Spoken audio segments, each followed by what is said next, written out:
Come in. Welcome. I'm E.G. Marshall. Welcome to the sound of suspense. Welcome to the fear you can hear. But mostly to the world of terrifying imagination. In the next 52 minutes, you'll hear a story about a girl with a most unusual talent. A talent for finding lost dolls or dead bodies. You may not be glad you met Iris Lloyd, but we don't think you'll forget her. Aunt Faith! Aunt Faith! I'm here! Come and find me! Where are you? Oh, my poor darling. Where are you? Help me! It's so dark, and I'm afraid.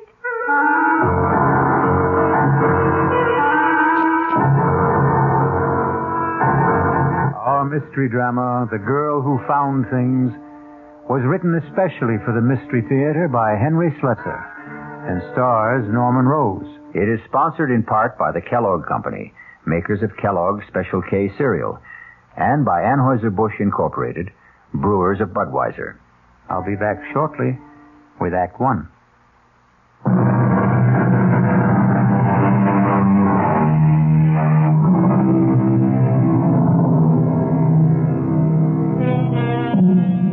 And now, Act One of The Girl Who Found Things. It begins serenely enough in the pleasant little town of Medvale, but with a woman who is preparing to leave it just as soon as her taxi arrives. Come in, Lucas. The door's open. Oh, for heaven's sakes, that man's dead. Oh, evening, Miss Wheeler. I hope I'm not too early. No, I'm all packed. You can take that trunk in the hallway first. Then I've got a few small suitcases, but they can go on the back seat with me. Yes, ma'am. That all you're taking to Europe? I sent the rest ahead to the ship. Well, go on, Lucas. Start loading that taxi. Yes, ma'am. Yeah, I was just wondering if there was something you wanted me to do in the house for closing it up, you know. It's all been done, Lucas. You sure you turned off the gas, electricity? How about the fireplace? I see you had a fire this morning. Are you sure it's good and cold? Oh, I suppose you could check it again just in case. Better safe than sorry, they say.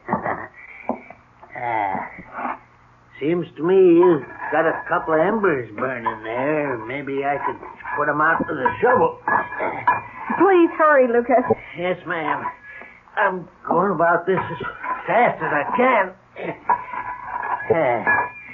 You see, this isn't easy for me. What isn't? Lucas, for heaven's sakes, put the shovel back. You're tracking ashes all over the floor.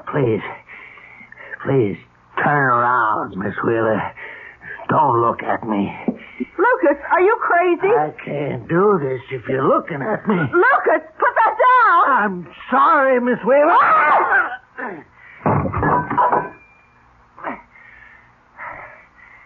Had to do it, Miss Wheeler. I had to. Now I got to pick you up. Take you outside through the woods. That's where I got to bury you, Miss Wheeler.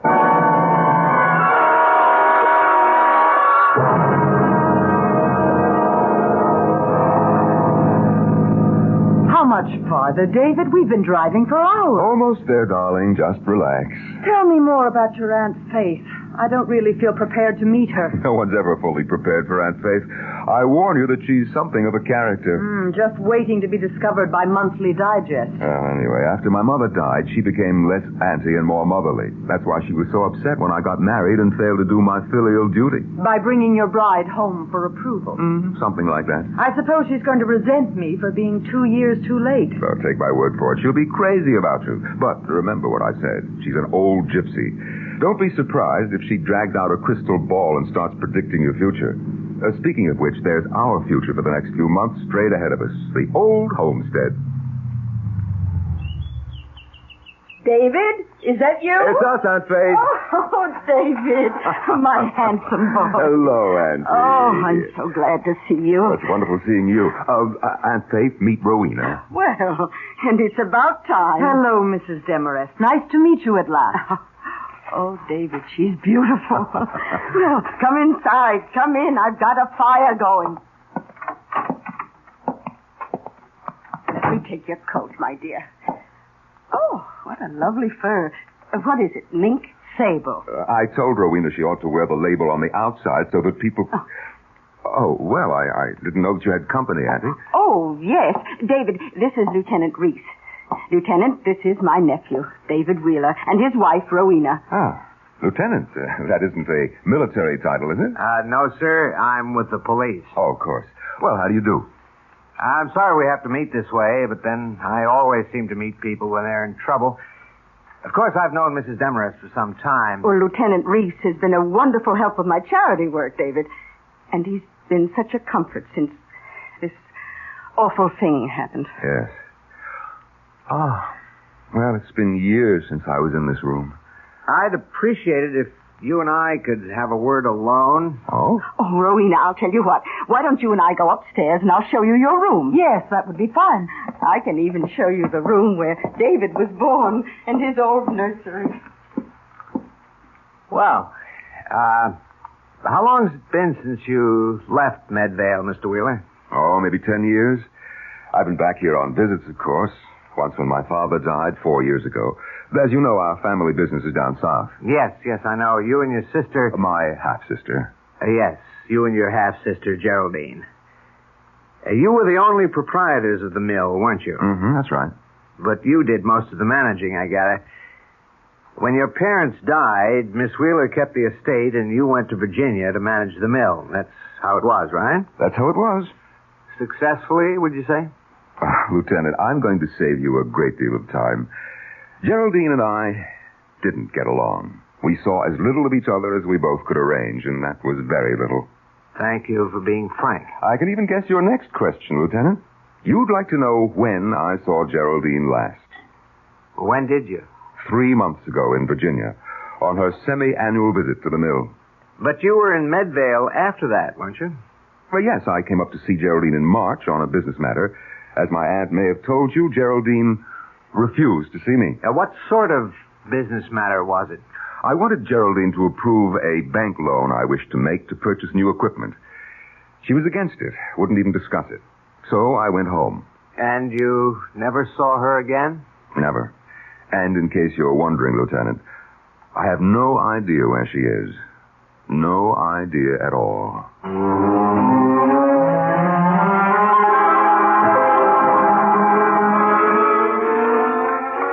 Sure you don't want some tea, Rowena? No, thank you, Aunt Faith. I'll stick to scotch. Oh, have some tea, darling. Auntie wants to read your future in the leaves. Oh, I wish I could read the future. Or rather, the past. You're thinking about Geraldine. I simply can't understand what became of her, David. She was all set for that trip to Europe. Some of her bags were already on the ship. Do you remember Lucas, the taxi driver? Oh, yes, of course. Well, he came out here to pick her up, take her to the station, but she wasn't here. She wasn't anywhere. Well, I suppose the police checked all the usual sources. Hospital, morgues, everywhere. Lieutenant Reese said anything could have happened to her. She might have been robbed and murdered. She might have lost her memory. She might even have... Well, this I'd never believe, but Lieutenant Reese said she might have disappeared deliberately with some man. I know what happened to her. Do you? She just left. She just walked out of this big, gloomy house and this crawly little town. She was sick of living alone. David, I have an idea about how we can find Geraldine. Really? I'm going to ask Iris Lloyd where Geraldine is. Ask who? Iris Lloyd. Now, don't tell me you've never heard of the child. For there was a story in the papers about her only 2 months ago, and heaven knows I've mentioned her in my letters a dozen times. I remember. She's the one who's psychic or something. Some sort of orphan? Yes, Iris is a ward of the state, a resident at the Medvale Home for Girls. I've been vice chairman of the place for donkey's years. That's how I know her. Well, she's 16, David, and absolutely uncanny. And what makes her such a phenomenon? She's a seer, David. A genuine clairvoyant. Oh, not a medium at 16. Oh, no. I suppose you could call her a finder. She seems to have the ability to find things that are lost. People, too. How does she do it? I'm not sure Iris knows herself. The gift hasn't made the poor child happy. Such talents rarely do. You know, one day, the home had a picnic at Crompton Lake. They discovered an 8-year-old named Dorothea was missing. They couldn't find her until Iris Lloyd began screaming. Screaming? These insights cause a great pain. But she was able to describe the place where Dorothea could be found, where the girl had sprained her ankle. Oh, you're right, Auntie, darling. I don't agree with you. Let's just leave the search to the police. David, I've arranged with the home for Iris to spend some time with us. Are you serious? You invited that girl here? Well, she has to become acquainted with Geraldine's aura. Don't you see? The aura that's still in this house. Well, I won't have it. I'm sorry, Auntie, but the whole thing's ridiculous. Oh, I knew you would object, David, but I'm afraid I have to insist. We're picking up the girl this afternoon. Oh, really now, Aunt Faith? You understand, my dear, don't you? Yes, I understand, Mrs. Demarest. And I'm looking forward to meeting Iris Lloyd.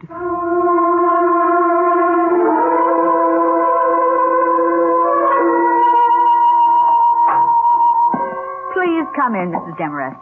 I suppose this is the nephew you told me about. Yes, sister. This is Mr. David Wheeler. David, this is Sister Clotilde, who runs the home. How do you do, sister? How do you do? In case your aunt hasn't told you, Mr. Wheeler, I'm not at all in favor of this move.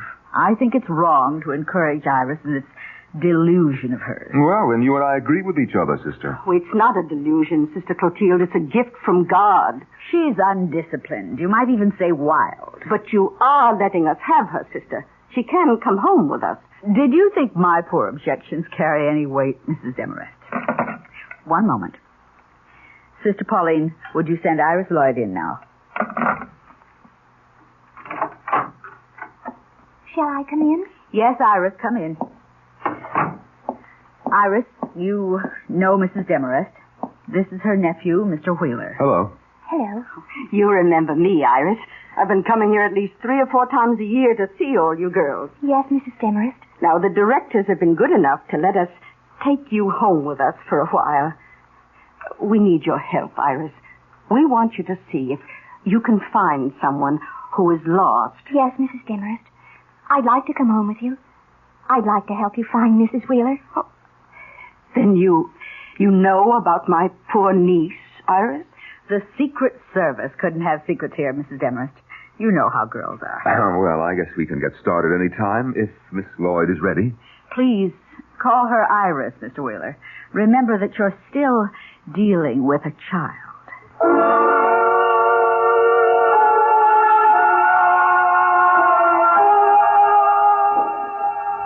Iris, I hope you'll enjoy staying with us. I have a lovely room for you. I'm sure you'll like it.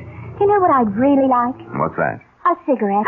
What, Iris? Oh, don't tell me you smoke, Iris. Only when I can get away with it. Well, you're not getting away with it now, for heaven's sake. Oh, never mind, never mind.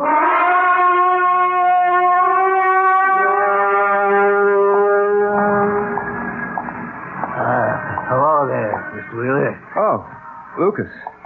Well, how are you? How's the taxi business, Hey, could I talk to you a minute, Mr. Wheeler? No, Lucas, I'm sorry. I've got to get these groceries home. We have company for dinner tonight. She's at your place, ain't she?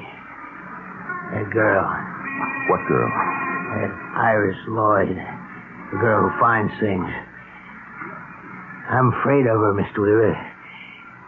I'm afraid she'll find out what we did. Shut up. Don't you ever say anything like that to me again. I'm scared, Mr. Wheeler. I'm telling you, that girl is peculiar. She knows what you're thinking, they say.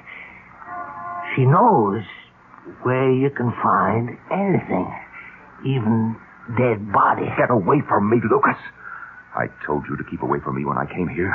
Now, get away from my car before I run you down.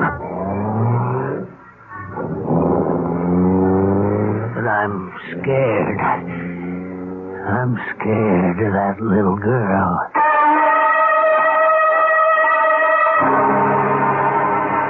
Lucas, the taxi driver.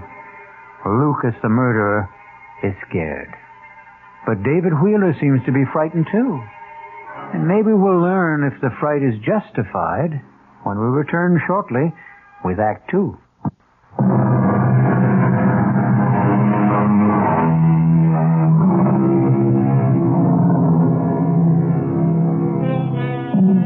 Now let's go back to the little town of Medvale for the second act of The Girl Who Found Things. David Wheeler has just returned from his shopping trip, but he finds things are different in the big house at the end of the road. What happened here, Rowena? This room looks like a cyclone hit it. It was Hurricane Iris. What are you talking about? Aunt Faith caught her sweet little orphan Annie in here smoking one of my cigarettes. I didn't hear the whole argument, but I'll tell you one thing. That girl has the vocabulary of a longshoreman. Well, maybe that'll knock some sense into Aunt Faith. Iris started throwing things, and that's when Aunt Faith went upstairs to lie down. I'll go and see her. Tell her to take her psychic delinquent back where she came from. I wouldn't bother her now. She's not feeling well. Well, I'll see the little monster then. Where is she? Next door to us, in Geraldine's room. Iris? Iris, it's Mr. Wheeler. May I come in? Hello, handsome. Auntie says you went shopping. What have you been up to, Iris? Now, my aunt isn't a well woman, and we won't put up with any bad behavior. Now, what happened downstairs? Nothing. I found a button ashtray and took a couple of drags. You'd think I was committing a mortal sin the way she yelled at me. I heard you did some fancy yelling yourself. Is that what the sisters taught you at the home? They didn't teach me anything worthwhile. Well, maybe you need more instruction. Maybe you better get back there as soon as possible. Oh, Mr. Wheeler, please. Oh, I'm awfully sorry. I didn't mean to do anything wrong. I didn't. Please don't send me back. No, wait. Oh, please. Now, wait a minute now. Oh, please don't do it. Oh, don't. What's going on? Oh, Mrs. Demarest, I'm so sorry. I don't know what came over me. It was the devil. I'm sure it was the devil. Trying to take my body and... Oh, there, Iris. It's all right, dear. I know you didn't mean what you said. No, it's a gift that makes you this way. And don't worry about what I asked you to do. You take your time about Geraldine. Take as long as you like. Oh, but I want to help. I really do, Aunt Faith. Now, wait a minute, Auntie. You're not going to fall for this... Oh, listen. Listen. Do you know something? I can feel your niece in this house, Aunt Faith. I really can.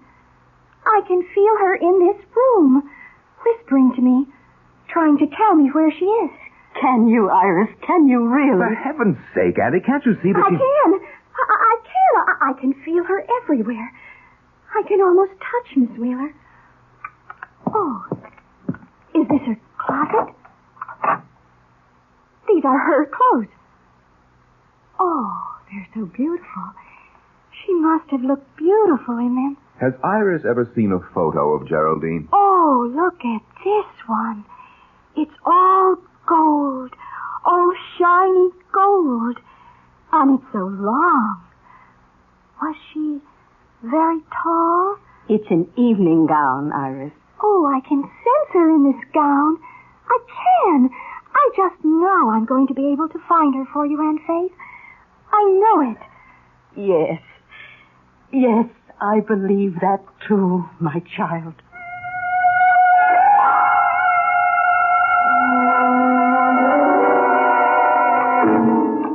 Won't you have some more of the beef, Rowena? No, thank you. We'd better save some for Iris. Something tells me that little girl has a very big appetite. Well, I wish she'd come downstairs. I told her dinner would be served at 7:30. Would you like me to go upstairs and see if she's all right? No. I'm sure she'll be down in a moment. You've really forgiven her completely, haven't you? Of course.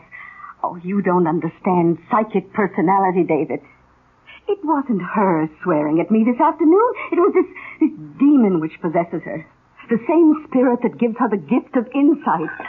David, your fork. Take a look at what's coming downstairs in a gold lame evening gown. For heaven's sake. Hello, everyone. Iris, whatever are you wearing? You go upstairs and get that dress off. You have no right to wear my sister's clothes. Take it off. Why should I? You heard me. Get that dress back in the closet. I won't, Aunt Faith.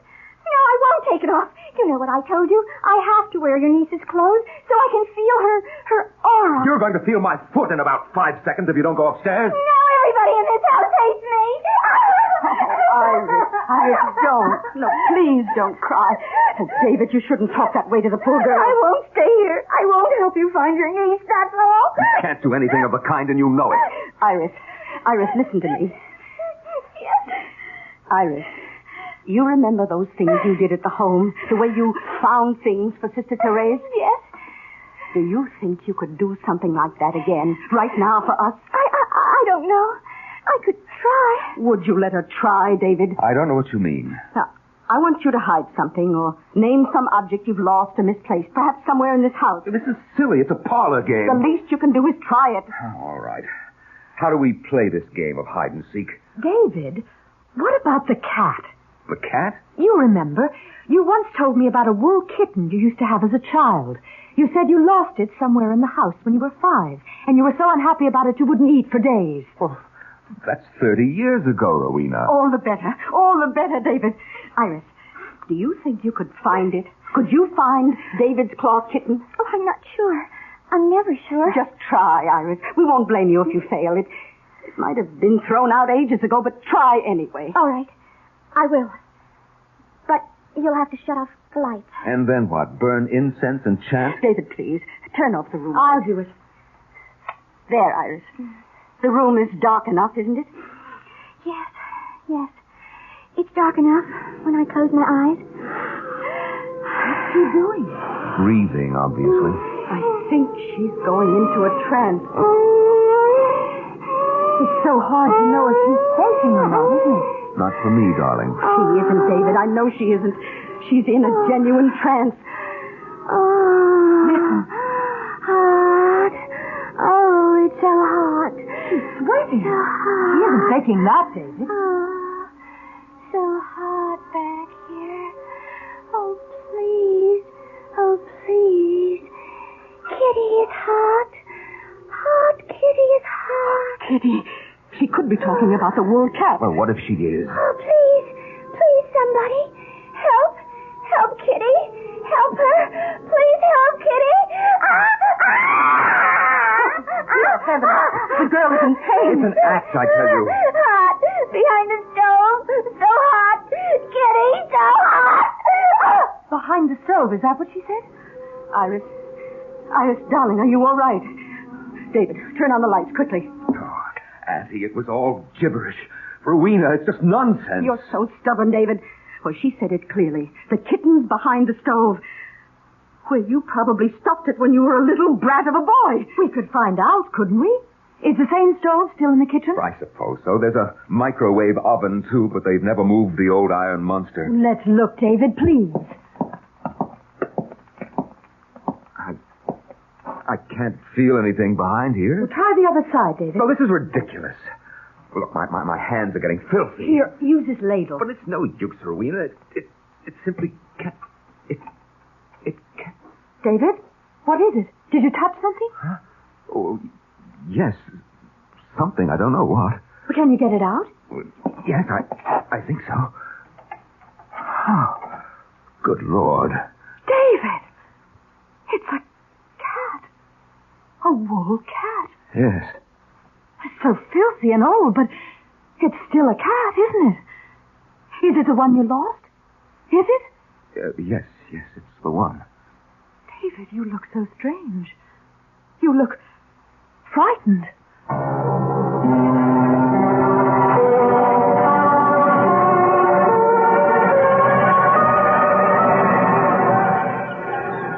What are you doing here? Iris, having a picnic all by yourself? I just thought I'd lie on the grass for a while. What are you doing with the daisy? Loves me? Loves me not? Want to finish it off for me, Uncle David? Cut out the Uncle David stuff. I'll finish it for you then. She loves me. She loves me not. She loves me. She loves me not. Too bad, Uncle David. She just doesn't love you. Who? Your wife, of course. Who else? Bye now. Iris, wait. Yes? Look, I want to talk to you a minute. Really? Iris, what's the story with you? You've been here over a week and you haven't done anything about... Well, you know what? This is just a great big picnic for you, isn't it? What if it is? You think I want to go back to the creepy home? It's better here. No uniforms, no 6 a.m. prayers, none of that junk they call food. Also, I like the company. I suppose I should say thank you. There's nothing you can say I don't know already. I'm psychic, remember? What about that, Iris? Is it just some kind of trick? You can tell me. I'll show you if it's a trick. Want me to tell you all about yourself? All right, go ahead. Okay. Your wife hates you. She thinks you're rotten. You weren't even married a year when you started running around with other women. You never went to the mill, not more than once or twice a month. That was how you ran the business. All you knew how to do was spend the money. You little brat. You're not psychic, you're an eavesdropper. Oh, let go of my arm. Your room is right next door. You've been listening. You think I could help hearing you two arguing? No, I guess you couldn't.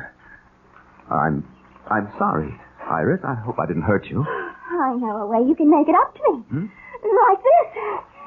Go ahead. Now cut that out, will you? Don't you want to kiss me? No, you dumb kid. I'm not a kid. I'm almost 17. You were 16 3 months ago. I'm a woman. But you're not even a man.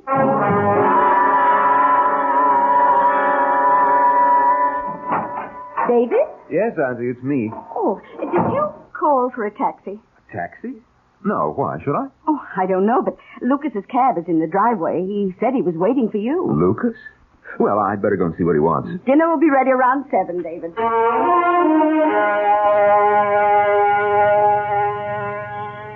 All right, Lucas. What are you doing here? I had to talk to you, Mr. Wheeler. I wanted you to know how it went. I did what you told me, exactly like I said. I hit her clean. She didn't hurt a bit. No blood. All right. I don't want to hear about it anymore, Lucas. I'm satisfied. And you should be, too. You got your money. Now forget about it. I picked up Miss Wheeler and I took her out in the woods as far as I could. I dug deep, Mr. Wheeler. I did a good job. I smoothed it over and spread them leaves so that nobody would guess it was there. Nobody except... Oh, so it's that girl you're still worried about. I heard awful funny things about her, Mr. Wheeler. About her finding things. Finding that little girl that fell near Crumpin Lake. Maybe she can see right into your sister's grave. Iris Lloyd won't find her. Nobody will. But she's right behind the house, Mr. Wheeler. She's so close. Right in the woods. You've got to forget it, Lucas. Like it never happened. My sister's disappeared, and she's not coming back. As for the girl, don't believe what you hear. Nobody can see into a grave, Lucas. Nobody.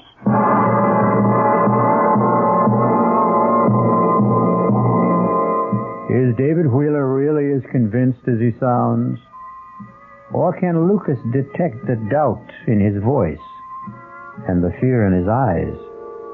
We'll learn more about the girl who found things when we return shortly with Act 3.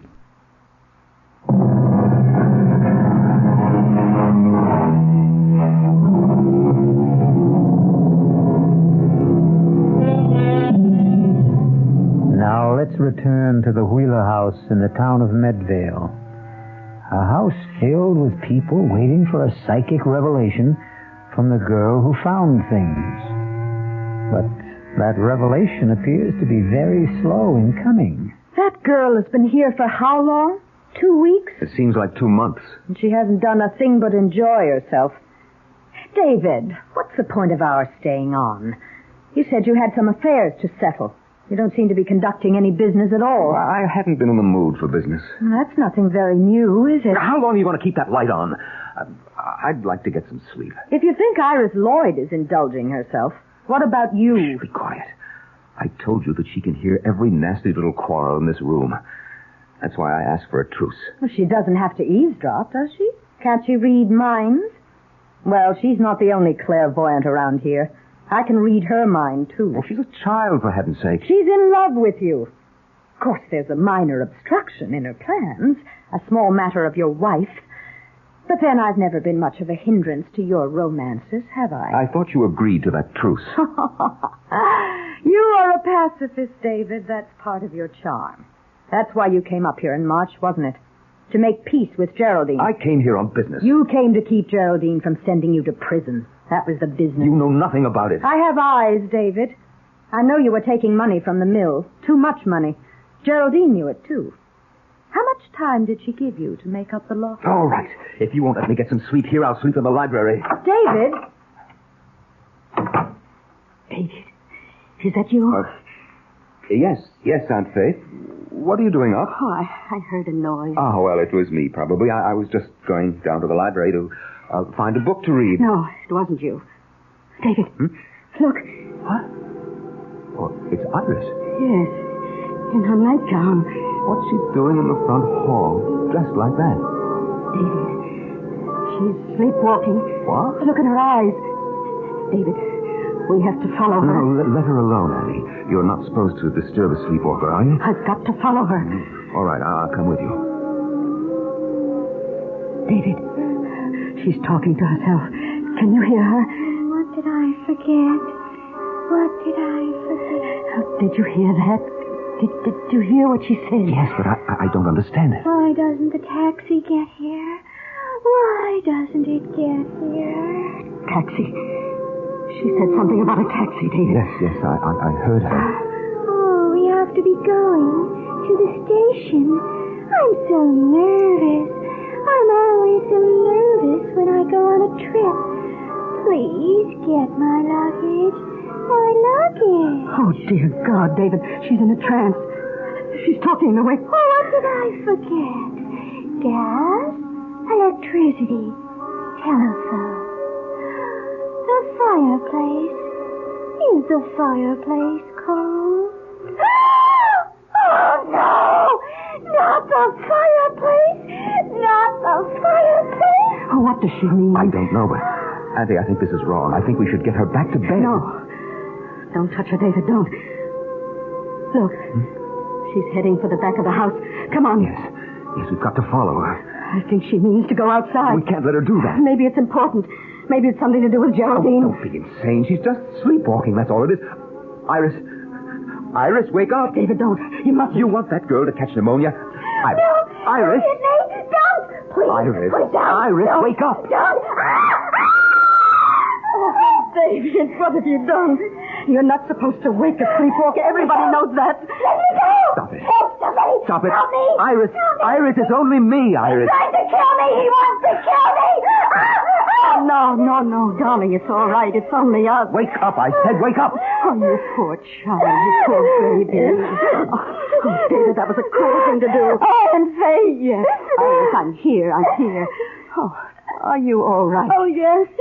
Yes, I'm all right now. Oh, I was so frightened for you, dear. Yes, but I'm all right. I think that I'm ready. Ready? What do you mean, dear? I think I can do it now. I think I might be able to tell you. You mean where Geraldine is? Yes, I think I can. Oh, David, we've got to call Lieutenant Reese. Reese, at this hour? I told him I would call him whenever Iris thought she knew something. I promised him I'd call. But it's almost midnight, Auntie. He'll come. I know he will. I'll telephone him myself. You take Iris to her room. Oh, yes, all right. Come on, Iris. Yes, Uncle David.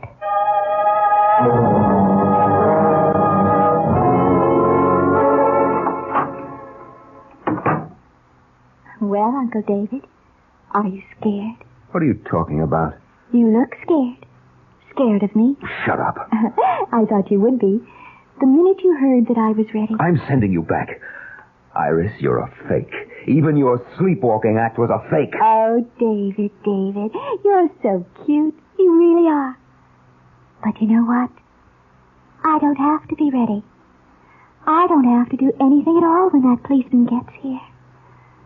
Not if you don't want me to. You don't know what you're talking about. You better kiss me now, David. You better kiss me and make it really good. All right. All right, if that's what you want. David! Get out of here! I don't want you in my room. Rowena. You were right about the walls between these rooms, David. You can hear every little thing. I hate you. David hates you too. Tell her, David. Why don't you tell her? Yes. Why don't you, David? It's the only thing you haven't done so far. David. Yes, Aunt Faith? Oh, I just spoke to Lieutenant Reese. He says he's on his way. What for? Oh, you are ready, Iris, aren't you? You're ready to tell us where Geraldine is. Yes. I'm ready to tell you, Aunt Faith. More than ready.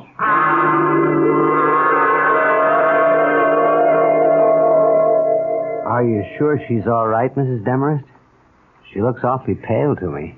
Iris always looks that way when she enters the trance. It's a fraud, Lieutenant. The whole thing is a fraud. You mustn't be taken in. Well, I'm just trying to keep an open mind, Mr. Wheeler. Oh, it's startling.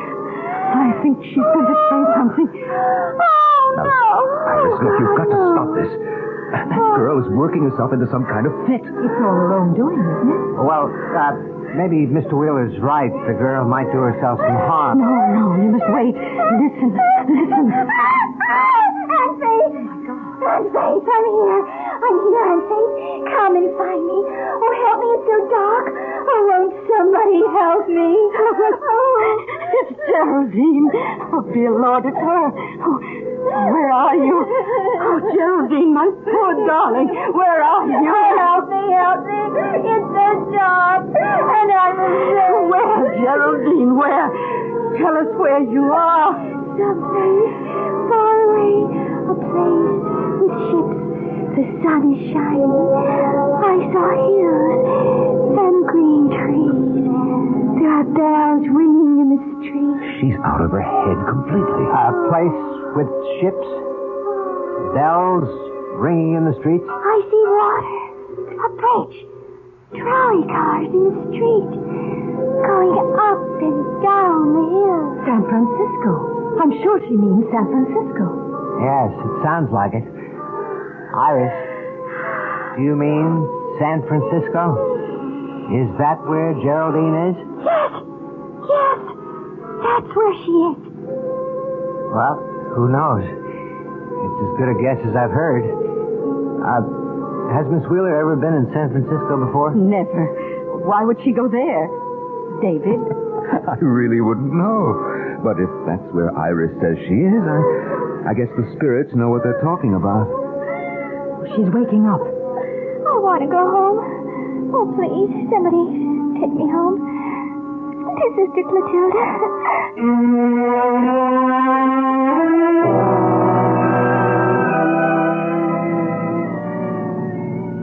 Well, your idea was a huge success, Auntie.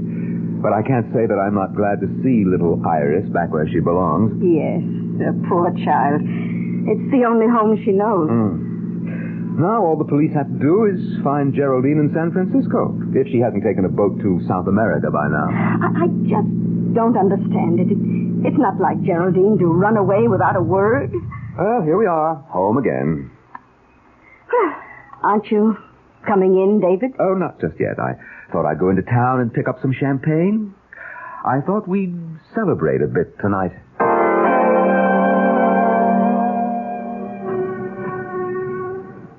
Well, hello, Lucas. How's the taxi business, huh? Could be better. You got any news for me, Mr. Wheeler? Oh, yes, Lucas. I've got good news. It's all over. Iris Lloyd is back at the Medvale School for Girls. And she didn't know. She couldn't find out where that woman was. She didn't know, Lucas, just as I promised. Oh. I did the right thing. I knew it was the right thing, Mr. Wheeler, but I didn't want to tell you. Right thing? What do you mean? Well, I figured that girl could tell if the body was buried right outside the house, but she'd never find it if it was someplace else, someplace far away. Lucas, what are you talking about? I went out into the woods last week. and dug up that woman's body. I put it in that trunk of hers, Mr. Wheeler, and I sent it by train far away as I could. Too far away for that girl. Yes, sir. Excuse me, Mr. Wheeler. What? Lieutenant Reese. I wonder if we could have a talk, Mr. Wheeler? About what? We've received a telegram from the West Coast. The police out there didn't have any luck tracing your sister, but they did have a report on a steamer trunk. A trunk? It was in unclaimed baggage at the Southern Pacific Depot. It was shipped from Medvale only last week, and, well, it had Miss Wheeler's initials on it. No, it had more than that. So, can we go somewhere and talk about San Francisco?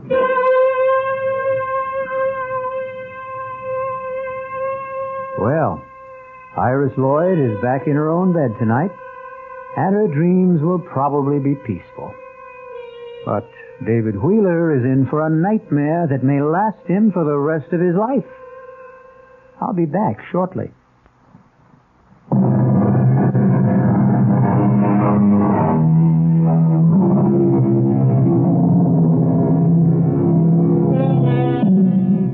Do you think you have clairvoyant powers?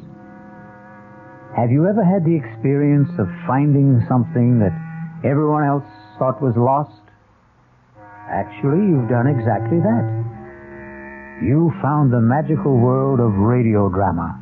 And now that you've made this find, we hope you'll come back for more suspenseful dramas to play inside the theater of your mind. Our cast included Norman Rose, Bryna Rayburn, Robert Dryden, Martha Greenhouse, Barbara Caruso, and Ann Costello. The entire production was under the direction of Hyman Brown. Now, a preview of our next tale. All right, Mr. Thompson, I'm a human being, too, and I guess if I got a letter telling me that I was rich, I wouldn't go into mourning. I'd probably go out and celebrate. That's why I wanted to see you, to suggest arranging that happy event without the slightest trouble on your part, without any obligation until you're completely satisfied. Now, in a short time, you'll receive another letter from Johannesburg informing you of the sad news that your cousin, Mr. Well, I still won't reveal his name. Let him remain anonymous. That'll make your decision a great deal easier, I'm sure. What decision? The decision to inherit his estate. This is E.G. Marshall inviting you to return to our Mystery Theater for another adventure in the macabre. Until next time, pleasant dreams.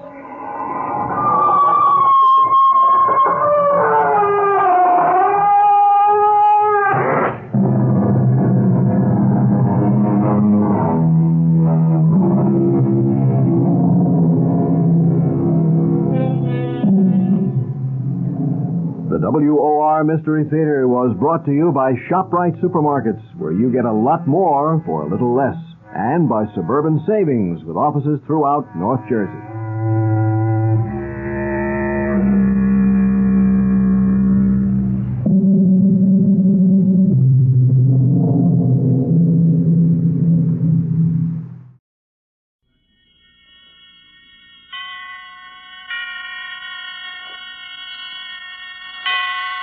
Roma Wines present Suspense.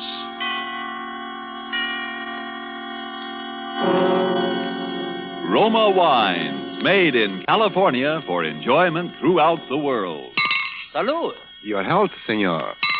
Roma Wines toast the world. The wine for your table is Roma Wine, made in California for enjoyment throughout the world. This is the Man in Black, here to introduce this weekly half hour of Suspense. Tonight from Hollywood, we bring you Mr. Orson Welles.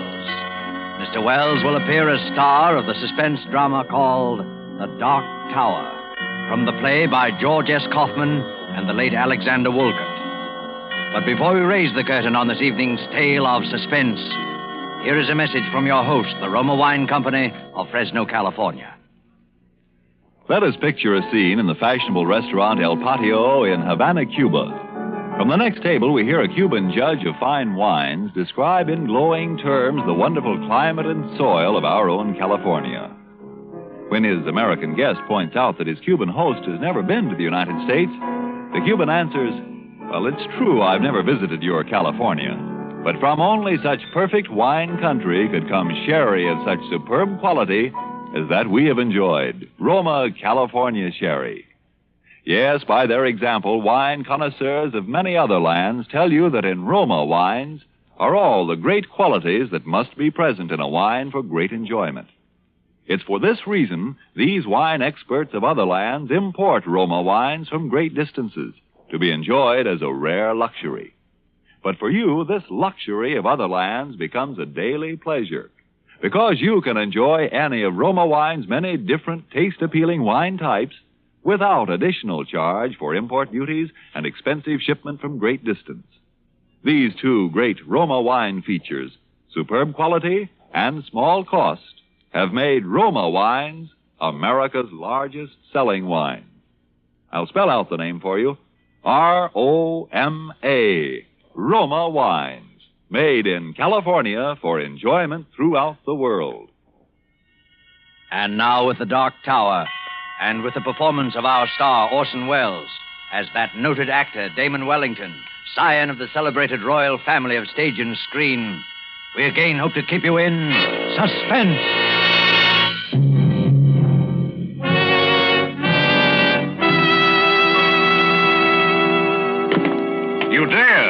You dare call me a ham. Varlet, I will prove to the world there are no brains within that thick Teutonic skull. I'll cleave it open like an overripe melon. Who thus profanes the rehearsal of my lines? Enter, if thou art man of woman born. I fear thee not.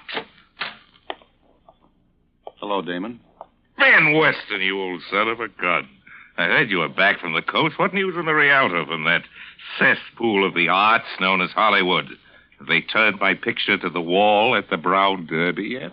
No, it's still there. I despise myself for wanting to know, of course.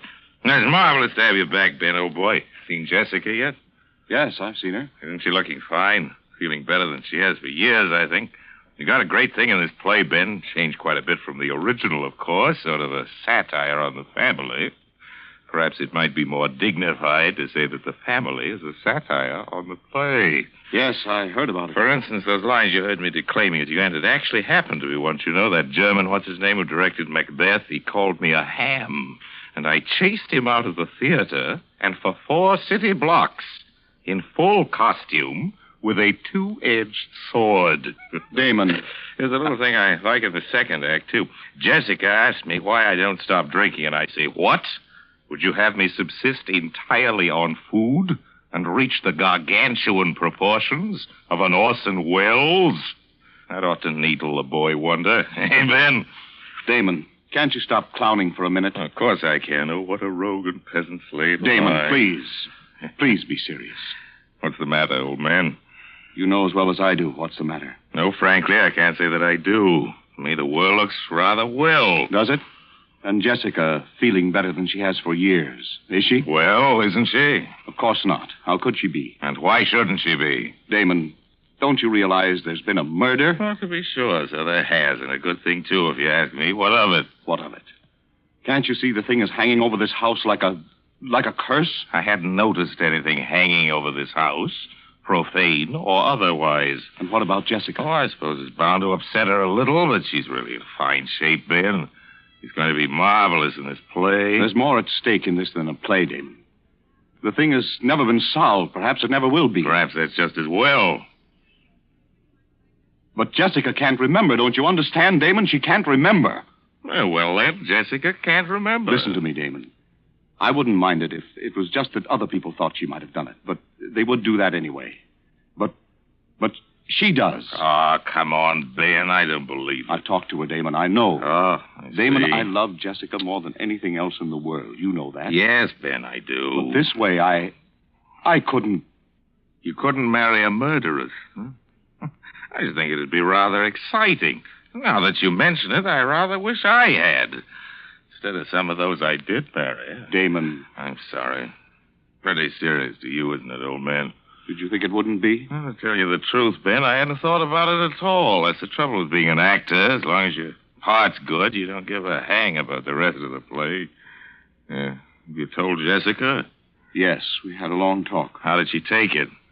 You know Jessica. She carried it off, of course. Ben, you know, in spite of all our histrionic bickering, I'm rather nuts about Jessica myself. I know you are, Damon. I have no very fundamental objections to you, either. I would describe you, my dear Benjamin, as adequate. Thanks.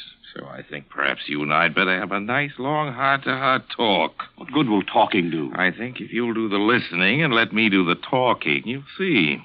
Lend me your ears. I will a tale unfold.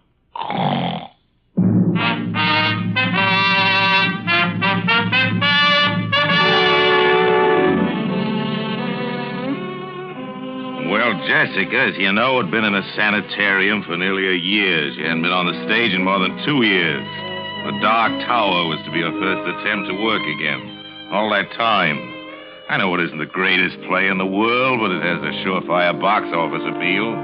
Jessica needed that to get her confidence back. Well, we were just polishing up a few last-minute changes here at the house. David Torrance, the producer, you know, he was there with us, and of course, there are the usual little differences.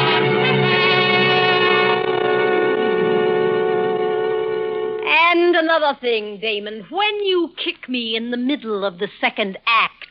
Where? You know perfectly well where. Is it absolutely essential that you boot me halfway across the stage? What do you want me to do, pull my punches? That's one of the high spots in the show. It may be a high spot to you, darling, but it's just a black and blue spot to me. Very well. Henceforth, I shall appear for the second act on crutches. You know, Uncle David, that's not a bad idea. Oh, now, Damon, let's be serious. There's a lot of work to do. I'm quite serious. I could throw him at her. You might try throwing me a cue once in a while. The use of having a play if you just make up the lines as you go along. The critics thought my ad-libbing very witty, remember, dear? Oh, Damon, you're such an insufferable ham. A ham? A ham? Me? A ham? Now, children, please. I fail to see why I should permit that little minx to insult me with impunity, David. How dare you speak to me that way? You started it. I did not. You started. You called me a ham. You are ham, ham, ham. Minx, minx, minx. Stop that brawling. But soft. What light through yonder window breaks? It is the east, and Martha is the sun. I quite agree. What? That you're a ham. Gad, I am beset by harpies. David, haven't you any control over these hirelings of yours? Oh, I'm only the producer, my dear Martha. You at least are a member of the family. And you at least can quit. We're terribly sorry, Aunt Martha. We've been a nuisance, I know, and I apologize. Damon, I even apologize to you. Don't be silly, Jim. I've been much the worst, I know, but I've really been terribly keyed up working again, and... You know, Ben is coming east for the opening. Love rears its ugly head. Don't be hurried, Damon. It's all right. I couldn't even be angry if he was. Anyway, I'll have a husband to protect me by this time next week. I can lick him with one hand tied behind me. Damon, seriously. I know I owe you an awful lot. Me? I hadn't actually realized how far I'd gone. These last 6 months have been like... coming alive again. The play and Ben. Thanks, Damon. Good Lord. Now I think I'll dress for dinner. Let's all go out to the... I'll get it. Aunt Martha, where would you like to go? To a rest home. Hello? Who? No. No, he's not here. He's not here, I tell you. He's dead. Oh, darling, what is it? It was for Stanley. For Stanley? Yes. Never mind, darling, it's all right.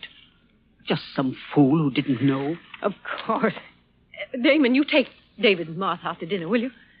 I think I'll lie down for a little while. Oh, come on, Jess. You mustn't let a little thing like that upset you. I know, but I'm awfully tired. Please. Jessica! You'd better leave her alone for a while, Martha. Oh, I suppose so. It was for Stanley Vance, the husband, huh? Yes. He's dead, you say? Might as well tell him about it, Martha. I was always for telling about it. Well, you don't have to. I'd rather. He was the cause of her breakdown, of course. Should have been an actor. That's why Jessica married him. She married him because he forced her to marry him. Huh? He controlled that girl's mind like some sort of fiendish hypnotist. My dear Martha, I've always said that if Jessica was fool enough to marry a psychoanalyst... Damon, stop playing the heartless brother. You saw what Stanley did to her. I was in Hollywood. Perhaps that's why Damon went to Hollywood, huh? Well, what could one do? She was legally married to the man. She'd listen to no one but him. Here's what happened, David. She went to this fellow to be psychoanalyzed, and in the process, something happened. I don't know what it was, but Vance acquired a power over Jessica's mind that was utterly inhuman. He married her, quite frankly, to have her support him. Then he found he'd overplayed his hand and sent her into a complete mental collapse. When he found he couldn't snap her out of it, and she was no longer a source of revenue to him, he simply decamped. You say Vance is now dead? We heard the happy news about 6 months ago. Some public benefactor had shot him. I've always meant to look that fella up. From that very day, she began to get better. From the moment she heard the news, it was as though a spell had been lifted.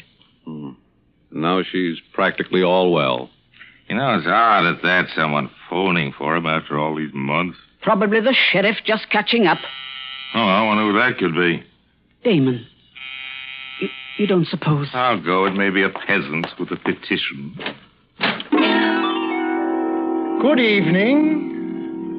My dear Martha, you are positively psychic. The Honorable Stanley Vance. Thank you.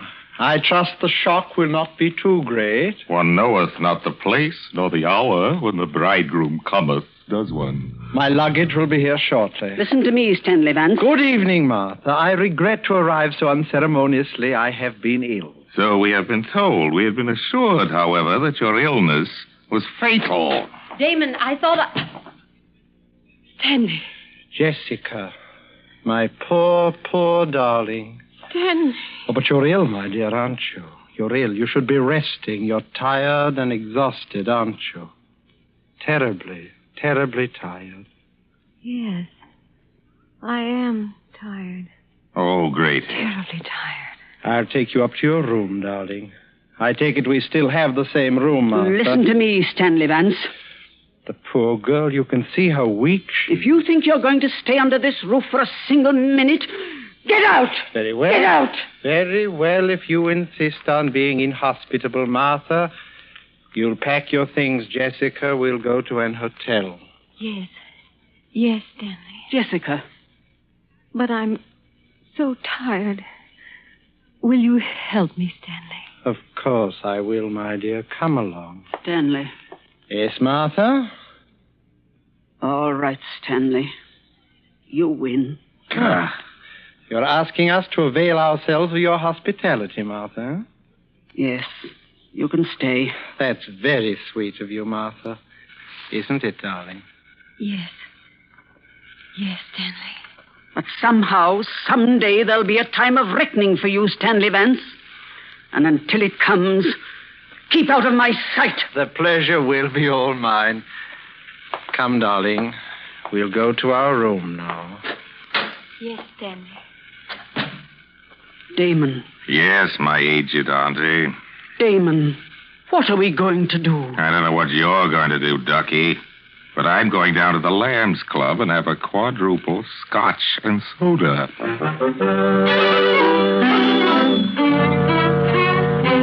You may think it heartless of me, but during the next few days I simply stayed away.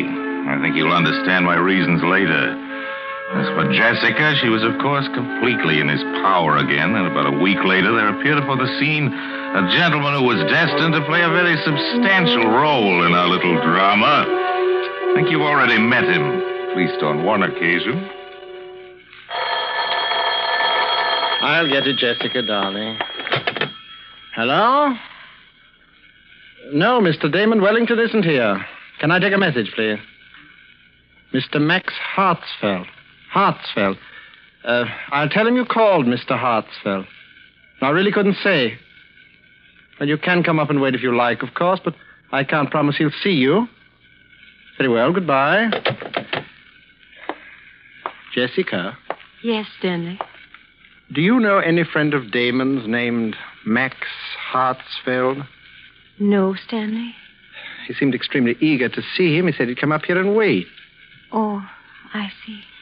That's no matter. Tell me, darling, have you been feeling a little stronger these last few days? Yes. I think perhaps I am, Stanley. But of course you're not ready to go back on the stage again, are you, darling? No. Of course not, Stanley. Poor darling. No more love, no more. Well, my little lovebirds, how are you two? How are you, Jessica? A little stronger, I think. Am I a little stronger, Stanley? Of course you are, my dear. Jessica, I think you'd better leave us now. There's something I want to talk over with Damon. Yes, Stanley. I'll see you again very shortly, darling. Yes, Stanley. Well, Damon, I've been wanting to talk to you for some time. Really, I wish I could say the same. I suppose you realize, Damon, that it's out of the question for Jessica to go on in the play in her present condition. Kind of the point, will you, Vance? I have a pressing engagement with a pin-up girl, and I have got to change into my zoot suit. Now, seriously, Damon, I know that you somehow connect me with Jessica's condition. By an odd coincidence, I do. What of it? I know it would make you and everyone very happy if Jessica could go on in the play. Aha, the light at last illuminates my addled wits, so it's a shakedown.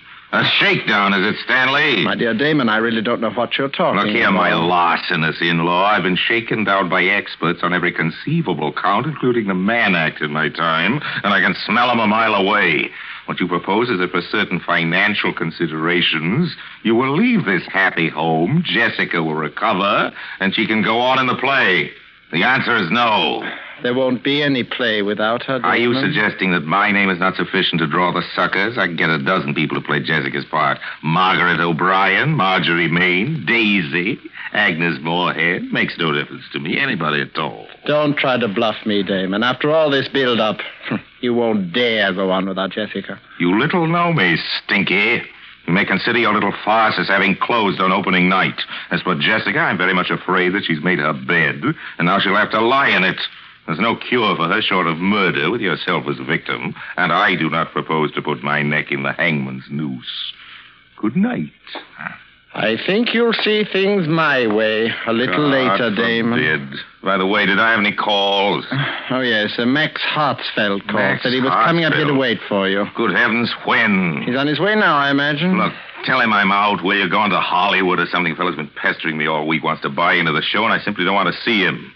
Oh, he wants to buy into the show. Yes, he does not share your lamentable lack of faith in my talent, Stanley, and he's dying to buy into the show. Does he know Jessica won't be able to appear? Of course he does, you idiot. Everybody does. Don't you read the trade papers? And now good night, repulsive. I have other fish to fry. Toodaloo, flat top. Jessica. Oh, Jessica, my dear. I'm coming, Stanley. Tell me, Jessica, The Dark Tower, the play you were going to appear in with Damon, you have an interest in it, don't you? Yes. Yes, I think I do. An equal interest with Damon? With Damon, yes. How much do you suppose that interest is worth, Jessica? $100,000, I think. $100,000, huh? Yes, that was it. Have you thought about what you're going to do with it now that you can't appear in the play yourself? No, Stanley, I haven't. You see, I'm not at all sure the play will be a success without you, Jessica. I don't know, Stanley. And so it might be wise to sell your share of it before it opens. Don't you agree, Jessica? Yes. Yes, I do agree. And, Jessica, if I could find a buyer, and I think perhaps I can, it might be best if I were to handle the details for you. Don't you think? Yes, Stanley. You handle it. The fact of the matter is, there's a man coming up here this evening, a friend of Damon's, Max Hartsfeld. Do you remember I asked you about him? Yes. Won't be any trouble to you, darling. All you'll have to do is sign the necessary papers. Excuse me. Is this the residence of Mr. Damon Wellington? Mr. Hartsfeld. Yes. Oh, come in, please. Thank you. Mr. Wellington is at home? No, and we don't expect him, but he has discussed with me the reason for your visit, and I think perhaps you and I can reach a satisfactory agreement. And you are... Stanley Vance. I'm Miss Wellington's husband. This is my wife. How do you do? How do you do? I'm very glad. Sit down, please, Mr. Hartsfeld. May I have your hat and coat? Thank you. And your gloves, please. I'm sorry, it's eccentricity. Perhaps I always keep them on. Oh. Now, Mr. Hartsfeld, Damon tells me that you wish to buy an interest in the new Wellington play, The Dark Tower. Yes, I've been seeking an interview with Mr. Wellington. Yes, so he's told me. However, Damon has very definitely made up his mind not to sell any part of his interest in the play.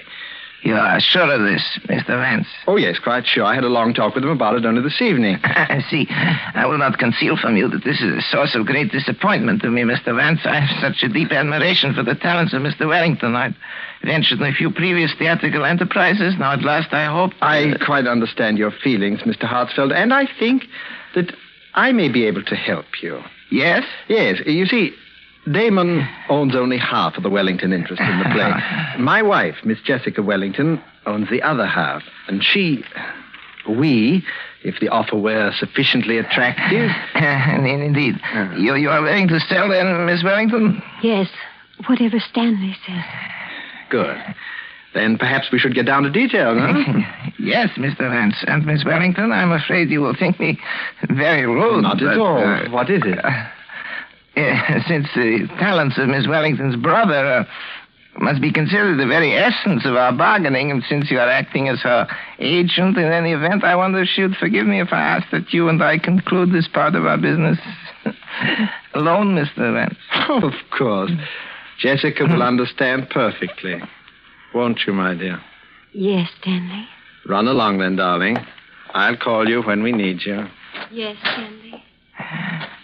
Now, Mr. Vance, I imagine you will wish to know a little more about the man with whom you're dealing. Here's my card. I'm staying at the Waldorf. I've written the room number on the card for you. Oh, there's no need, really. Yes.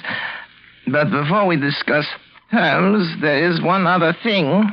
Yeah? I wonder... You do not know me, do you, Mr. Vance? Know you? You do not know why I've been looking forward with such pleasure to an interview with you? Alone. I know, It's very simple. It's very simple, really, Mr. Vance. It's just that I'm going to kill you. To kill me? Really, Mr. Hartsfeld? With these two hands. And before you die, I want you to know the reason. Jessica. No.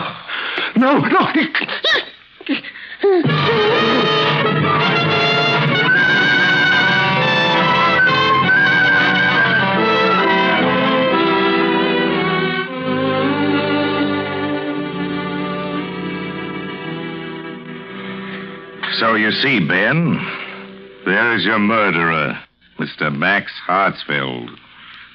And I hope you're duly grateful to him. An elusive fellow, Hartsfeld. The police have been trying to find him for 2 weeks. They never will.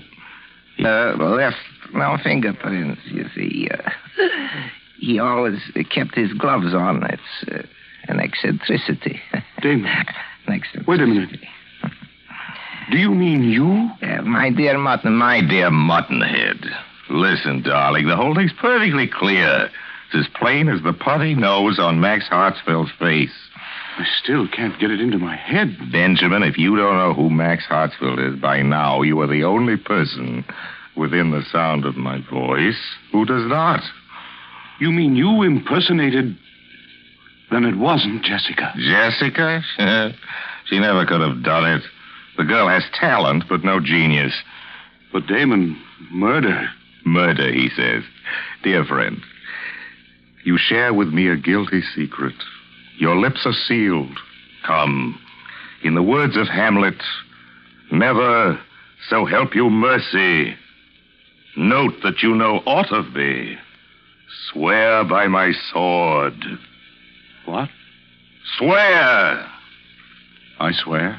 Well said, old mole. Well, I think that winds up the case, Watson. Jessica will receive by registered post a signed confession by Max Hartsfield, bound in vellum.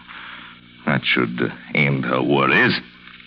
You may consider it as my wedding present. It will be a work not without literary merit, although written lefty. I should prefer it to be published posthumously. I look forward to a long and brilliant career in the theater. I should not care to terminate it abruptly upon so paltry a characterization as the late Max Hartsfield. Music.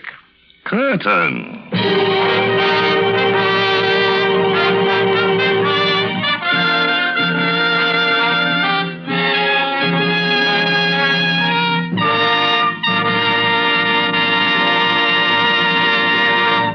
And so closes The Dark Tower by Alexander Woolcott and George S. Kaufman, and starring Orson Welles, tonight's tale of Suspense.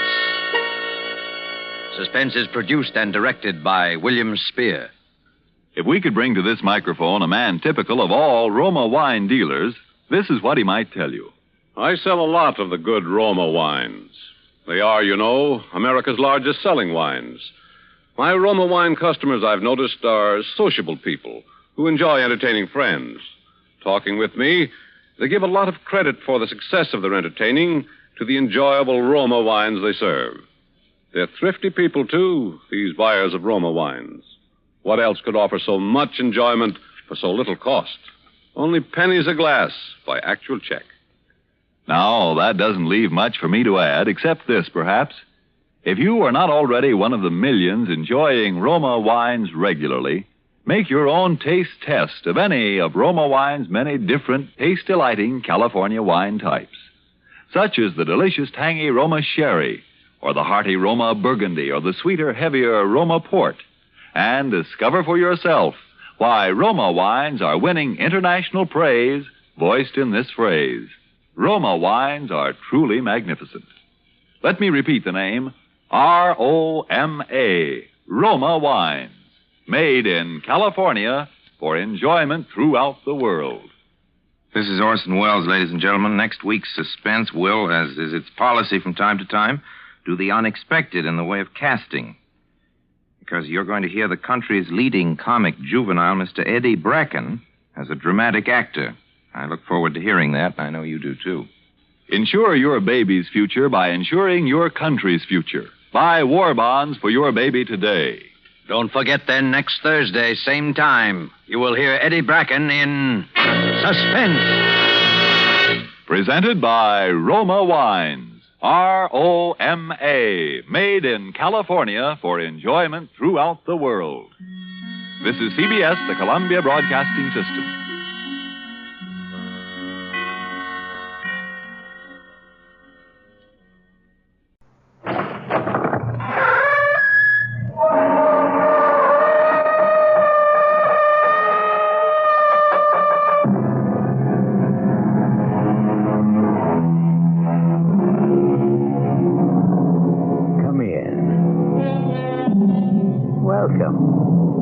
I'm E.G. Marshall.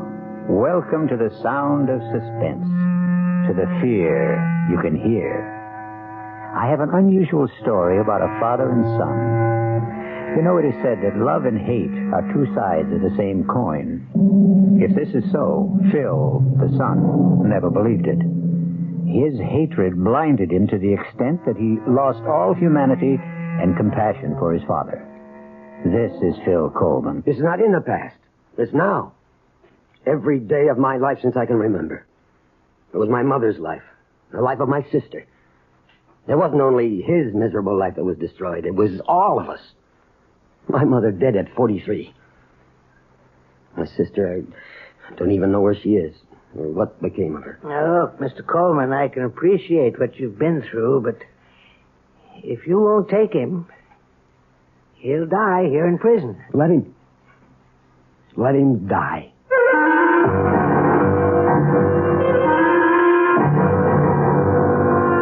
Our mystery drama, Accounts Receivable, was especially written for the Radio Mystery Theater by Sidney Sloan and stars William Prince. It is sponsored in part by Anheuser-Busch Incorporated, brewers of Budweiser, and by the Kellogg Company, makers of Kellogg's Special K cereal. I'll be back shortly with Act One.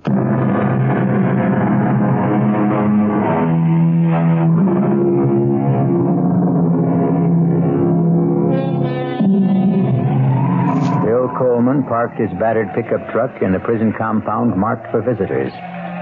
He walked 50 yards to the dirty gray guardhouse and presented his credentials to the stony-faced officer, who permitted Coleman to step out again into the rain and proceed toward the great, dirty granite complex, the maximum security prison for the state.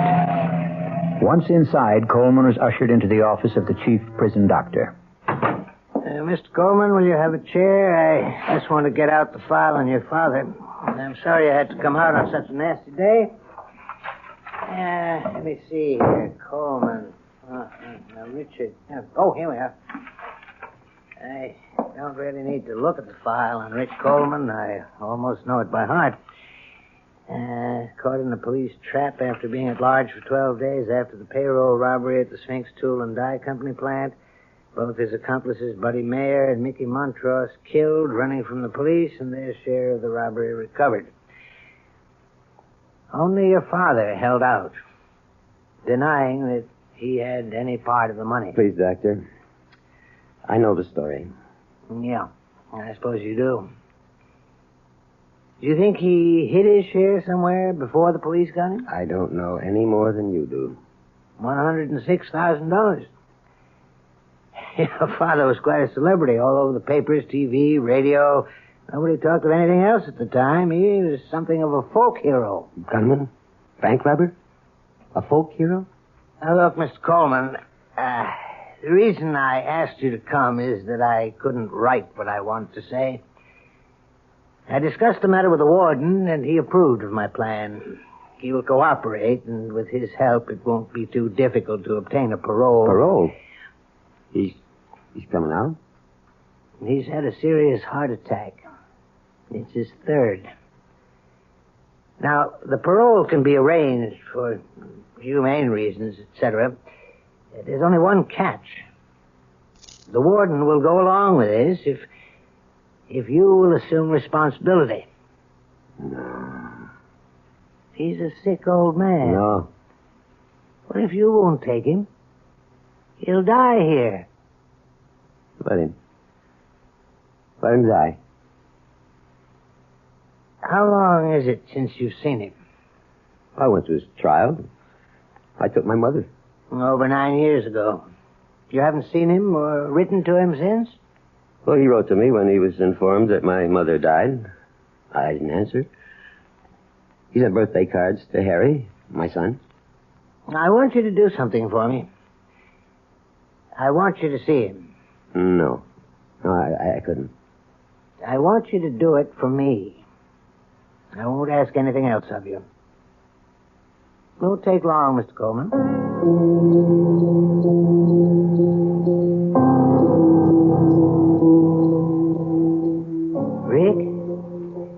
Rick? Think you can wake up a bit and talk? Yeah? Oh, it's you, Doc. What do you want? I brought someone to see you, Rick. Hello? Rick? Who is it? It's your son, Rick. He's come to see you. So? You? Yeah? Yeah, Rick. How are you feeling? I feel fine. I've been a little under the weather. How's the kid?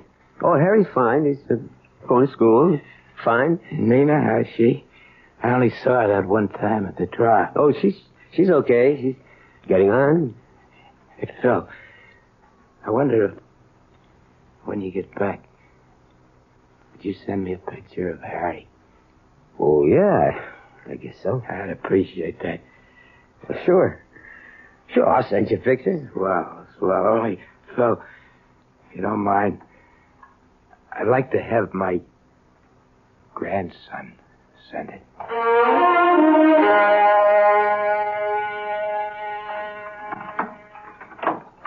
Phil, is that you? Yeah, Nina. Come on out in the kitchen. I'm fixing dinner. Smells good. One of your favorites.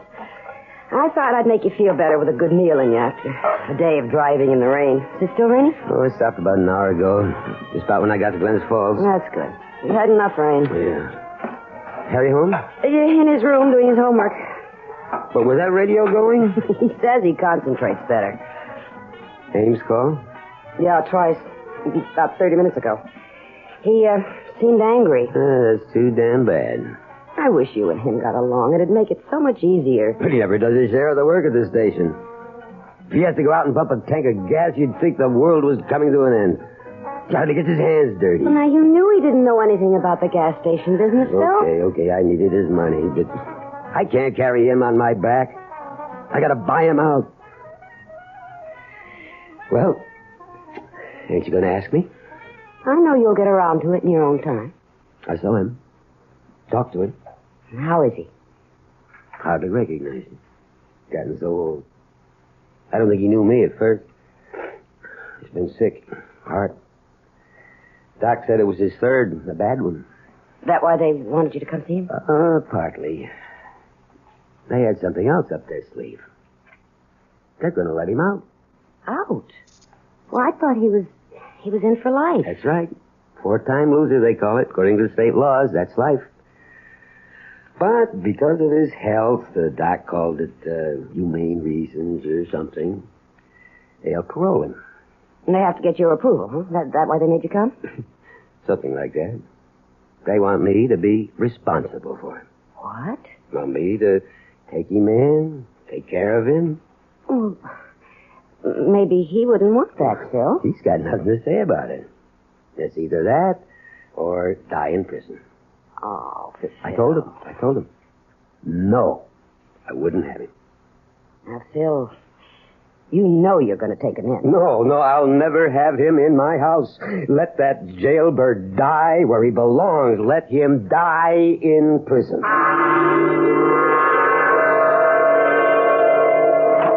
That is hot tip in the 7th drive. Skitch! Just a minute, Lou. Hey, you see I'm busy calling? Oh, anyway, so what happens? I plunge. I put 20 on his nose. Skitch, cut it short, will you? I want to talk to you. Lou, I'm sorry. I'll have to continue this later. Boy, have you got a nerve. Your damn telephone call's so important you can't wait on a customer. That punk, I knew he was there. Give me $2 worth. I'm trying to discourage customers like that. Looks like you're trying to discourage all of them. We're losing people every day to Ray Damon at People's Corner. Good. Why don't you buy me out and go join up with your buddy Ray? You make me very happy. I can't talk to you anymore without getting into a fight. I want out, Coleman. I want it quick. Buy my half of the business and run things your own crooked way. Crooked? What are you saying? I'm wise to you, Coleman. I've known about you for the last 3 years. What? I should have known it 4 years ago. I could have avoided all this. Avoided what, Ames? Okay, buddy, if you want it cold and clear like a weather report, your father's a jailbird. Go on. Why should I go on? You get what I mean. No, I don't. I'd like to have you spell it out. All nice and slow. You know the old saying, like father, like... You're the lowest scub I've ever known. To lay on me about what my father's done. I've never cheated you out of one lousy cent. I put up with you, split even with you for 4 years. You haven't done 5 cents worth of work. This does it. I want you to get up $15,000 by the end of the month and buy me out. I'm seeing Clark Wetley at the bank tomorrow morning. As for you, you don't have to come around here to use the phone in the men's room. You just stay home. I'll send you your cut. Now get out of my service station.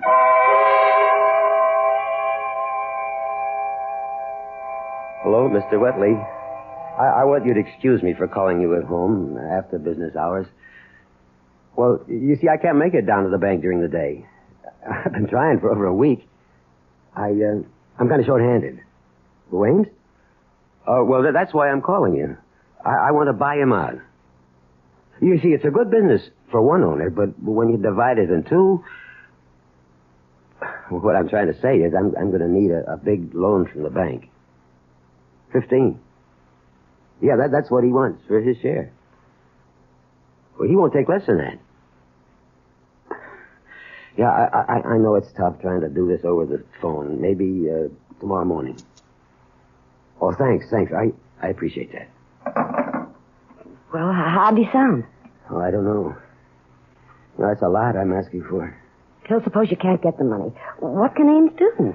He called me on the phone at the station today. He says he's talking to his lawyer. And if I can't make it, he says he can force a sale of the property and a division of the proceeds. You know what that would amount to after we paid off the $5,000 loan to the bank and legal fees? Maybe $5,000-6,000 each. $5,000. Out of work. How long would it last? Nina, I'm desperate. I never felt so boxed in my life. I got only 10 more days till the end of the month. Oh, darling, don't worry. We'll manage. I'll get that. Yes. Yes, this is the Coleman residence. Who's...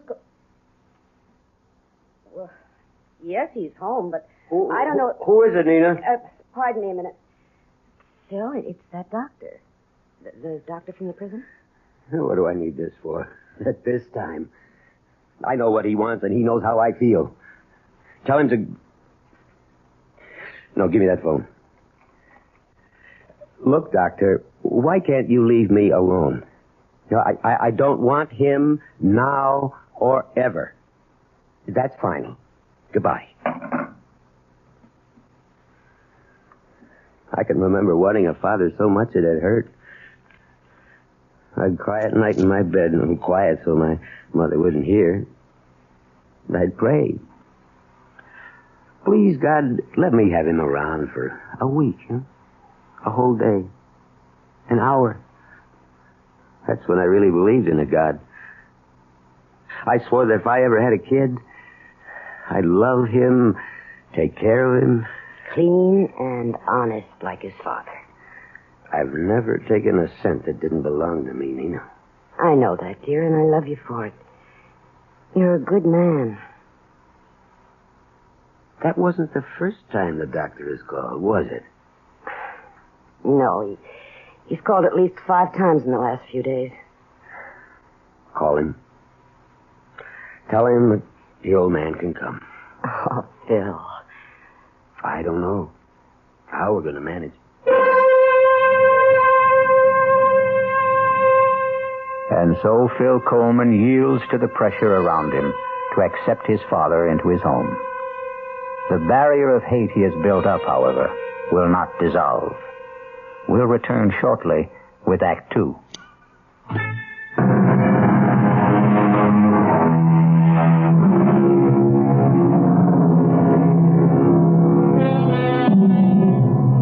The first of the month has come, and Phil Coleman has not been able to raise the money to buy out his partner. Another event is taking place which brings him no joy. His father is coming today to become a permanent member of the household. It's them, Mom. They're here.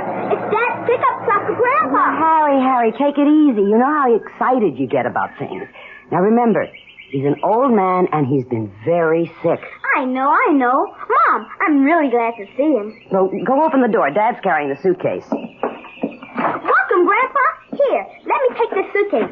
Dad, I'll show him to his room. Well, come in. Don't just stand in the door. Sure. Thanks. Let me take the suitcase. Huh? Oh, yeah, here. Follow me, Grandpa. I'll show you where you bunk. Harry, take it easy. Give him a chance to catch his breath. You want to sit down, Rick? Okay to sit, Phil? Sure. If you want anything, coffee or tea or anything. I ain't allowed to drink coffee. Oh. Well, if you're tired... No, I ain't. You can go to bed. Don't sit up to be polite. I ain't tired. Oh, Nina, I'm going down to the station. I got a little work to do. Well, Eddie called up at 7 when he closed up, Bill. What's the point of going there at this hour? Well, today's the first of the month. I said I'd pay my bills. Some people do, you know. Phil, your father just got here. I got bills to pay, Nina. How about a game of checkers, Grandpa? Homework, Harry? I did it this afternoon so I'd have a chance to spend some time with Grandpa. How about it, Grandpa? I'm going to show you how to play that game. I was a champ at it.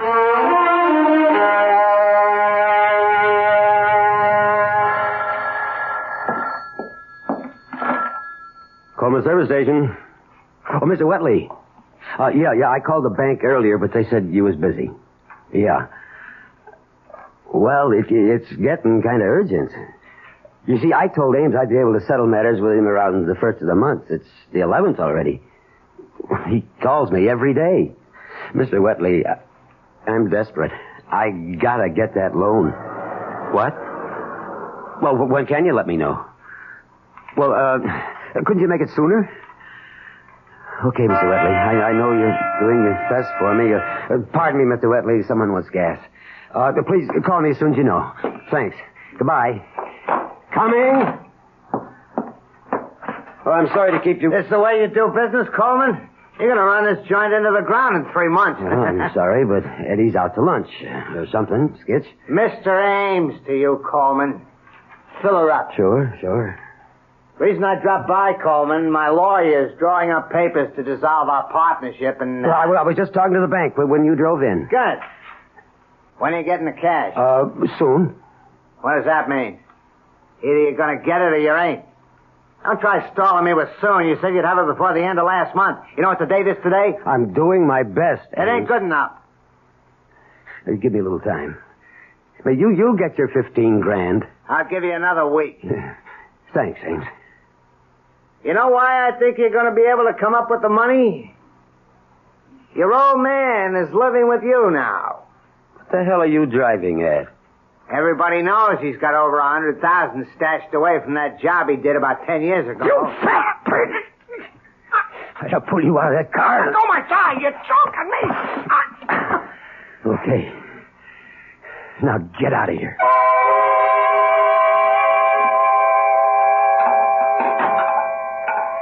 Coach says I'm an athlete for basketball, Dad. All I need is practice. Yeah, good. Nina, you know I got to get back and relieve Eddie for dinner if the meal ain't ready. It's all ready, Phil. It's all ready. Rick, food's on the table. Thought I'd join you for grub. I don't want to cause no trouble. Sit down, Grandpa. There was a man here to see you today, Rick. See me? Mm-hmm. Can't imagine who'd be coming around to see me. Maybe some old cellmate. Phil. Guess maybe Phil's right. One of my old buddies.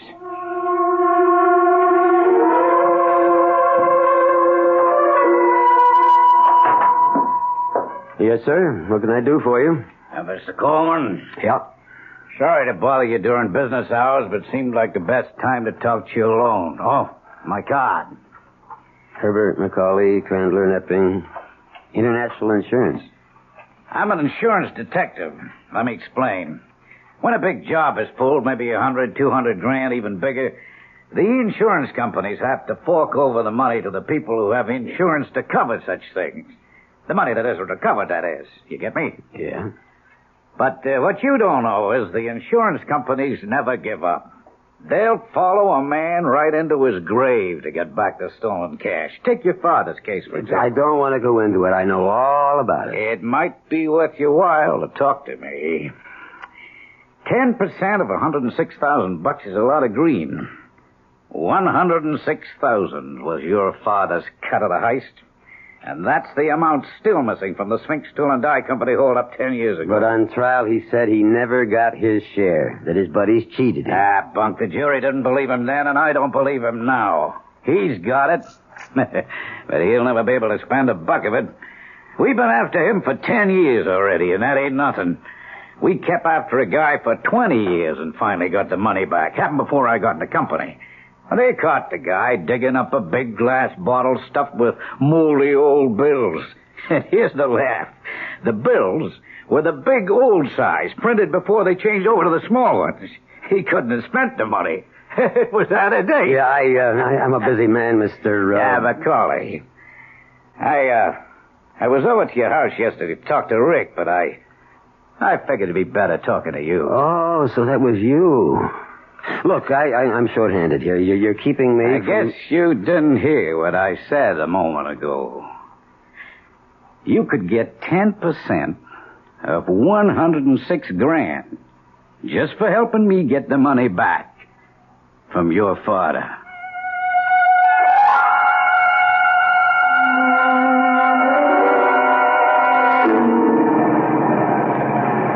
Okay, now, what's the big mystery? Where's Harry?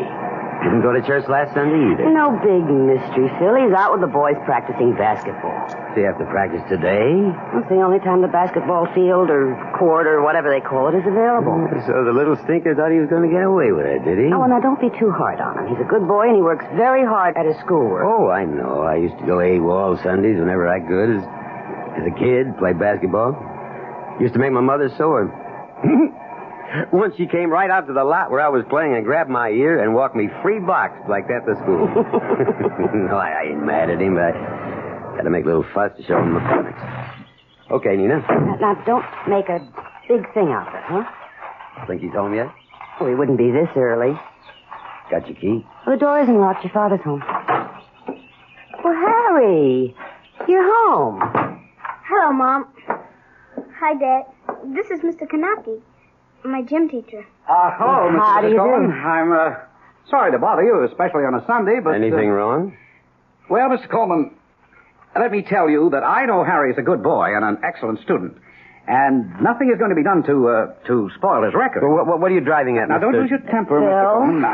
It's just that Harry and 2 other boys have been playing basketball in the school gymnasium on Sundays. Well, what's so bad about that? Well, they had to break into the school to use the gym. And now, although they're all 14 and wouldn't be prosecuted for criminal action at that age, breaking and entering is a serious matter. Breaking and entering. And when we found the locks jimmied last week, we set a trap this Sunday. And what do you intend to do? Oh, well, frankly, we are not going to do anything. But we expect that the boys' parents will exert some sort of influence to keep this from recurring. You've talked to the other parents? Oh, yes, on the phone. 3 boys caught busting into the school. You call and tell the parents of the other 2 kids about it on the phone. But Harry's folks get a personal interview. Why? Well, you see, this is sort of difficult to explain, Mr. Coleman, but... Maybe I can help you. Wait, Phil. Harry, you go to your room. No, he better stay right here. Sit down, Harry. Now, Mr. Kanaki, I'll tell you why you came here to talk to me, personal-like. You know the name Coleman for a long time, don't you? Read about it in the papers? Well, really, it was your son who revealed that Rick Coleman was his grandfather. He turned in a theme last week to his English teacher, Mrs. Margolis, which rather shocked her. He used bad words? Oh, no, that wasn't it. He seemed proud of the accomplishments of his grandfather, extolled his talent, so to speak. Now, aren't you making a lot more out of this than is really there? Well, I told Mr. Gilchrist I didn't want to come here, but he insisted. It seems that he wanted to know about your father, Mr. Coleman. We understand that he's living with you. You think he's been a bad influence? Oh, I'm trying not to make any judgments, Mr. Coleman, but I expect you will. And now I think I've said enough. Please excuse me for spoiling your day. Goodbye. You can always be in there, Harry. Bye, Mr. Kanaki. Go to your room, Harry. Yes, Dad. I got a lot of homework anyway. Well, what are you going to do, Phil? I don't know. But I'm going to start out with him. With Rick.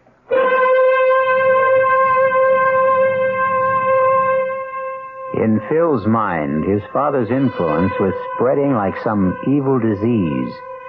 Now even young Harry was infected. But what he neglected to notice was the change in his own character. We'll be back shortly with Act 3.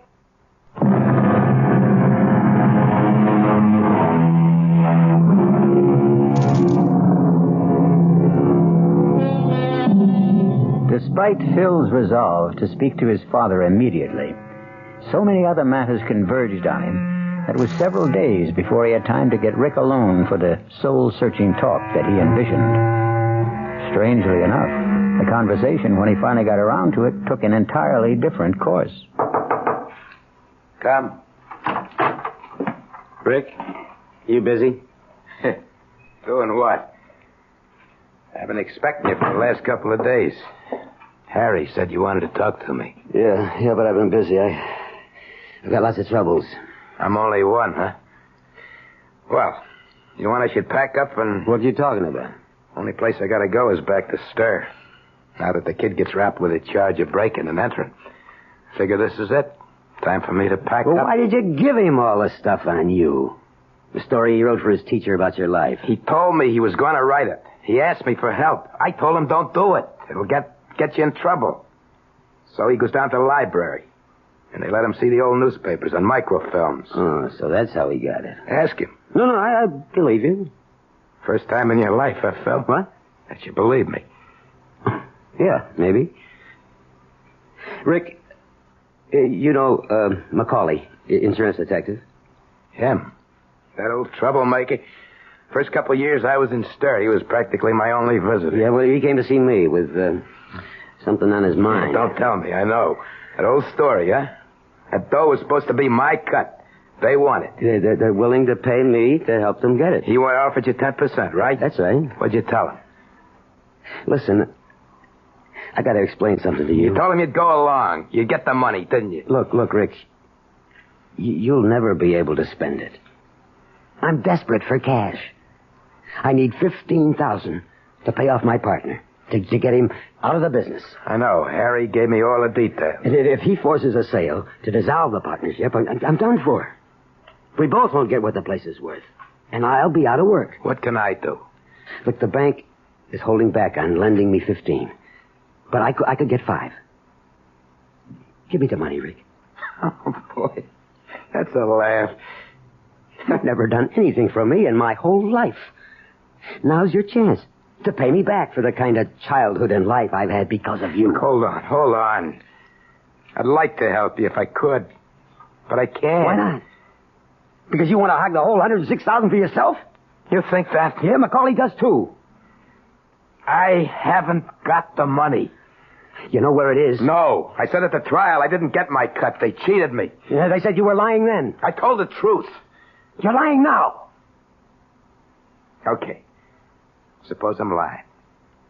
I'm not giving up that money because there ain't no money.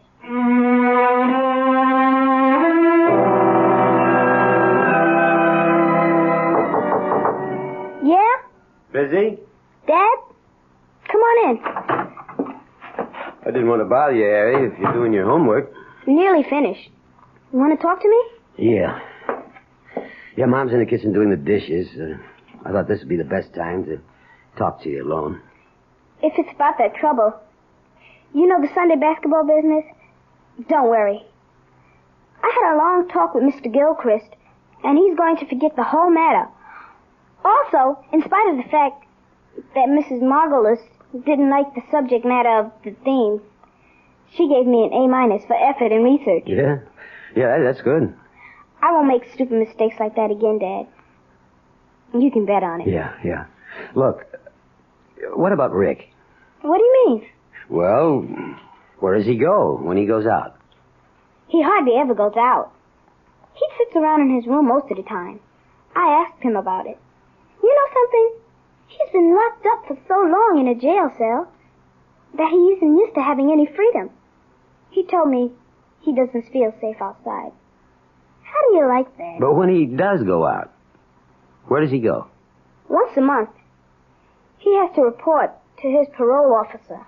The office is over on Dean Street. I walked over there with him once. He wanted my company. Well, any other time? I mean, does he go out maybe when you're in school or nobody's home? You know, slip out, kind of secret-like? Why would he do that, Dad? Well, I'm just asking. You know, I'm responsible for him. I know, but you don't have to worry about Grandpa. He told me he doesn't want any more trouble in his life. He's a sick old man. Yeah. You're right. One thing, it's bothered him when he sort of let it slip out one time when we were talking. It bothered me, too. What was that? About the money? What money? Oh, you mean the money they think it's hidden? He doesn't have the money. He never had it. Yeah, that's what he told me. You don't believe him? Well, let's forget I ever brought it up, huh? If Rick convinced you, that's all that counts. That's what I was trying to tell you. That bothers him. You and Mom, you both call him Rick. Yeah? He's your father. Couldn't you... What do you want me to call him? Daddy? No, not that way. But just once, be nice to him. Make him feel like he belongs. Rick never done anything in his life for me.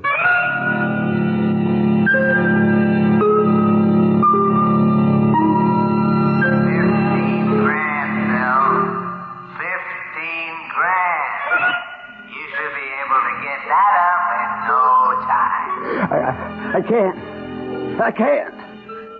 The bank says I gotta get more collateral. Everyone knows he's got over 100,000 stashed away. I wouldn't touch that. I wouldn't touch. 10% of 106,000. I'll keep my mouth shut. 10%. That's fair. I wouldn't touch that dirty money. Take the money. All of it, Bill. It belongs to you. I stole it for you. 106,000. Rick earned the money. Phil, wake 10 up. years. Nearly 10 years. Phil, darling, you're having a bad dream. It's my money. Phil. It belongs to me. Darling, please, wake up. No, it's my money, all of it. Phil, open your eyes. You were having a bad dream. I could hardly wake you. Oh.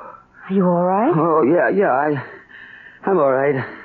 Do you want a glass of water or something? No, I'm okay now.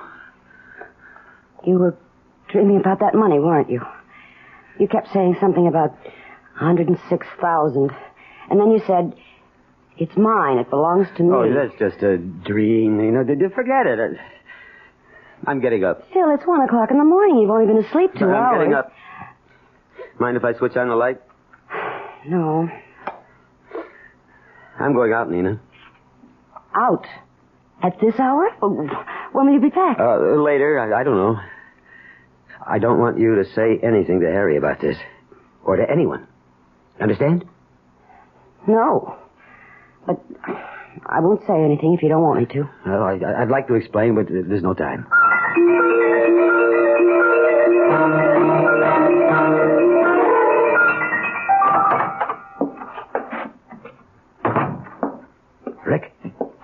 Rick, wake up. Yeah? Who is It's me, Rick. Get up.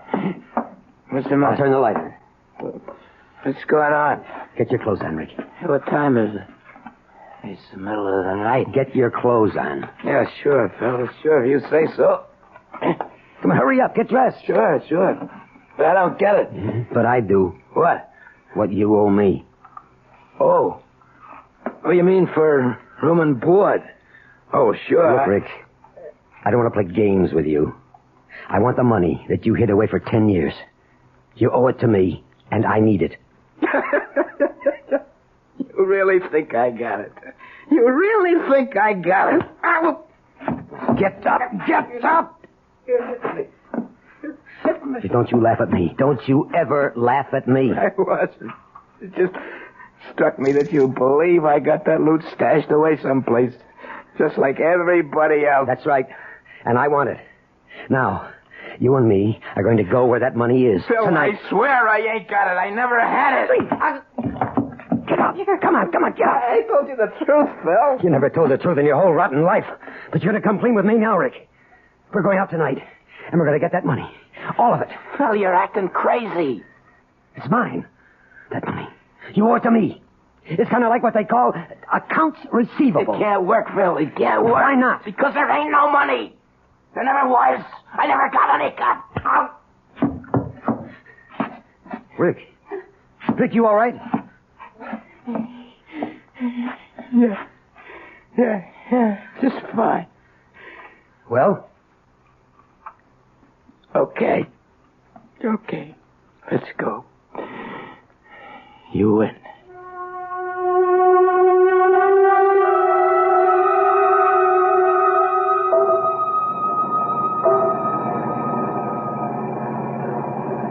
How much farther? We've been out nearly an hour. Keep going. It's near Plainfield. I'll tell you when.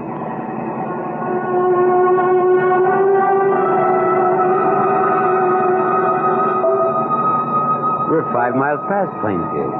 It's near here. I recognize it. I see it. Stop. Stop here. Okay. Now where? Here. See this here path? Up to the top of the hill. Wait till I get the shovels out. You feel all right? Sure. Let's go.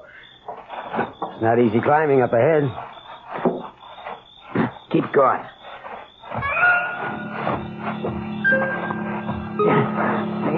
Keep going.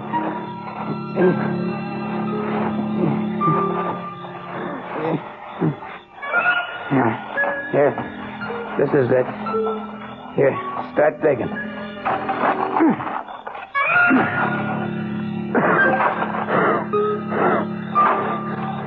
You sure this is the right place?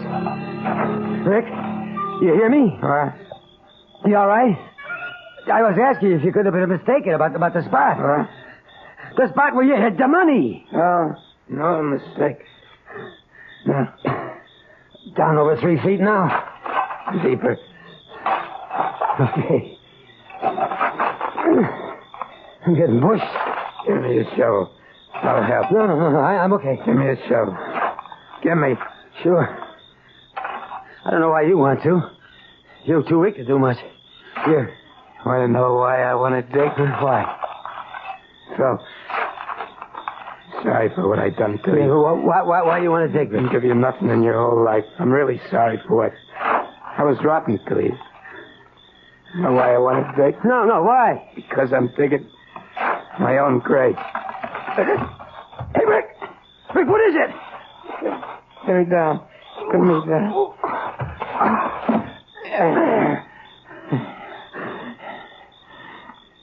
There ain't no money, Phil. Not a damn cent.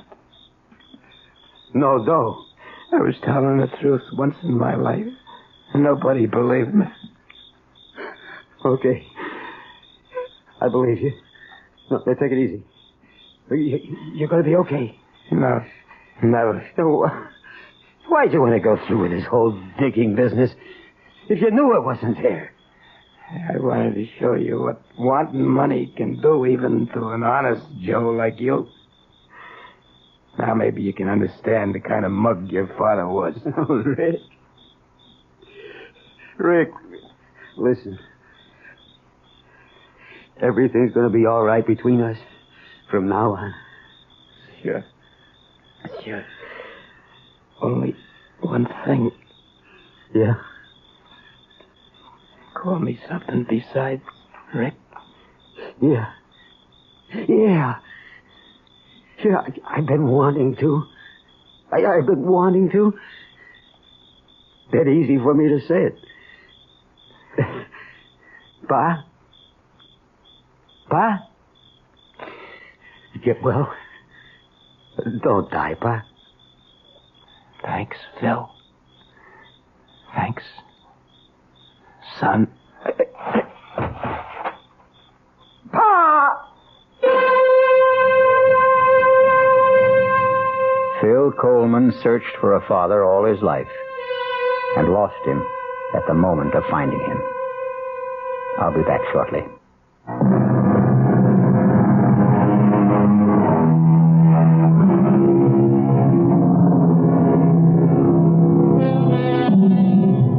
The other side of the coin was revealed to Phil too late. But in his heart was a new understanding of his father, of his son, and the meaning of love. Our cast included William Prince, Joseph Julian, Ralph Carter, Joan Lovejoy, Robert Dryden, and Ian Martin. The entire production was under the direction of Hyman Brown. Now, a preview of our next tale. I said, who are you? Tell me. Spencer. What are you doing here? Now, look, darling, if this is a... Oh, no. What am I doing here? If this is a joke, it's not in the best of taste. I'm afraid I don't know where I am. Or who you are. Where are you going? Home. This is your home, Spencer. Please, don't be alarmed, please. I hope I haven't frightened you. I'll leave this minute. You mean that after 23 years of marriage, you look at your wife one morning and you don't know who she is? This is E.G. Marshall inviting you to return to our Mystery Theater for another adventure in the macabre. Until next time, pleasant dreams.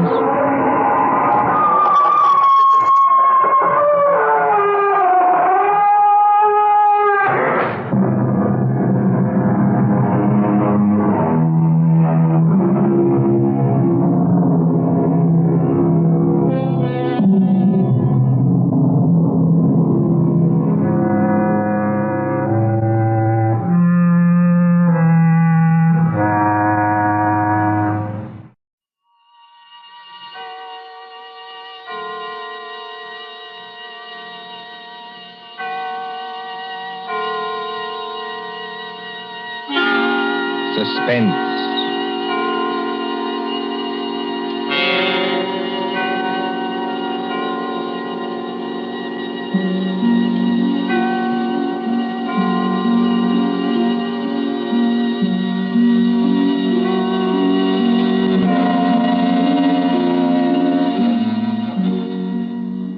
The thrill of the nighttime, the hushed voice and the prowling step, the crime that is almost committed, the finger of suspicion pointing perhaps at the wrong man, the stir of nerves at the ticking of the clock, the rescue that might be too late or the murderer who might get away, mystery and intrigue and dangerous adventure.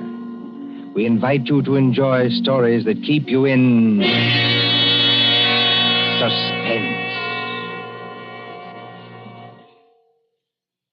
For Suspense, tonight we present The Lord of the Witch Doctors by John Dixon Carr.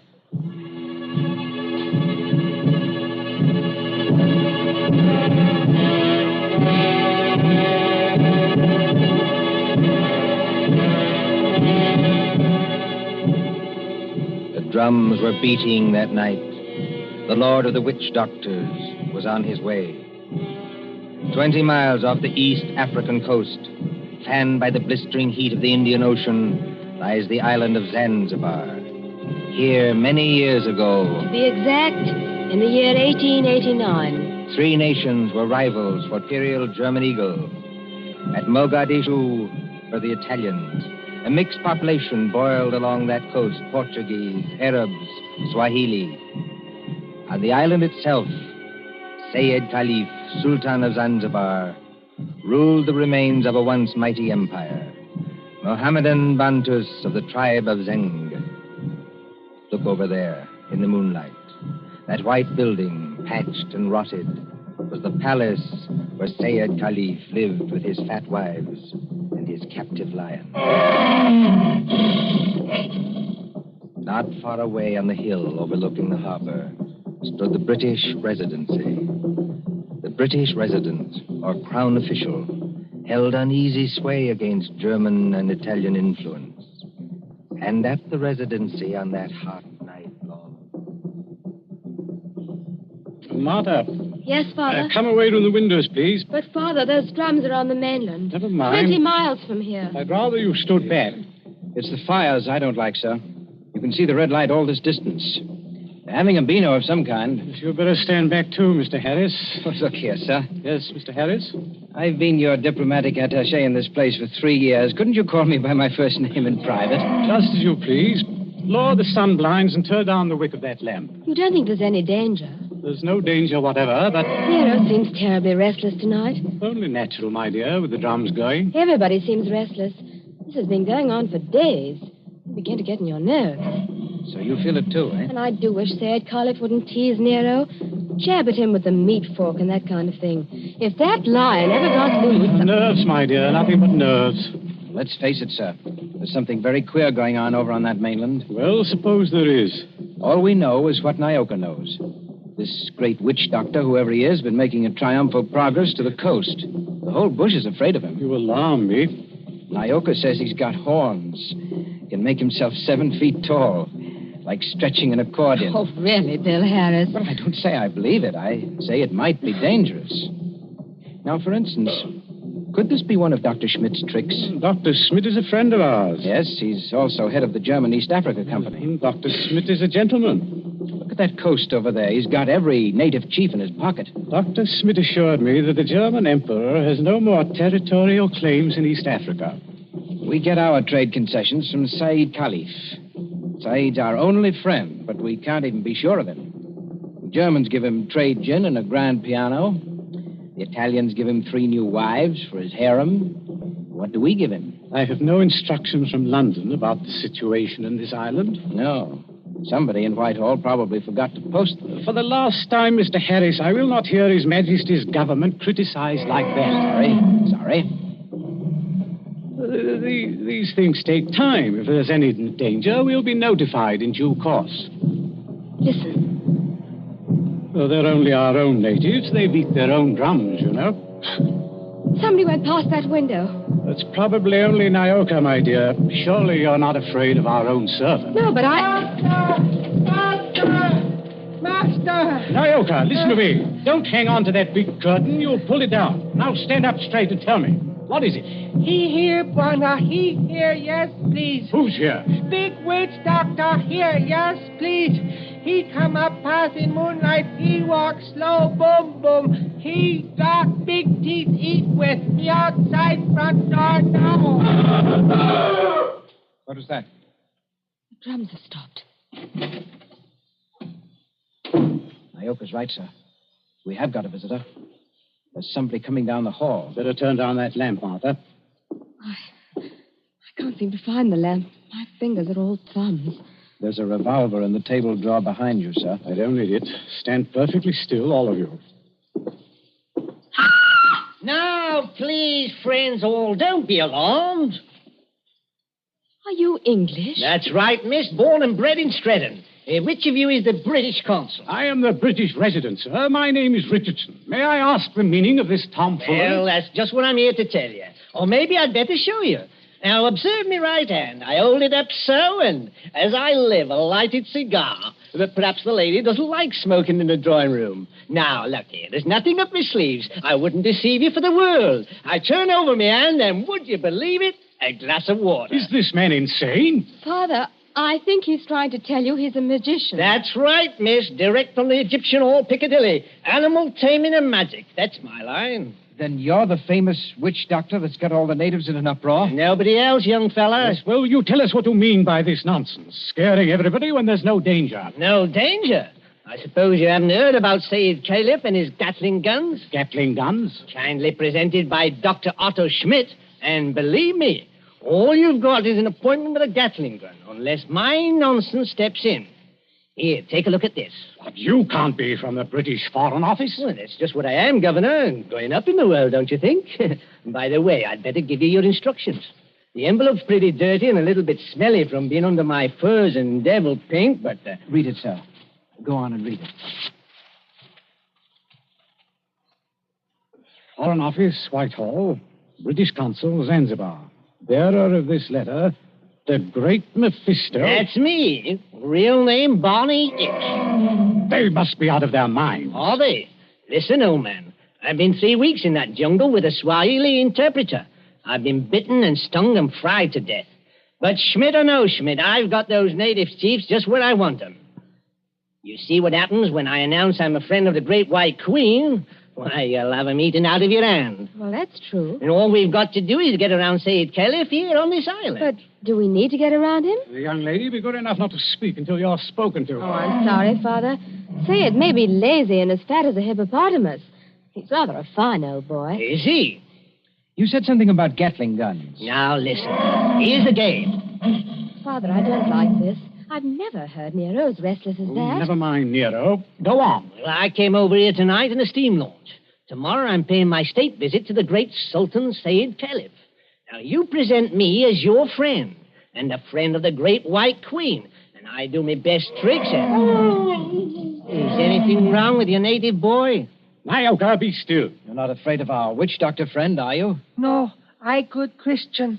Here, what are you doing? Come out from under that sofa. But, Bwana, I see something. I look out through window slats.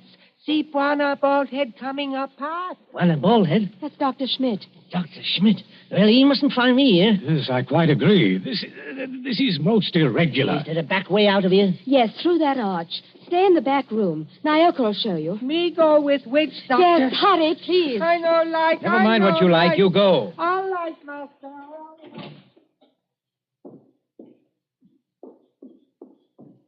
It's all right. They've gone. Yes, about time, too. Well, good evening, Dr. Schmidt. Pleasure to see you. Always a pleasure to see you. Ah, my friends, I wish I could say it was such a pleasure to see you. Isn't it, Doctor? This at any time but now. Do not mistake me, I beg of you. No, it is that confounded lion, Nero. Always I say it will happen, and now it has happened. What about Nero? My friends, I regret. He has made his kill. He has tasted blood. What's that? You permit that I sit down and take off my sun helmet. I am not young, and I'm tired. It's not Sayyid Caliph. Yeah, it is so. He has teased that lion once too often. Oh, poor old boy. He was our friend. He's not dead. Yeah, I regret. Yeah, he is dead. Sultan of Zanzibar is dead. Oh, Gad. But how did the lion ever get at him? He drank too much puma. That was his trouble. He got drunk and think he can do too much. So he opened the door and went to the lion's cage. Into the cage? Yeah, would you believe it? Not easily. But it is true. Over to Paris, there's what you call gnashing of teeth. His son Nobi is in tears. Did you see this happen, Doctor? No. I go there later and they tell me. It's all the worse because of some foolish toy, a doomhead toy, that he has been struck over the head and thrown into the cage by someone who did not like him. That's more likely, if you ask me. My friend, it is foolishness. Everybody liked old man. He was a father to his people and a kind friend. Doctor, are you telling us that Said may have been put into that cage unconscious? It is what one African soldier says, yeah. Well, then he may still be alive. Alive? It is impossible. It's more than possible. A lion may maul an unconscious man, but it doesn't often kill him. This is vital. Vital to Said himself and others as well. You're a doctor. Can't you go and make sure? My friend, I regret. I am not that kind of a doctor. Harris, you may be right. I think I'd better go myself. Yes, that's a good idea, sir. I'll stay here and entertain Dr. Schmidt. Unless, of course, he wants to go, too. No, I think. I do not like sights of that sort. I have a tender heart and I have illnesses. Besides, you can do nothing. I tell you, he is dead. Yes, we'll see. Martha, you better come with me. Your nurse's training may be of some use at last. Of course. Hadn't we better go the back way and speak to Naoka? Yes, Naoka mustn't be troubled in that back room.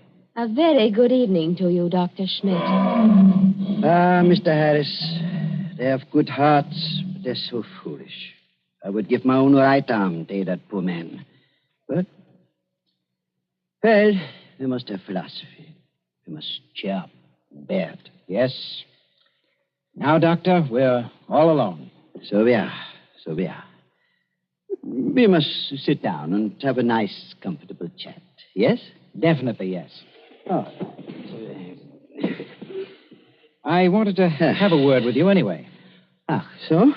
About what, Mr. Harris? Oh, various things. I am happy to give you all the time in the world. I like talking to young people. It makes me feel young again myself. Like Nobi? Nobi?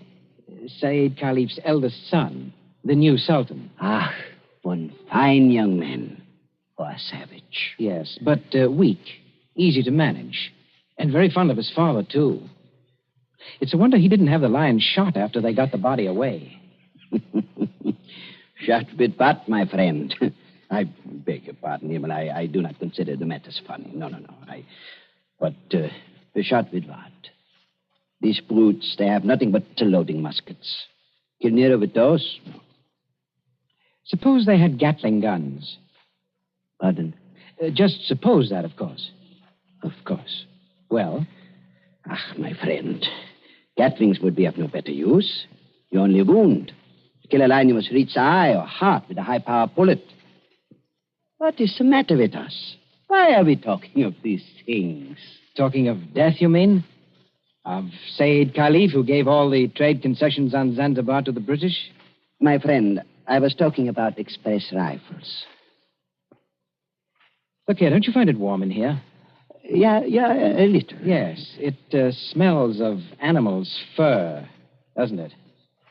I'll just raise those sun blinds. No. You must not trouble yourself to do that. It's no trouble. I beg of you not to trouble. It is not necessary. Doctor, you've been mopping your forehead ever since you've been here.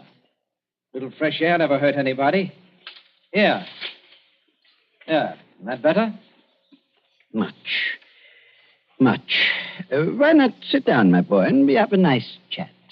Fine enough night. No smell of the animal's cage here. My friend, you talk like a hunter. Yes. Or a victim. Yes, it's a fine night. At least for this part of the world. Fire's still burning on the mainland. I wonder if that's a good sign. Of what? I wish I knew. And the sea is like skim milk under the moon. And... Good Lord. What is it? What makes you jump? Look there, in the harbor. My friend, I see nothing. Perhaps if I take off my spectacles and vibe... Why, man, you must see it. In the harbor, out at the left there, beyond the shadow of those big palm trees. Don't you see our riding lights? It looks like... By George, it is. It's a warship. It's only a German gunboat, my friend. Only a very little German gunboat. German gunboat? My friend, you must not be so distrustful. That is not kind. Let me get a telescope. But I tell you who she is. It is nothing. She is on what you call a goodwill tour. You're not angry. Angry? My friend. Well, I did not know. I could not guess. That is, England is hard to understand. We know that ourselves. I tell you something in confidence. The Germans are sensitive. The British objected.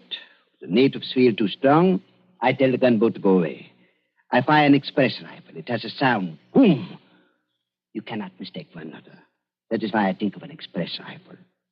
But if nobody will object... Why, not the least bit. Tell me, Doctor, do you like it here on this island? Well, just not bad. Don't you ever want to get away from a forsaken mud heap like this? My friend, I am a German. My duty is here, as I stay here.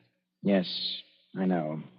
Between ourselves, that's exactly my position. But you are young. That's not the point. It's the importance of the job. The British don't rule Zanzibar. We hold the trade concessions from Said Khalif, and our residency has to protect them. But even you, Doctor, would be surprised at the amount of trade that we have to protect and the revenue that comes out of this island. Is it so now? You don't say so. I do say so. Is it so much? More than you think. Of course, I'm not allowed to give you any figures. No. Of course not. I would not dream of asking you. How much would you say it comes to, roughly? Oh, come now, Doctor. As one gentleman to another, you're not asking me to give away secrets. Oh, no. It was only a joke, you understand? Please do not try to up-trip me. I would try to pull your leg, and it was only a joke, believe me. Yes. It's all in the game, as it were. Yes, all in the game as gentlemen. Oh, Doctor, you're quite a humorist. You're not offended? Not at all. No, as I was saying, I hold a rather important job. Of course, Mr. Richardson holds an even more important one. He's been very friendly with old Said Khalif on this job. Of course, you know what that job is? Of course. He's the British consul. What is the matter with you? You're not smiling any longer. Why are you looking at me like that? So that's it. That's the game. You made exactly the same mistake that he did. Yes, who did? Dr. Schmidt, have you met the great lord of the witch doctors? The maker of spells and the tamer of lions. I am a good Christian. I pay no attention to what natives say. I do not believe in witch doctors. No, neither do I. Not in this one, at any rate. What one? The witch doctor who came here tonight and said that he was on a mission for the British Foreign Office. He's an imposter from the word go, and you're working with him. Oh, don't upset your chair like that, Dr. Schmidt. Because if you fall on it, you may hurt yourself. I have not hurt myself, young man. Oh, yes, you have. The fellow who came here tonight addressed Mr. Richardson as the British consul. That might have been a slip of the tongue. But then you see the letter on the table there? I have eyesight, I thank you. That letter is supposed to come from the Foreign Office, and it calls him the British consul, too. I heard it read aloud. The Foreign Office may make mistakes, but they don't make mistakes like that. That letter, Doctor, is a forgery. It was forged by a German, and probably by the German who calls himself Barney Hicks, or the Great Mephisto. He's in the back room now. No, he's not, Governor. He's standing in the doorway behind you now. Yes, I thought I heard you. But don't turn around to look at me. I'm just warning you. Have you got anything to enforce that? Yes. I've got a 500 Express rifle that could smear you all over the opposite wall. Karl, hast du abgematust? No, Und keinen... Well, if you fellows are going to shoot me, I wish you'd speak English about it. Karl, I beg of you. No. Don't fire that rifle. Exactly. You see, Carl, I'm turning around. This is all very... now, Carl. You see what the doctor means, Carl? If you fire that rifle, you'll send your gunboat out of that harbor just when you need it. Isn't that the signal, Doctor? To send the gunboat away? Carl, I beg of you. Yes, it is. Very simple, economical German signal. So, you two killed Said Khalif. That is slander. That cannot be proved. Had to do it, I imagine. Said was the one chief that you couldn't buy or frighten with your witch doctor, so you got rid of him. Tomorrow morning, the witch doctor would have appeared. He'd have scared the daylights out of a weak and superstitious son, Noby. I told you I was fairly good at my work, Governor. And I am. Yes, and then the witch doctor would have taken over everything. The British resident had to be bamboozled for 24 hours to keep him out of the way with a ghost story about a British agent. And there was a gunboat in the harbor in case of trouble. Slight mistake there, Governor. There is a gunboat in the harbor. Yes. It's really worked out beautifully. The Emperor should be pleased. I don't think your White Queen will be very happy, though. I'm the great witch doctor to that frightened mob over there. Said is dead. And there's a German gunboat in the harbor. Listen. I think I hear something. Whoever's out there, stay back. Whoever's out there, stay back. Bill, listen to me. Sayed's alive. He's alive. This is impossible. We can see him breathe. We don't even think he's badly hurt, but he's still in the cage, unconscious. Still in the cage? You mean they can't get him out of there? If he wakes up or they attempt anything, Nero will tear him to pieces. The whole crowd over there is nearly crazy, but they don't dare go into the cage. Well, gentlemen, you should have been more careful. If they do get Said out of there alive, you're done for. Be quiet. Listen. Noby and the rest of the natives are coming up here now. See here, miss. Are you talking about the old boy's son? Noby, yes. He wants to see the witch doctor. The witch doctor?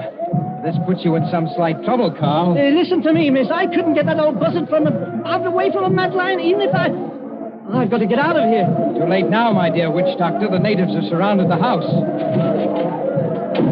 Who's that? It's Noby. He's coming down the hall.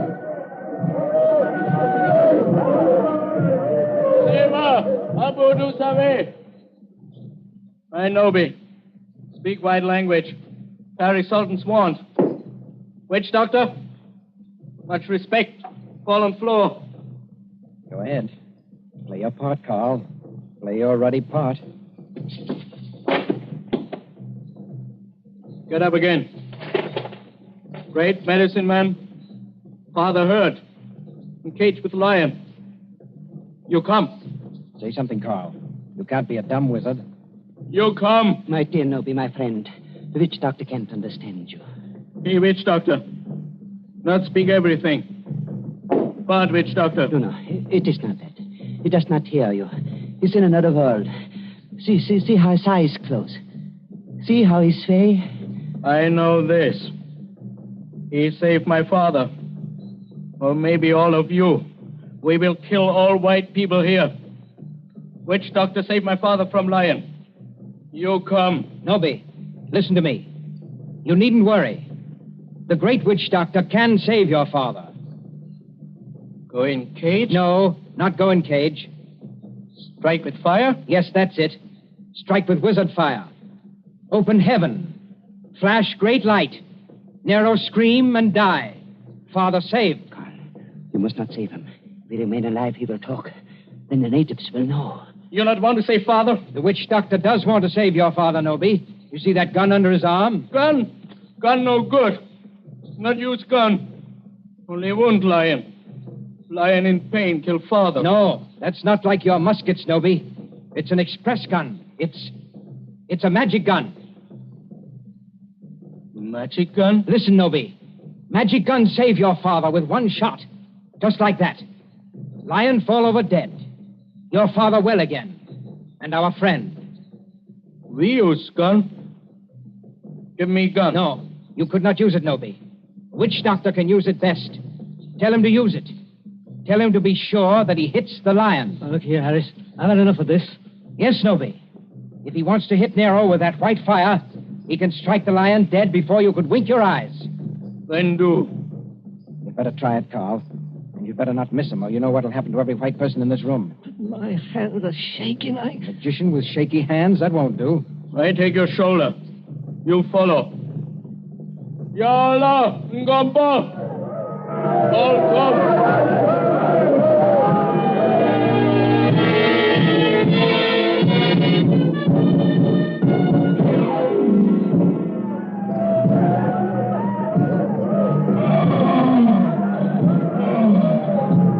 There is cage by palace door.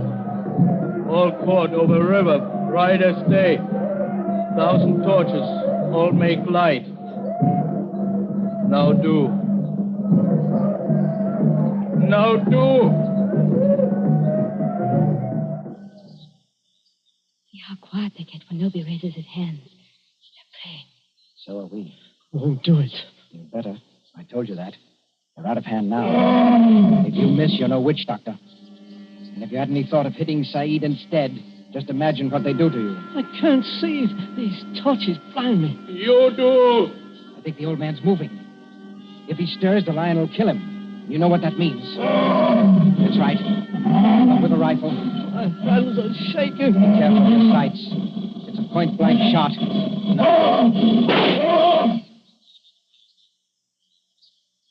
Allah! Wukon! All right, Nobi. The lion is dead. They can go in and carry your father out now. Lion dead? German magic is great magic. Yes, Nobi, it is. But English magic is greater. English magic better than German magic? Yes, Nobi, and I'll prove it. Turn around. Look out towards the harbor. I stand here. I wave my hand, like this. Nothing up my sleeves. I wouldn't deceive you for the world. I wave my hand towards the gunboat in the bay. The gunboat sails away. English magic, Nobi. English magic.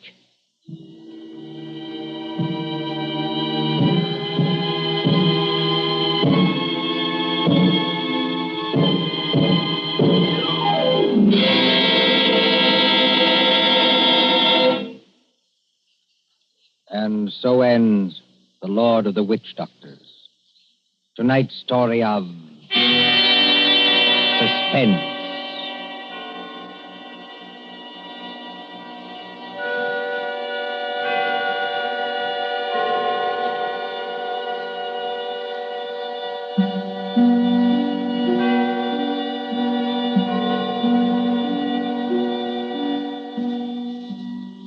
Next Tuesday, when CBS again brings you Suspense, our story will be The Devil in the Summer House. The broadcast for next week only is scheduled for 10 p.m. Eastern Wartime, a half hour later than usual. William Spear, the producer, John Dietz, the director, Bernard Herrmann, the composer-conductor, and John Dixon Carr, the author, are all collaborators on Suspense.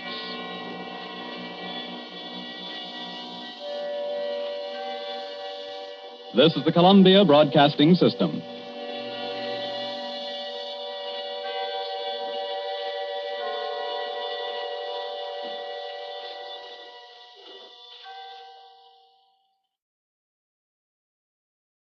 CBS Radio Mystery Theater presents...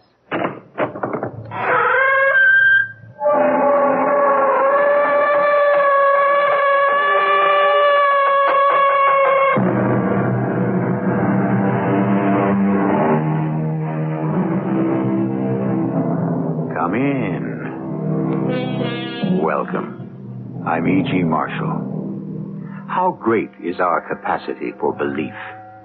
Most people would probably claim they'll believe anything they can see, feel, taste, touch, or hear. In short, anything they could experience with their senses. But I will venture to say there are things in this world so fantastic, so incredible, that you or I could stare at them with our own two eyes and swear under oath that we were not seeing what was there. Sharky, you have got to support me on this. I can't. You've got to. They'll never take my word alone. I sound like a raving lunatic. I'm sorry, Mr. Perk, but I can't do it. You were down there with me. You saw it just like I did. No, I didn't. What? I didn't see it. Neither did you. We didn't see a thing. There's nothing down there.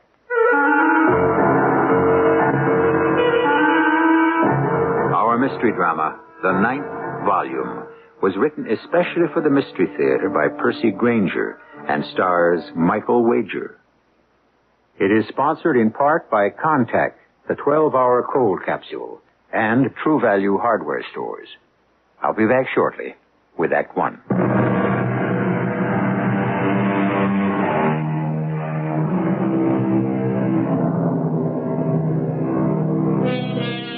Energy is something we hear a great deal about these days. The kind of energy provided by oil and coal, that is. We hear debates as to how much of these precious substances are left. Some say supplies are virtually unlimited. Others say we'll run out in 200 to 300 years. And the more dire prophets claim a mere 25 years. Whatever the figures, one thing is certain.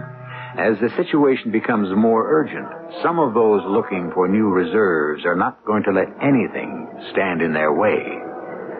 The year is 1998. We're at a drilling site on the western slopes of the Rocky Mountains. Okay, start her up. Start her up. Sharky? Yes, sir? What are the chances of that well getting down another 50 feet by noon? I don't know, boss. That's pretty solid stuff we're drilling through now.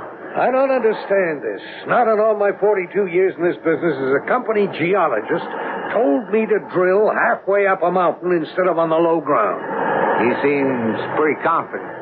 He's a young smart aleck, if you ask me. He isn't quite right. You mean in the head? Yeah. But he went to college.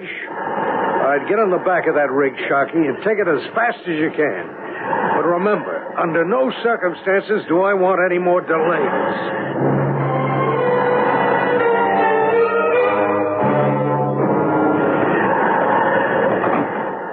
Morning, Milo. Morning, John. Coffee's on. Uh-huh. Everything underway okay today? How can you be so cheerful when we've only got less than a week left and no sign of oil? Less than a week?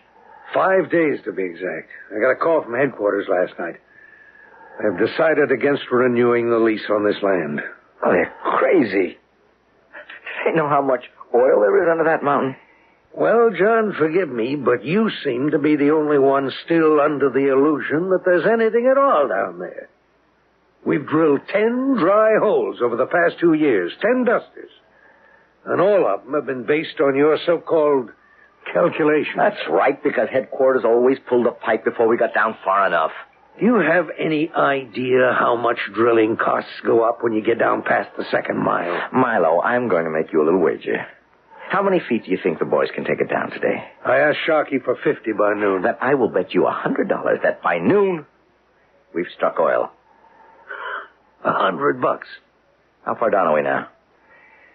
As of last night at quitting time, it was 19,967 feet. Okay. I'll make that bet even more specific.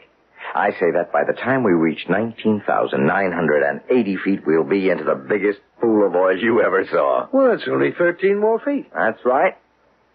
Is it a bet, Milo? Well, Mr. Hawkins. Yeah? Mr. Burke, I think we've hit something.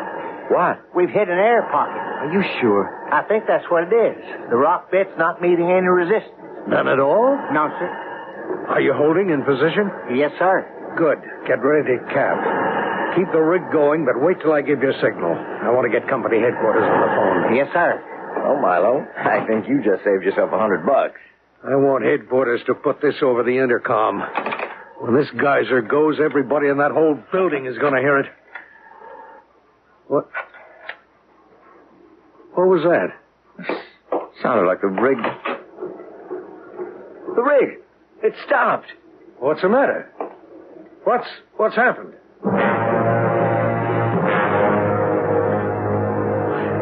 Shocky, what's gone wrong? I don't know. Why did you stop the rig?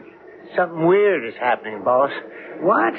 What are you talking about? Well, there was this, I mean, I don't know how to describe it. The rotor was kicking up rock dust.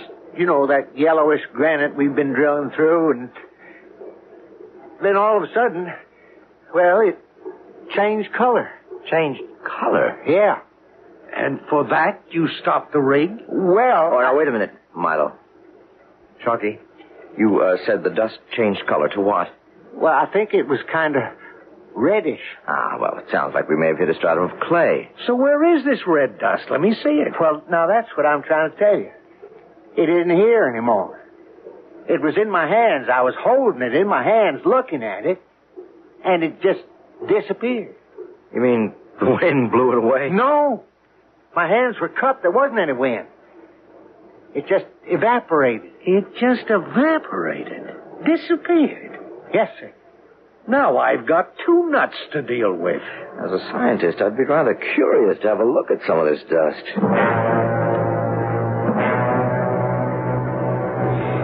There ought to be still some of this stuff in the hole here if I can just turn the pipe.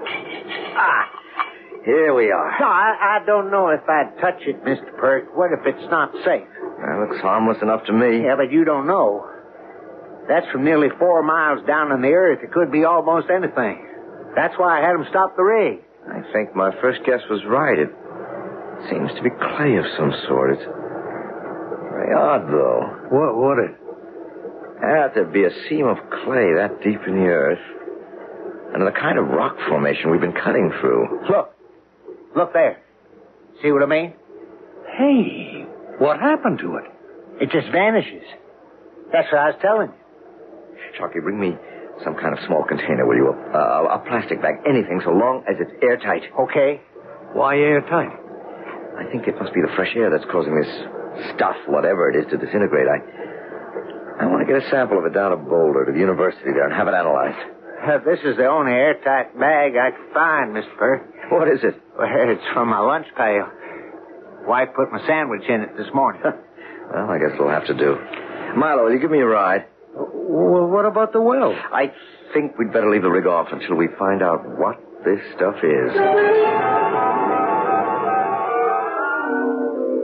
It's past 1 o'clock. We've lost the whole morning. How much longer is this friend of yours going to take? Milo, Professor Anderson is a very thorough person. He'll be finished when he's finished. This is ridiculous. You saw that dust disintegrate with your own eyes. So, stuff comes up from the center of the earth and acts weird. Why not? If I was down there, I'd act weird. It doesn't raise your curiosity at all. Professor Anderson. Gentlemen. What did you find out? Were you able to analyze the powder? Mr. Hawkins, is that right? Yes, sir. You can call me Milo. Milo, how do you enjoy working with this practical joker here? Professor, what? You see, Mr. Hawkins, Mr. Perk here was one of my more intelligent students, so I assume he must be attempting humor when he comes around bothering a busy old man with a handful of powdered tile. Tile? That's right, John. What you asked me to drop everything for and analyze is nothing but common tile, such as one might use to roof a house. What's so special about it? What's so special about it, Professor, is that it comes from the bottom of a well shaft nearly 4 miles down inside a mountain. Oh, I see. So you weren't pulling my leg. Why did you ask me to keep the sample in an airtight container? It made my examination much more difficult. Because when that dust is exposed to fresh air, it disintegrates. Disintegrates? John, if that's true, do you realize how old this material could be? Your find must be investigated at once. Well, there's just one problem, Professor. How would you get down there? I don't know. I only know the site must be excavated. This powder could well be far older than all our previous estimates. It could be all that remains of a civilization we never even knew existed. Which reminds me, John, I must keep this sample and run dating tests on it. Of course. Now, look, our company has a deadline. If we don't find oil, we've got to be off that land by the end of the week. Oh, but you can't continue to drill for oil, son. Don't you realize that by continuing to drill, you might destroy an invaluable clue to our past? I don't care about the past, Professor. I care about the future. And I don't see that the excavation of one more prehistoric Indian dwelling or whatever is going to make any difference. But getting to that oil, if it's there, will. Problem still is how to reach the site. Just a minute. You're drilling up near Pine Creek, aren't you? Yeah, 3 miles up the mountain from there. Well, then I think there might be a way. There used to be a big silver mine at Pine Creek, remember? Ah, that's right. It was abandoned at the turn of the century, 95 years ago. But the last shaft the miners dug struck a cave system. Of course. You took us there on a field trip. Oh, let me see. I should have some maps around here someplace. Yes. Here we are. This is the one I'm looking for. A cutaway view of the mountain. Now, you can see here how extensive the cave system is. Now, where exactly is the location of your drilling site? Right here. There, you see. Trace line straight down 20,000 feet. That's your depth? Uh-huh. And it would place you here, the very deepest bowels of the mountain. But here you see the cave starting at the base of the mine shaft, which is already at the base of the mountain, and you give yourself a head start of nearly 15,000 feet. And look, here's a branch of the cave which comes practically to the point our drill has reached. Why, we could crawl there in a matter of hours. Now, just a minute, John. Seem to be forgetting who pays your salary. Milo, look, it's now 1 o'clock. Give me until starting time tomorrow, 9 o'clock. What do we lose? A half a day. I think perhaps you better allow Mr. Perk to attempt the descent. My analysis showed traces of a rather strange substance. An adhesive, I believe. Well, why was it strange? Because it was entirely synthetic. And no primitives we're familiar with could possibly have known about it. I'm reminded of an old story about a cabin boy on a clipper ship. It seems he was always losing things. One day, the captain asked him to clean his favorite clock. But when he asked to have it back, the boy couldn't produce it. The captain flew into a rage. "I suppose it's lost," he said. "Oh, no, sir," replied the cabin boy. "I know exactly where it is. It fell out of my hands as I was cleaning it, and it's at the bottom of the ocean."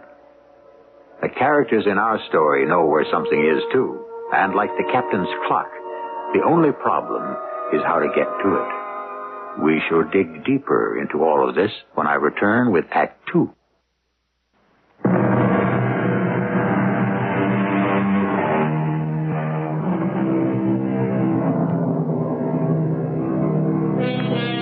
There are many things which distinguish man from the so-called lower orders of the animal kingdom. And geologist John Perch is giving us a good demonstration of one of them right now.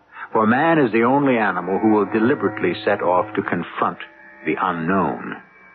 John Perch has bought a few precious hours from a grudging Milo Hawkins, and with Sharky as his assistant, is descending into the mountain. Sharky, careful, this ledge isn't too wide. Is there room for both of us? Just barely. What time is it, Sharky? Almost midnight. Sharky. Huh? There it is. The end of the tunnel. Hand me the bag with the drill and the explosives. Here we go. While I'm drilling a hole for the dynamite, you get out the oxygen packs. Then inflate one of those balloons to seal off the tunnel behind us. We don't want any fresh air getting into whatever is behind that rock.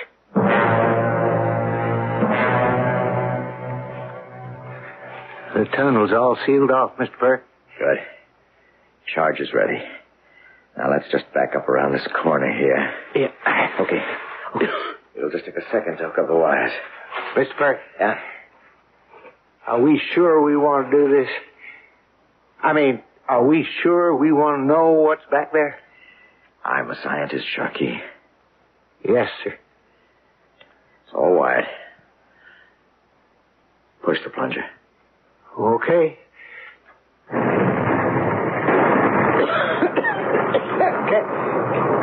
Can you see anything? This flashlight. No. Wait. Through the dust, it looks like there's a chamber of some sort. Come on.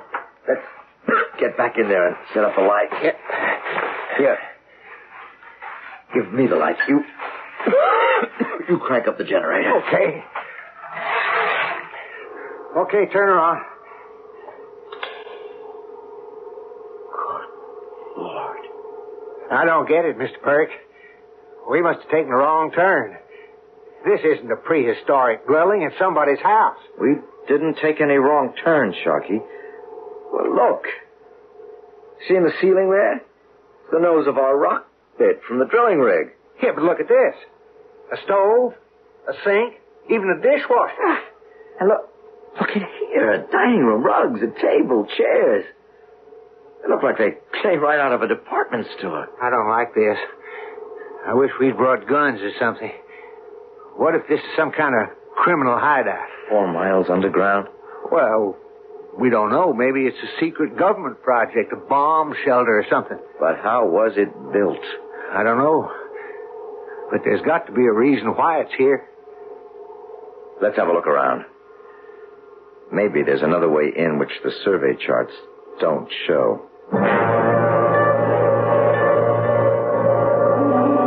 Did you find anything, Mr. Perk? Nothing. How about you? Well, nothing. Fantastic. This entire house is encased in solid bedrock. But I saw bedrooms, a bathroom, even a TV set. Everything just like people lived here. Except that there are no signs of life anywhere. Hey, look at this. Glass in the windows, not even cracked. And curtains. I wonder if the plumbing works. Well, there's only one way to find out, isn't there? Hey, the stuff that came out of the tap. It's black. Black? What is it? Let me take that. No, Mr. Blake, don't. What I thought. There's nothing wrong with this, Sharky. It is perfectly good crude oil. Oil? Yep. I don't believe what I'm seeing. A ranch house in the middle of the earth with oil coming out of the faucets. It's like magic. I think there may be a more rational explanation, at least for the oil. Did you see any stairs leading to the basement?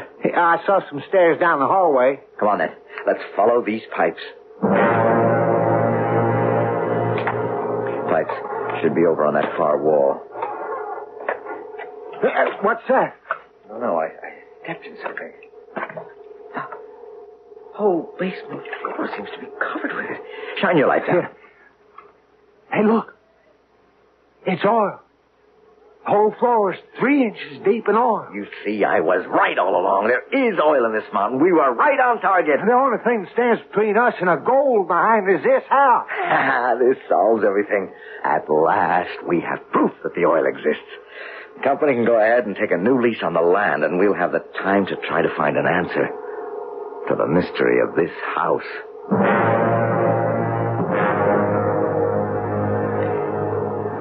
We can leave the generator here. We've got to get back and stop Milo starting the rig up. What time is it? 2:57 a.m. We should just about make it. We'll inflate another balloon to seal the passage behind us before removing the first one. Are we all set to go? All set. Wait a minute. What's this? What? This door. I didn't see it before. Did you check it out? No, I thought you did. Well, we better have a look. Mr. Perk, this place gives me the creeps. I got this funny feeling. Why don't we just leave well enough alone? Help me move the light over. What kind of thing could survive down here without air? Mr. Perk, I'm frightened. Now, don't open this door. Get out of the way! What is it? A library. A library? Only a library. Room filled with books. You're not afraid of them, are you? I'm going to have a look. Maybe they'll provide some kind of clue.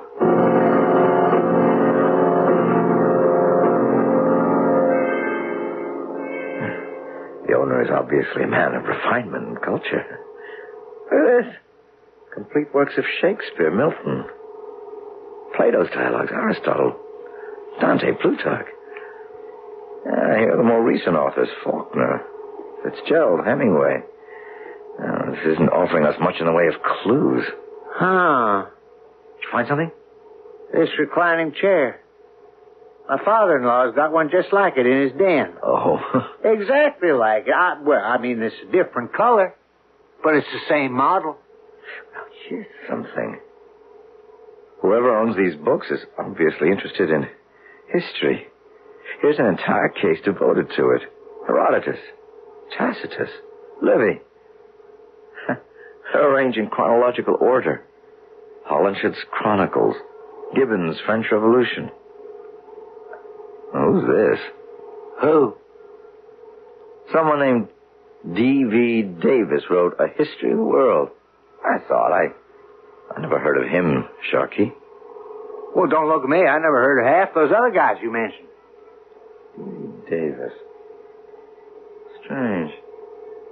Every other author on the shelf is familiar but him. Mr. Perk, you remember that feeling I had before? Well, it's coming back. I think we ought to go. Now, wait a minute. History of the World by David Vladimir Davis. In 9 volumes.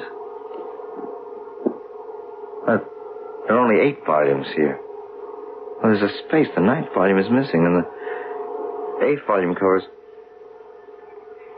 Oh, Lord.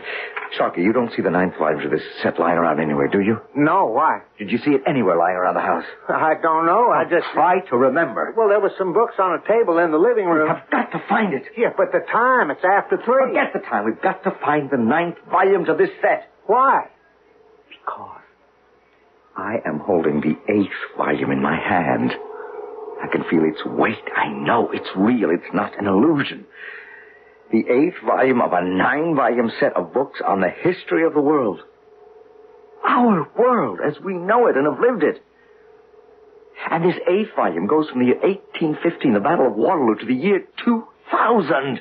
But this is 1998. What is this guy, a fortune teller? Don't you see? There's still another entire volume to the set. I think I'm beginning to understand. Hey, wait. What's that noise? Miss Perk, the house is beginning to shake. It's stopping. What was it? I'm not sure. But if we really are sitting on top of an oil field, it's a highly unstable situation. The vibrations from the dynamite must have disturbed things. We got to get out of here. First, we have got to find that book. Why? Why? What's so important about some old fortune teller's book? That's not it, Sharky. That's not it at all. Don't you realize what we've discovered? This is... What's that smell? What? That smell. Hey, it's gas. There's gas escaping from somewhere. That explosion must have opened a leak in a gas pocket. Quick. Put this book in our bag. We'll have to come back later with masks to search for the 9th volume.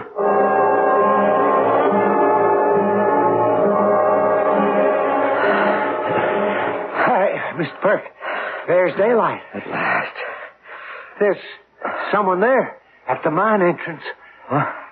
Oh, God, it looks like Professor Anderson. John? John, is that you? Yeah.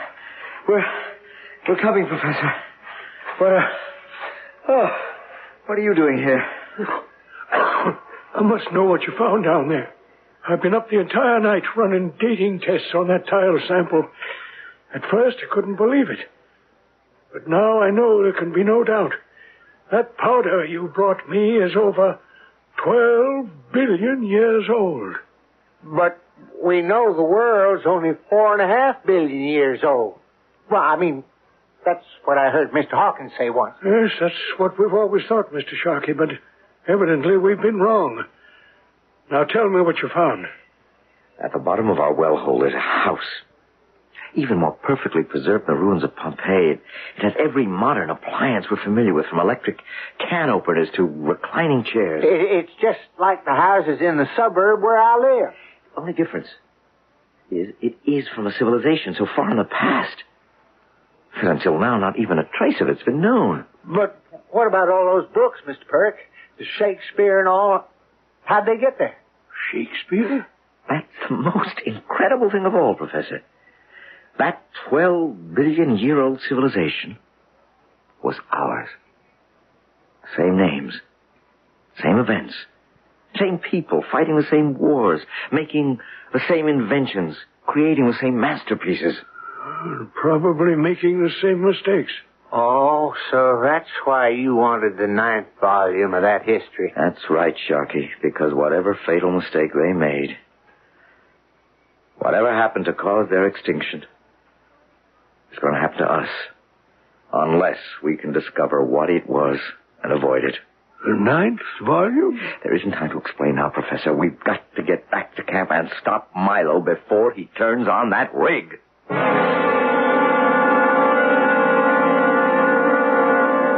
In our beginning is our end, said T.S. Eliot.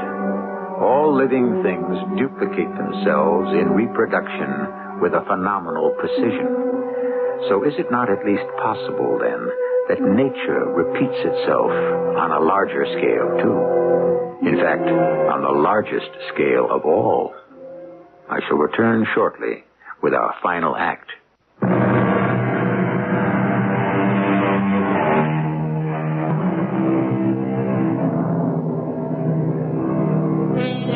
We catch but glimpses of our past. The legend of Atlantis lives on. The mysteries of Stonehenge and the giant statues of Easter Island continue to baffle us. The most advanced and sophisticated civilizations are represented by mere shards of pottery stumbled on by accident. For all our research, there is still behind us a vast unknown. But now, a discovery, fantastic, terrifying evidence of a former civilization identical to our own. A civilization whose end was so cataclysmic, no trace had ever been discovered until now. Milo, thank goodness we got here before you started that rig. John, I've got a bone to pick with you. There's no time for that. Sharky? Yes, sir? Get out there and get the rig started. No, wait, you've got to listen to us. I've got a better idea, John. Why don't you listen to me for a change? I got a little phone call last night from headquarters. You remember them, don't you? They wanted to know how things were going. Understandably, they're getting a little anxious, considering the fact that we've got only 4 days before our lease here is up. And you can imagine my chagrin when I had to tell them the rig wasn't even running, that my geologist, who's supposed to be telling me where to drill, had told me to stop so he could go down and nose around some prehistoric Indian hut. That's not what's down there. I don't care what's down there. My job is to drill for oil. You know who's arriving today? Sid Dobbs. Sid Dobbs? That's right. The company executive vice president. He wants to know what the heck is going on here. He's flying out personally to take over the operation. Well, if you would let me get a word in edgewise, I can tell you what's going on. All I want to know is why we haven't struck oil. Well, that's one thing you don't have to worry about. There is oil down there. We saw it. You saw it? I stuck my finger in it. I tasted it. It's there, right where I said it would be. The drill is no more than 20 feet above the strike at this very moment. Well, then, let's get it going and have that oil coming up for Mr. Dobbs, so he won't have our heads in a sling. Sharky? Yes, sir? No, wait a minute. You can't start the rig, not until we've had a chance to go back down there. Go back down? What for? Milo, what we've discovered, it wasn't what we expected. There's a house down there, all right, but it's modern. I mean, well, not modern exactly. It's 12 billion years old, but... Sharky, what's he talking about? I know, it sounds incredible, but Professor Anderson ran dating tests on that powder we took him, and it is 12 billion years old. Ah, so you found a modern 12 billion year old house. But the important thing is the book. That's why we've got to go back down. Oh, I see. What? The 9th volume. It's a history of the world from the year 2000 on. John, I'm doing my best to stay with you, but you aren't making it easy for me. Milo, now listen. There is a house down there from a civilization that existed 12 billion years ago that was ours. It was us. Don't you see what that means? We're being given the chance to look into the future. I see. Sharky? Yes, sir? You've been awful quiet. Yeah, I guess so. You were down there with Mr. Perk, weren't you? Yes. You went all the way with him? You saw everything he saw? Yes. And you saw this house he's talking about? No. No, I didn't. What?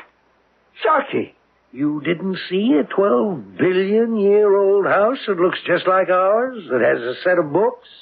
It's going to tell us what's going to happen? No, sir, I didn't. I didn't see any of that. That's what I thought. No! Sharky, what are you saying? Milo, look in this bag. We brought up the 8th volume of that set. See, look, it goes from 1815 to the year 2000. Now, will you believe me? There's nothing in here but a pile of dust. What? Oh. Good grief, we were in such a hurry I must not have sealed the container properly. Look, Milo, you've got to believe me. 12 more hours is all I need. But we've got to go back down there. Hello, Hawkins here. Yes? Okay, I'll be right over. The company plane has just landed with Mr. Dobbs. I'm going to meet him, and I want that rig in full operation by the time we return. Milo, listen to me. Remember when we were at Anderson's lab? He said his analysis of the powder showed traces of a substance that primitive man couldn't have known about. Oh, yes. Yes, I meant to tell you. Professor Anderson called yesterday, right after you and Sharky had gone down into the mine. He'd run another test and discovered what it was. But doesn't that convince you I'm telling the truth? It was mayonnaise, John. Mayonnaise? That's right. Remember? We used a sandwich bag from Sharky's lunch pail. Mayonnaise. Sharky. Mr. Perk, please, let me get by. Why did you lie?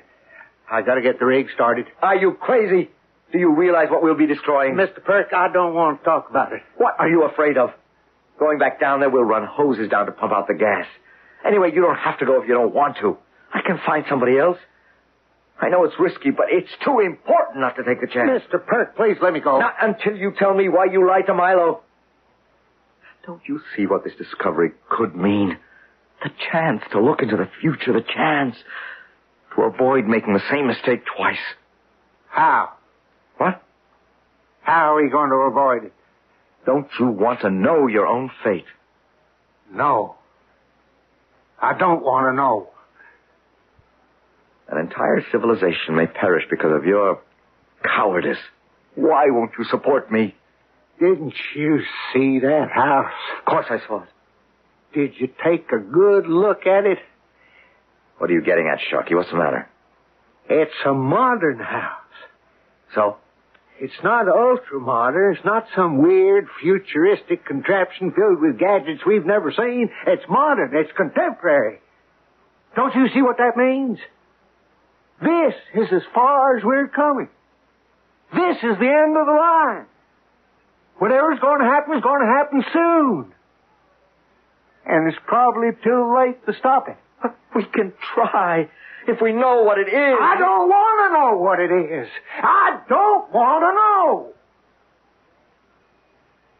So you won't support me. When Sid Dobbs arrives, you won't back me up. Sorry, Mr. Burke. You'll think I'm a raving lunatic. Sharky, why isn't that rig going yet? Oh, man. Hello, John. Hello, Sid. Mr. Dobbs, I'm sorry. I gave orders for the rig to be running. That's all right, Marlowe. Forget it. The rig isn't going on. It isn't? No. We've decided to suspend operations altogether. Suspend operations? Our lease is up in 4 days. It'll take us that long to pack up and be out of here. And as far as I'm concerned, the sooner we never see this place again, the better. Sid, when you say suspend operations, you mean you intend to pull a pipe? We sure can't afford to leave it behind. You can't do that. What? Why not? Removing the pipe would expose the hole to the fresh air and... Well, there's something down there that would be destroyed. By fresh air? Sid, we struck some old clay rock yesterday. That's why the rig isn't going. John insisted on exploring in a nearby cave. Sid, you have to listen to me. Sharky's right. There is oil down there. We're within 20 feet of it. Are you asking me to start the rig going again? No. I'm asking you to take a new lease on the land and hold off making the strike until I've completed my explorations. John, I remind you that we've been listening to you for 2 years. There's no more time. It's all run out. You are also sitting on top of something infinitely more important than oil. And it's going to be destroyed. John, I think you need some sleep. That's your problem. Now, wait a minute. Just a minute, Marlowe. I'm curious about these continued illusions, John. I might give you one more chance. I will accept your considered judgment as a rational scientist that the oil is there and hold off drilling. If you'll tell me what's down there that's so important. My judgment as a rational scientist. Oh, never mind, Sid, never mind. Go ahead and pull the pipe. Okay. Marlowe, have the men pack up. We'll pull the pipe and dismantle the rig in the morning.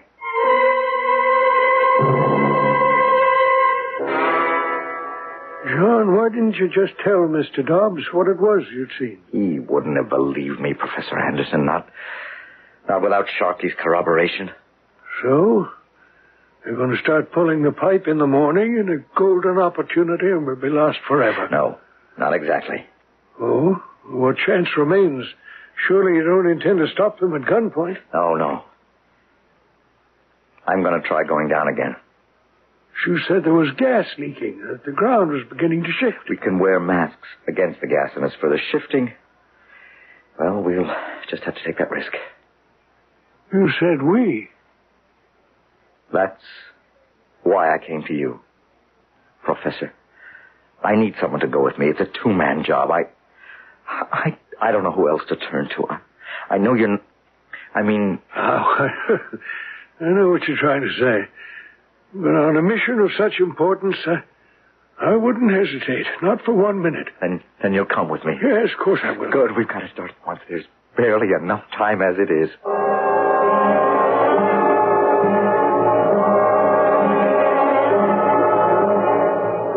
Sharky, I can't say I'll be sorry to see the last of this place. Something about it always did give me the willies. That you better lock the gate for the last time. Oh, okay, Mr. Hawkins. Hey, wait a minute. What's that? What? The stuff on your boots. The black stuff. Why, that's the oil. Oil? Where'd it come from? Well, that's what I was trying to tell you all along. The oil that's down there. Mr. Perk and I saw it, and we waded through it. Sharky, get Mr. Dobbs from the office. Why? We've got to start up that rig. There is oil, Sharky. Oil. Do you know what that means? Ha! Our future's golden.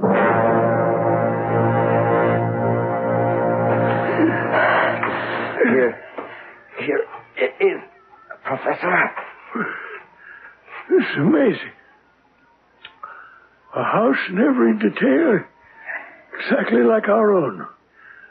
From a duplicate civilization that inhabited the earth 12 billion years ago. Oh, how much it could teach us. Wait a minute. Sharky said he thought he'd seen some books in the living room. This way. Look, over there on the table.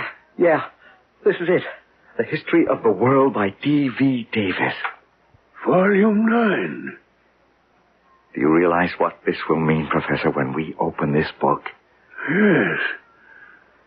I wonder what it is, John, that we're to learn about ourselves from ourselves. What's that? Professor, they started the drill. The whole house! It's collapsing into dust!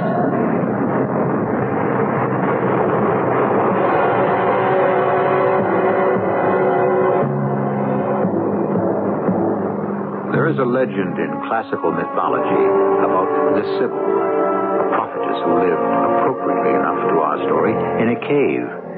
She offered to sell 9 prophetic books to Tarquin the Proud, the last of Rome's legendary kings. He refused, for he felt her price was too high. So she burned 3 of the books and offered him the remaining 6 for the same price. Again Tarquin refused. And again, Sybil burned 3 of the precious volumes. Finally, he bought the last 3 for the price of the original 9. But because of his stingy short-sightedness, mankind lost forever his chance to know what the future holds. I shall return shortly.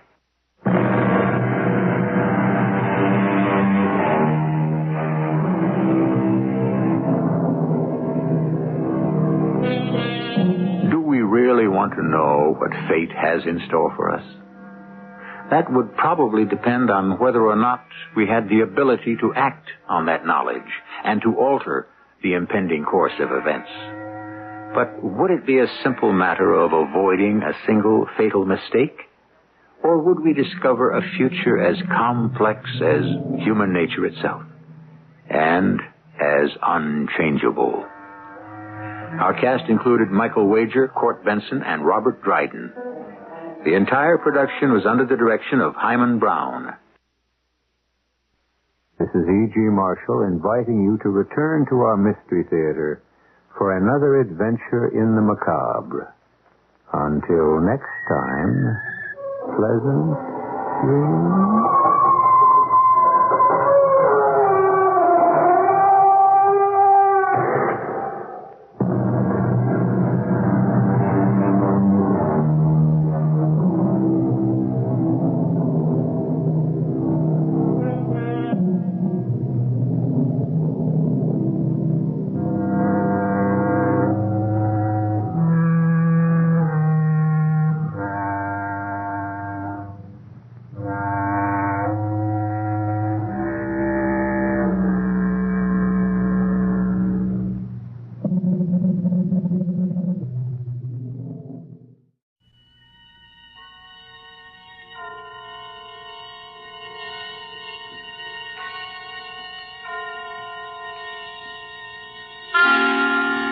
Suspense.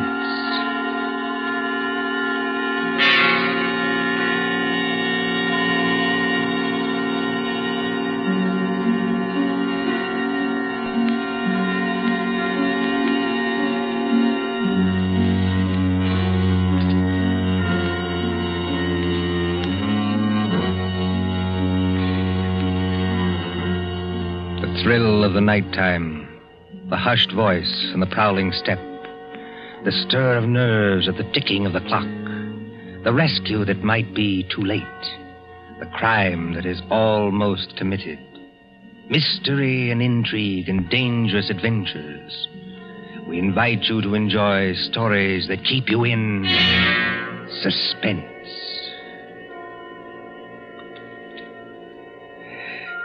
Can a man stake his life against $25,000? Can another and cleverer man track him down like a hunter, stalking his prey and kill him within 5 hours? Can you make a bet with death and win? For Suspense, tonight we present Will You Make a Bet with Death by John Dixon Carr.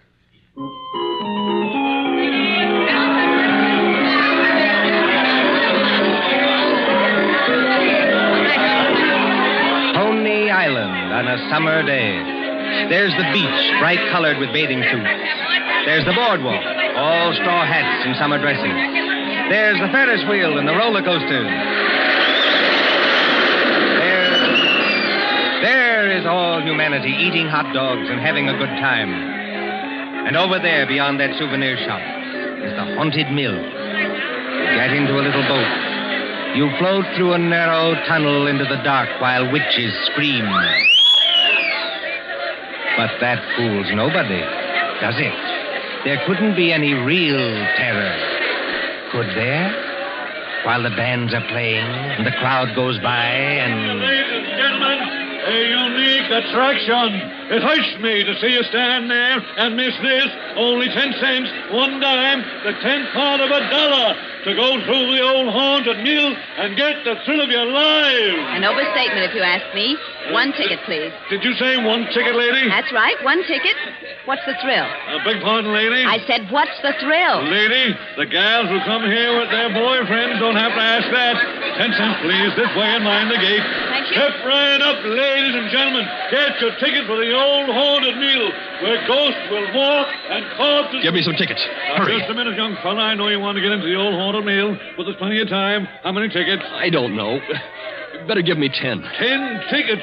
Do you hear that, ladies and gentlemen? Here's a young fella who likes the old haunted mill so much, he buys 10 tickets. Don't call everybody's attention. Listen, I've got a better idea. Whatever boat comes after mine, I'll give you an extra $1 to send that boat through empty. Now, what's the matter, son? The cops ain't after you, are they? No. It's nothing like that. Will you do it? Well, money talks, young fellow. Okay, go ahead.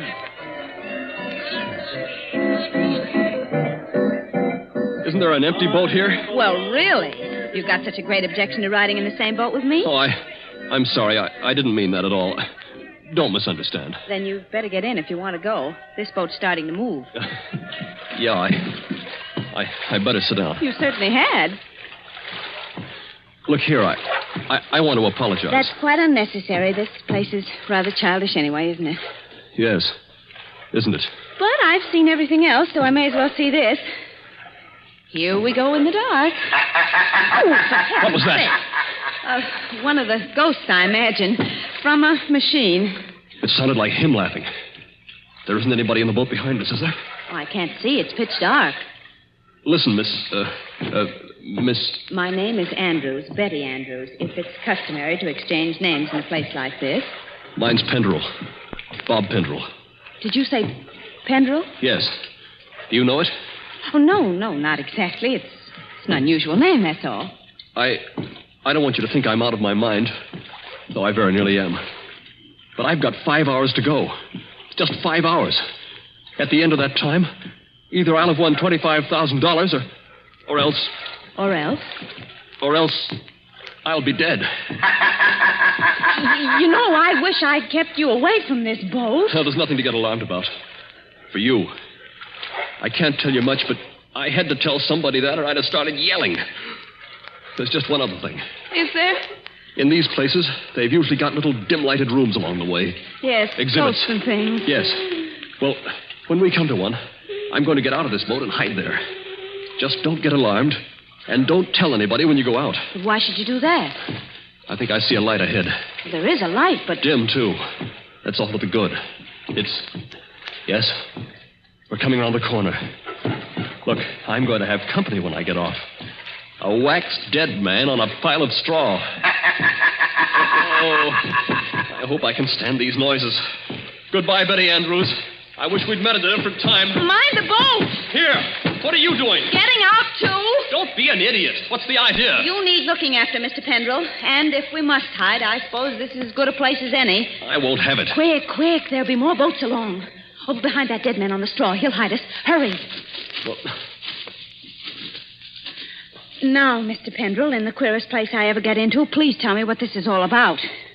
I can't tell you. You said it yourself. If you don't tell somebody, you'll go crazy. Maybe you're right. It's against the strict terms of the bet. But this is the last day. And I tell you, I can't hold out any longer. Lower your voice. There's a boat coming.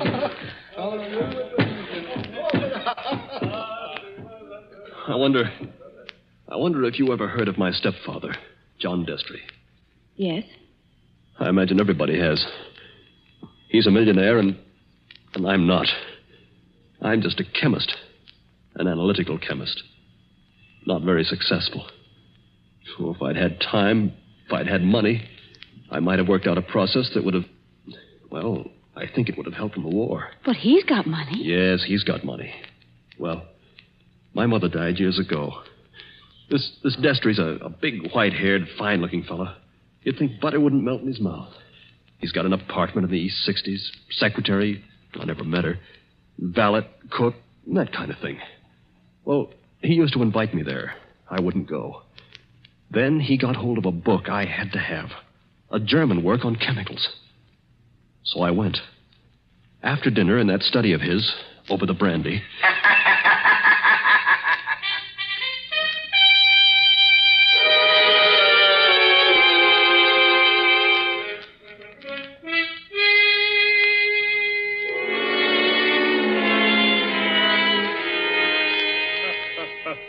Oh, my dear Robert, you're quite welcome to the book. Don't mention it. Oh, what do you think of this brandy, by the way? It's excellent, thanks. Yes, I thought you'd like it. And now that we're all relaxed, comfortable after dinner, tell me something. Yes, Mr. Destry? You hate me, don't you? Frankly, I do. And always have. Good. Then you'll be relieved to hear I've always felt the same about you. But tell me something else. Did you ever know me to break my word? No, I never did. I'll give you that. I asked you, Robert, because I want to make a little bet with you. That is, if you have the nerve, which I doubt. Well, I'm afraid I can't afford to make bets. You were always careless with money, Robert. Well, I've been thrifty.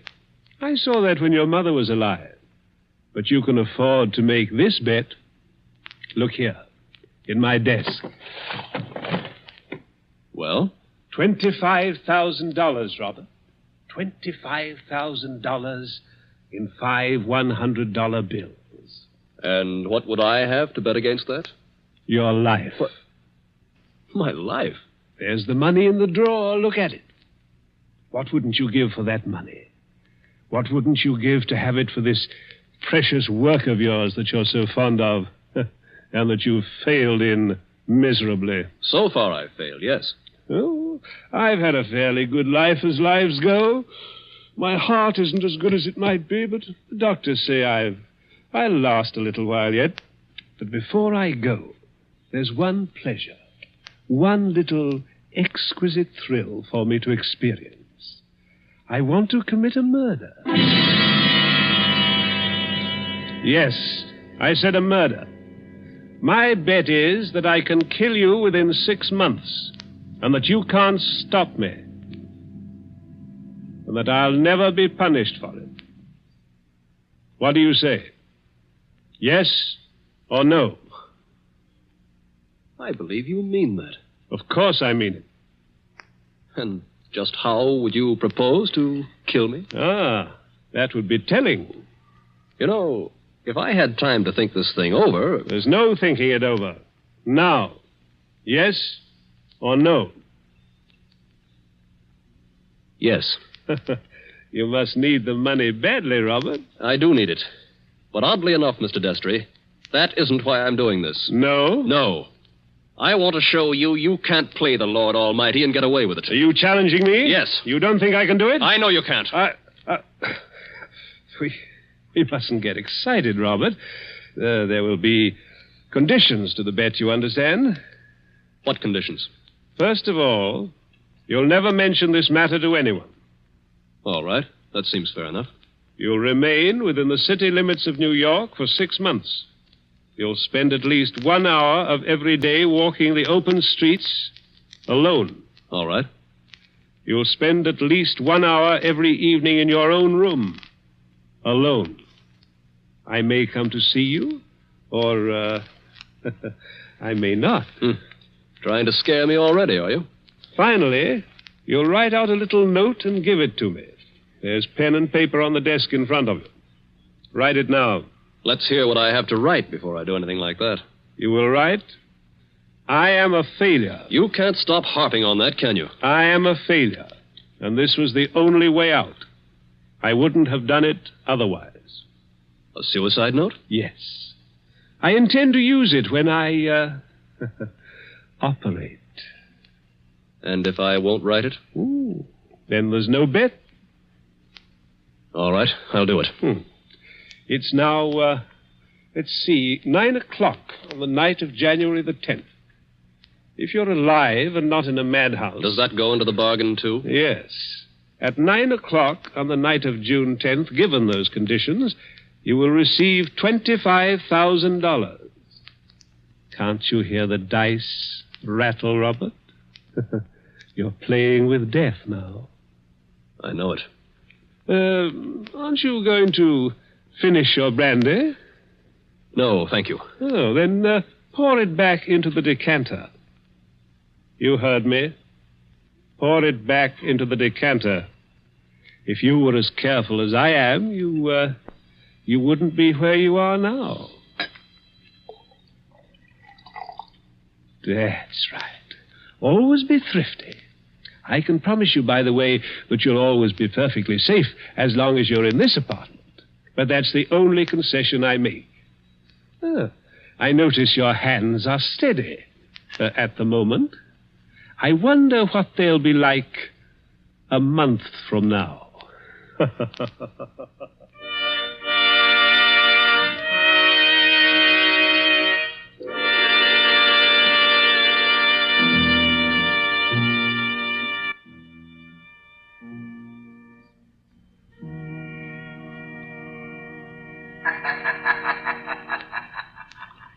So you were fool enough to make a bet with John Destry.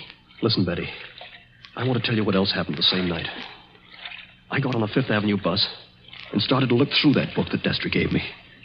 It was a book that I wanted about poisons. Well, just as I opened it, I felt something sharp prick my fingers. I looked down, and my hands were covered with blood. He had sewn safety razor blades in a line down the inside edge of the cover. Oh, no. Yeah. A little white card fell out of the book, and I read it. It said, "See how easy it is to take you off guard? Those razor blades aren't poisoned, but they might have been. Take warning." Betty, that was 6 months ago. 6 months less 5 hours of careful, refined torture. And now, I've got only 5 hours to go. What's he done in the meantime? Nothing. Nothing. I don't understand. Nothing at all. That's the cleverness of it. He's left me waiting. Expecting something. Expecting it every hour of the day or night. Once at the laboratory where I work, I opened a box that I thought was from a chemical supply house. And a Mexican tarantula, one of those furry spiders about as big as your fist, ran out across my hand. It was a toy tarantula. He enclosed a card asking whether I didn't admire it. Bob, this can't go on. I used to think I didn't have a nerve in my body. I could hold a test tube at arm's length absolutely steady for minutes at a time. Now look at me. Don't, please, don't. But the waiting's almost over now. Walking the streets, wondering who's behind you. Sitting alone at night, listening for every step on the stair. He's got very little time left now, and he's got to do something. The question is, what's he going to do? Well, maybe he doesn't mean it. Maybe he's only doing it to scare you. And lose all that money? Oh, you don't know my stepfather. Listen. Huh? I don't hear anything. That's just it. There's no sound of running water. The boats have stopped. Then we're all by ourselves in here. All with him. Yes. Oh, Lord, how I wish I hadn't gotten you into this. Oh, I'm all right. Or at least I think I am. I thought I saw him in the crowd outside, but I couldn't be sure. I'm seeing him everywhere. Now, Bob, just a minute. Just tell me one more thing. Did you ever see Mr. Destry, I mean face to face, after that first night? Oh, many times. He came to see you? He came to my laboratory once, yes, but mostly I went to see him. And why? Because it was the only place in the world I could feel safe. He's promised that nothing should happen to you while you were in his apartment. Don't you see it was part of the torture? Night after night he'd invite me, and I'd go, right up until last night. Last night, we were in that study of his, with the devil masks on the walls, and he was sitting behind the big mahogany desk.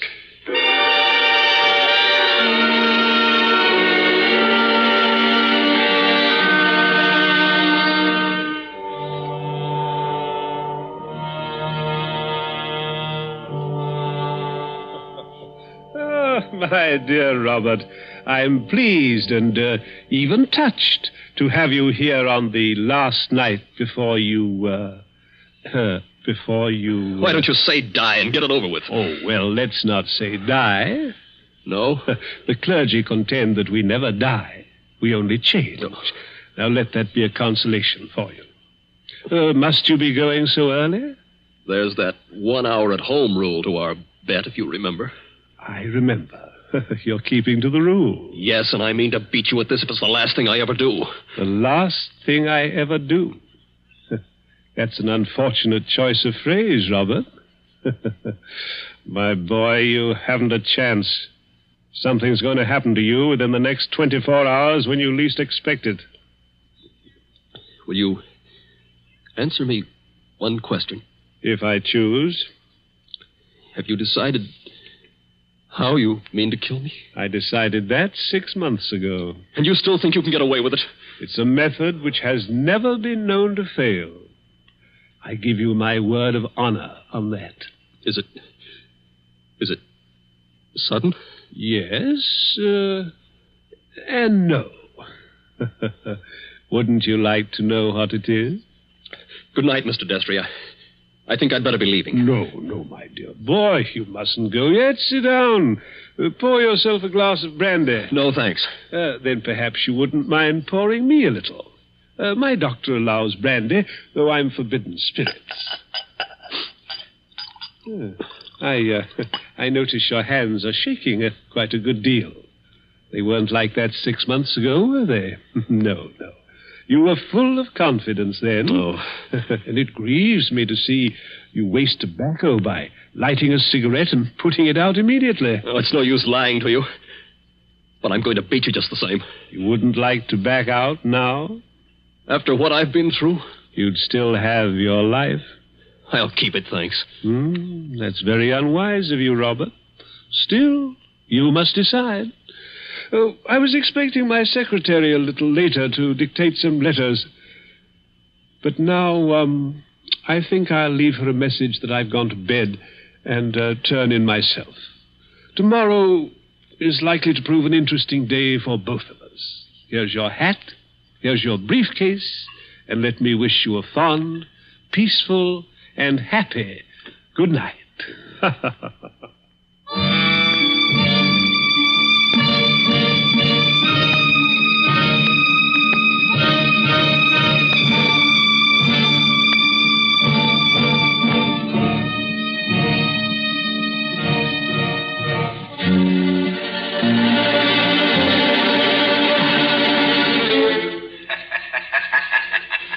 That was last night, Betty. I said I had 5 hours to go. It's less than 4 hours now. If I can keep away from the old devil until 9 o'clock. I wish those boats would start running again. Why? Because it's almost as spooky in here as a real old mill. I know. Even that wax dummy on the straw. Any minute now. You're expecting to see him move? So am I. Now, don't stand up. It doesn't matter. If the boats aren't running, we can hear anybody who comes along. I hope so. Do you think Destry's got in? Bobby can't have got in. He can't even be here. Why not? Because Mr. Destry told me... Mr. Destry told you? I'm his secretary. You know, Betty Andrews, I'm sorry it was you who did this. Did what? You can't guess, can you? Oh, Bob, I didn't come here to trap you or spy on you. If that's what you're thinking, I swear I didn't. No. You only got me to tell you the whole story and lose my bet. I haven't heard a single word you said. Bob, please believe that. He didn't send you here, of course. No. And of course you never saw me at his apartment last night. No, I swear I didn't. I got there late. He'd gone to bed. I didn't even take off my hat or gloves before I left again. Don't you understand, Bob? I hate him, too. I want to see you beat him. You've got to beat him. You mean that? Look at me and see if I mean it. Betty, I almost believe you. You must believe me. And Anything else? we better hide behind that dead man. Hurry. Those boats have started up again. I wish I could tell you, Betty, what that means to me. Come on, hurry. Wait a minute, you two. What? Stay just where you are. Where's that voice coming from? Along the tunnel, I think. But it's not Destry's voice. No, it's a man standing up in a boat. He's coming around the corner. I can see him now. Hurry. The old haunted mill, eh? My golly, if this ain't some place to make a pinch, I never heard of one. What do you mean? Make a pinch? Just what I said. Your name, Robert Pendrell? Yes. Who are you and what do you want? Police headquarters. You're to come along with me. I want to see you over in New York. About what? I wouldn't know, lady, but it might be about the murder of John Destry. Oh, no! Did you say the murder of John Destry? That's right. Somebody poisoned him last night with mercury cyanide. I wouldn't have got you at all, maybe, if the barker outside there hadn't thought the cops were after you to start with. Betty, Yes, Bob? he's beaten me. He hasn't beaten you. Oh, yes, he has. And I know now the weapon Destry was going to use in killing me. What weapon? It never fails. The electric chair. You mustn't talk like that. Don't you see? He never once intended to kill me in the way I thought. Are you coming quietly, Mr. Pendrell? Just a minute. He's poisoned himself. But he's left evidence to show I did it. He's killing me the worst way possible. He's won the bet. The money doesn't matter now. If I'm in the death house for murder, what use have I got for all the money in the world?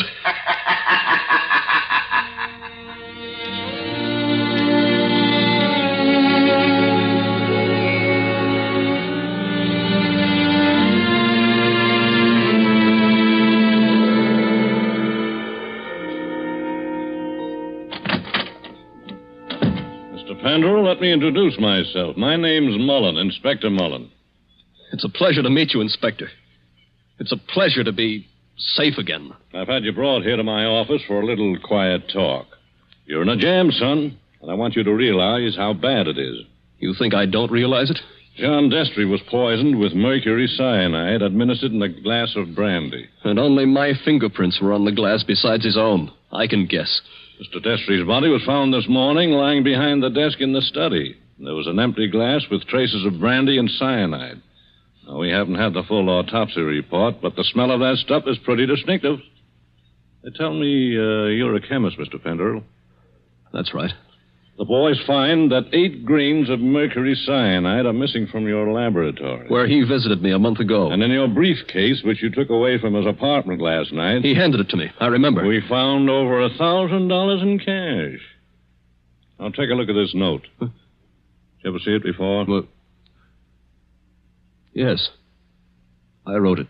You admit that? Yes. It says... I was a failure, and this was the only way out. I wouldn't have done it otherwise. Where did you find it? Torn up in little bits. You started to write a confession, and then you couldn't face the consequences. But you shouldn't have left the pieces behind. You're infinite, my boy. Unless... Unless what? Now, if you'd like to confess here and now, and maybe we did a little deal about second-degree murder... Oh, Inspector, why bother to string me along? How do you mean, string you along? There's no second-degree murder on a poison charge. It's the death house or nothing. He saw to that. It's too bad you had to go and kill him, son. Didn't you know he had an aneurysm? A what? Fatal heart disease. He said that he had heart trouble, but... Heart trouble? His doctor says he couldn't have lived 8 or 10 months anyway. And you might have got something in the will. So that's why he did it. Did what? Killed himself.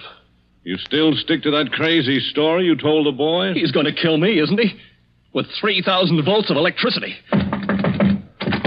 Inspector Mullen. What are you doing here, Sergeant? Didn't I say I wasn't to be disturbed? All the same, Inspector, I thought I'd better do it.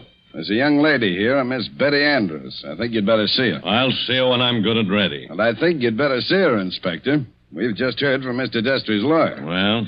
He said that young fellow there, Mr. Pendrell, inherits $25,000 in Mr. Destry's new will. Did you hear that, son? Do you see what you'd have gotten if you hadn't gone and killed him? He was keeping his promise, that's all. And a fine lot of good it'll do me now. But look, Inspector, I've just talked to the medical examiner, and he says there's no poison in Mr. Destry's body. Say that again? There's no poison in the old man's body. Somebody's kidding you. An empty glass with the smell of mercury cyanide and a dead man with a congested face behind the mask? What did kill him then? Well, if you'd like to listen to Miss Andrews, Inspector, she's right here now. I think you'd better listen, Inspector. I've been trying to tell you all afternoon. Go ahead, Miss Andrews. I've been over and over it. But until they got the medical report, nobody would listen. Can you tell us what killed John Destry? Yes. Poison killed him. But the sergeant's just been saying there was no poison in the body. Inspector, will you listen? I was at Mr. Destry's apartment late last night. Well, so what? You didn't kill him, did you? The servant said he'd gone to bed. So I looked into the study to see if there were any instructions. Was Mr. Destry dead then? I don't know. I couldn't see his body because it was hidden behind the desk. I didn't even learn he was dead until late this afternoon. But I did see a full glass of brandy. A full glass, did you say? Yes. So I picked up the glass and poured the brandy back into the decanter. That's what he always made us do. And I didn't leave any fingerprints because I was still wearing my gloves. And that was the same glass you later found empty. But you still are not telling us what was the poison that killed John Destry. It was the poison in his own system. He worked out this plot to convict Bob Pendrell. Only just as he stretched out his hand to drink the cyanide... Inspector, I think I see it. It was his last great hour. He couldn't resist such gloating as he'd never known before. That's it. His heart wouldn't stand it, and he fell dead behind the desk. And I think, if you study the expression on his face, you'll find he died laughing.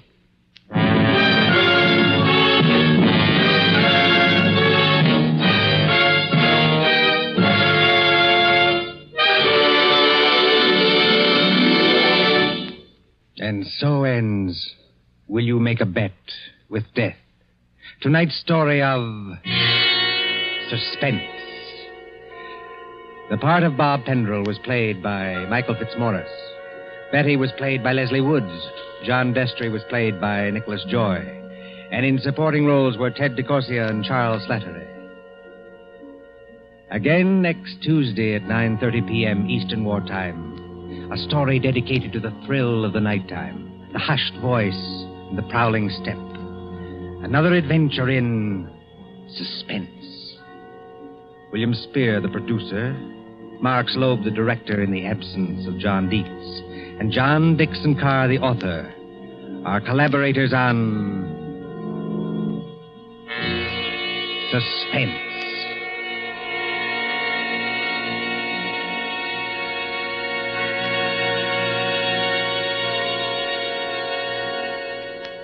This is the Columbia Broadcasting System.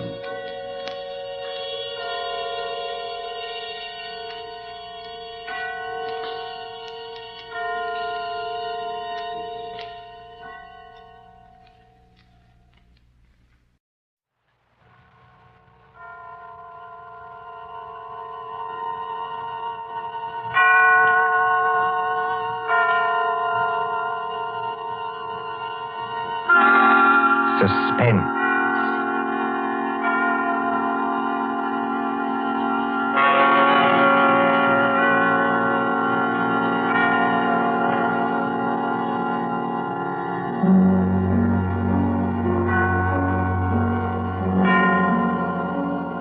This is the Man in Black, here again to introduce Columbia's program, Suspense. Our star tonight is Peter Lorre, playing the part of the Hungarian Count Stefan Kahari, a gentleman of sinister aspect. The story is by John Dixon Carr, who calls it The Devil's Saint. If you have been with us on these Tuesday nights, you will know that suspense is compounded in mystery and suspicion and dangerous adventure. In this series are tales calculated to intrigue you, to stir your nerves, to offer you a precarious situation, and then withhold the solution till the last possible moment. And so, it is with The Devil's Saint and Mr. Peter Lorre's performance we again hope to keep you in suspense. The Devil's Saint. Paris, 15 years ago. Paris as it used to be, when lights twinkled from the old Trocadero to the hill of Sacré-Cœur, when taxicabs honked and the beat of tangos swayed, and Chinese lanterns gleamed above the lake in the Bois, when, in short, you and I were young. Come then to the President's Ball at the Opera, St. Catherine's Day, 1927. A fancy dress ball at the Opera, filling these marble halls with a multitude of masks and a multitude of dreams. The mosaic decorations are no less bright than the colors that weave here. Harlequins and Columbine, Cleopatra and Musketeers. In the great marble foyer, remember it? They have set out little tables and lines of palms behind which you may sit screened. Look at one such table. A young man wearing the scarlet and gold uniform of an English Guards officer in Wellington's day. A dark-haired young girl in the costume of a bacchante. And as we approach... Ned, don't, please. You mustn't. Well, why not? You really don't mind, do you? No, of course I don't mind, only you mustn't. Oh, Ned. Look here, Alona. We've got to settle this thing. You have enjoyed being here tonight, haven't you? Ned, I've loved it. After being cooped up at my uncle's place in the country, it's like heaven. All right. When I take you back to the hotel, I'm going to face this uncle of yours tonight. No. No, please don't. I'm going to say that you and I intend to get married, and that's that. I can't marry you, Ned. I've told you that. But why not? Just give me one good reason. Because I can't. My uncle, he would never allow it. Never. And that seems to you a good reason enough? Yes, Ned. This uncle of yours, what's his name? Count Stefan Kahari. He's a Hungarian, I think you said. Yes, so am I. My mother was an American. What's he like, actually? Oh, he's a little eccentric. Oh, please don't misunderstand. He's a great scholar and a historian, only he's a little strange. Ned. What is it? There he is now. Your uncle? Yes, that elegant man in plain evening clothes, with the Order of the Golden Fleece across his chest. Oh, I see him. Oh, he looks as black as a thundercloud. He's throwing those two dressed as devils aside as though they didn't exist. Give me my mask quick before he sees us. No, Alona. Why not? We'd better face this out now. Sit still. Good evening, Ilona. Good evening, Uncle Stefan. Uncle, may I present Edward Whiteford? How do you do, sir? How do you do? Ilona, do you think that costume is quite the thing to wear in public? Why not? Well, an older generation might call it immodest. It looks like... Like what? Nothing. Will you go and get your cloak or your domino or whatever you wore here? Uncle, please don't make me go home so soon. It's hardly 11 o'clock. I was not asking you to go home, my dear. I was merely asking you to put on a wrap. All right, I'll get it. You stay and talk to Ned. I shall be delighted. Will you sit down, sir? Thank you. You seem to have quite a gathering at this table. Oh, yes. Some friends of mine from the embassy. They're upstairs dancing now. Well, look, glasses, and still more glasses. You know, I was quite an adept once at musical gases. Have you ever tried it, young man? Well, it's very easy. You take a spoon like this, you see, and... Like it? Well, forgive me, sir, but there's something I'd like to ask you. Yes? I don't know exactly how to say this, so I'd better say it in the shortest way. I want to marry your niece. Oh, look out, sir. You smashed one of the glasses. A few francs will pay for that. But there are other things of higher value. At least to me. Oh, maybe I ought to mention first that my full name is Lord Edward Whiteford. My father's the Earl of Grey. Indeed. Why, I only mention that to show we're, well, respectable enough. Or the British ambassador will vouch for me, sir, if you'd like to ring him up. And perhaps I ought to mention that I've always kept Ilona carefully guarded from the world. Almost too carefully guarded, don't you think? That, Lord Edward, depends on my reasons. Sorry, sir. You have known Ilona about how long? 4 days. 4 days. You wouldn't even choose a business partner in 4 days. Yet to want to marry my Ilona after 4 days. But we know our own minds, sir. You do, huh? Then you know more than the wisest man in this world. However, as one whose dearest wish is Ilona's happiness, I hope it is, Count Harry. Do you doubt what I say? Oh, no, sir. Well, I will make you a proposition. I own an estate in Touraine, not far from Paris. A little chateau, a few hundred acres, fishing, very good stable of horses. I know. Ilona told me. Oh, she did? Well, then here is my suggestion. Why not come down and visit us for a week or two? Why, that's very decent of you, sir. Oh, not at all, not at all. And if at the end of that time you're not cured of this infatuation... Oh, it's not an infatuation. I swear it's not. No? Well, if at the end of that time you're not cured permanently of this feeling, you may take Ilona. And with my blessing. That's fair, isn't it? Oh, it's more than fair, Uncle Harry. I don't know how to thank you. Oh, well, please, don't even try. And at least I can promise you a very interesting experience. You see, at the Chateau d'Azay, there is one certain bedroom. We call it the tapestry room. Yes? Well, I assure you, it'll be very interesting for you to sleep in that room. Why? Is it haunted or something? Oh, no. No, not haunted. Well, now, if you don't mind, I shall say good night, and I hope I can trust you to bring Ilona safely to the hotel. Au revoir. Look over there. What is it, sir? Just look. Streams of our fellow guests pouring down a main staircase. Shapes of nightmare. Shapes of delirium. Insane dead masks. Only the eyes move. Wouldn't we be terrified, perhaps, if he would look behind those gargoyle faces? Oh, no, I don't think so. They're only ordinary people like ourselves.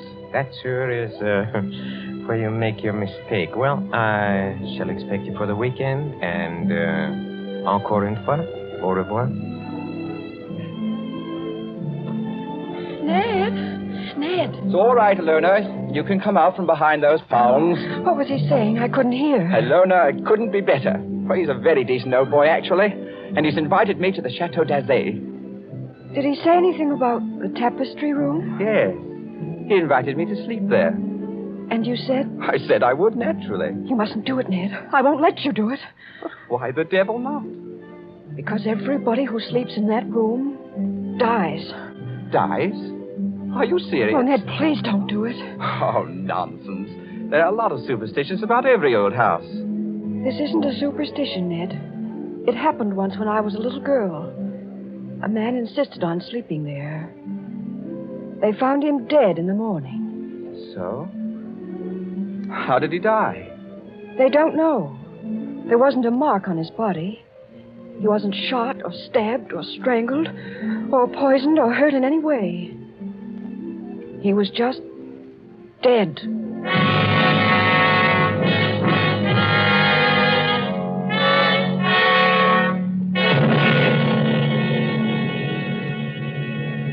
Two nights later, in the province of France now known as Indre-et-Loire, but once called Touraine, the ancient land beloved of Rabelais and Balzac. But now, as the wind moans down the valleys, and rain flickers across the apple trees, and thunder stirs in those haunted hills, it can bring little comfort to a young man driven in an ancient carriage from the railway station along snake-like roads. To what destination? Ahead, a lift of lightning shows the gray walls and conical slate-roofed towers of a chateau set some distance back from the road. Lights shine from its narrow windows, dimly seen through the rain as... Driver. Coachman. Oui, monsieur.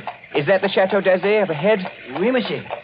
I will take you to the very door if... If what? Why do you cross yourself? If I am permitted. What should stop you? Only fear, monsieur. And I am not much afraid. Listen. What was that? Only the dogs, monsieur. They keep many dogs, large dogs, at the Chateau d'Azay. Well, here we are. Bonsoir, monsieur. And if I may be permitted a word of advice... Well? Beware of the tapestry room.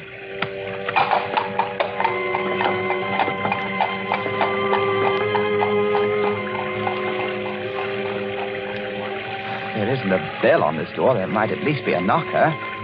Ah, got it.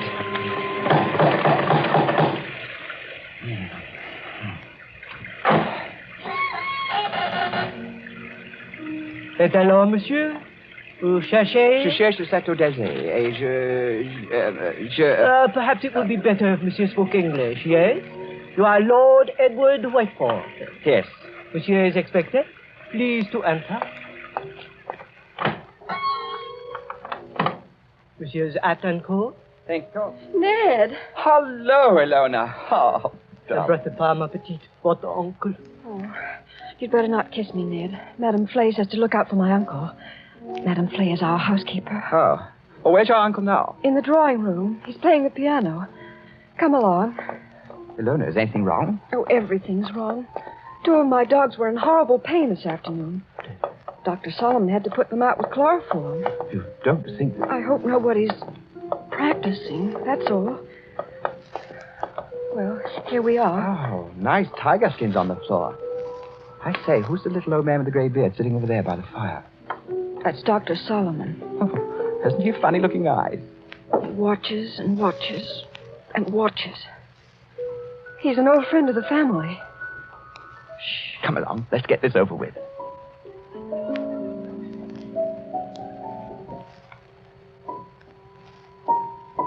Ah, Lord Edward. Well, I see my niece has anticipated me. Welcome to the Chateau d'Azay. Thank you, Count Harry. Oh, you must be very wet after your long drive. Go up to the fire and warm yourself. Madame Flay. Yes, monsieur? Please tell Antoine to take our guest's luggage up to the tapestry room. The tapestry room, monsieur? That is what I said, Madame Flay. Yes, monsieur. By an odd coincidence, Lord Edward, Dr. Solomon and I were just discussing the fate of the last person who slept in a tapestry room. This is not good, my friend. This is against my advice. It's against his advice. Here, Dr. Solomon croaked. This is not good, I tell you. It is the wrong season of the moon. The wrong moon.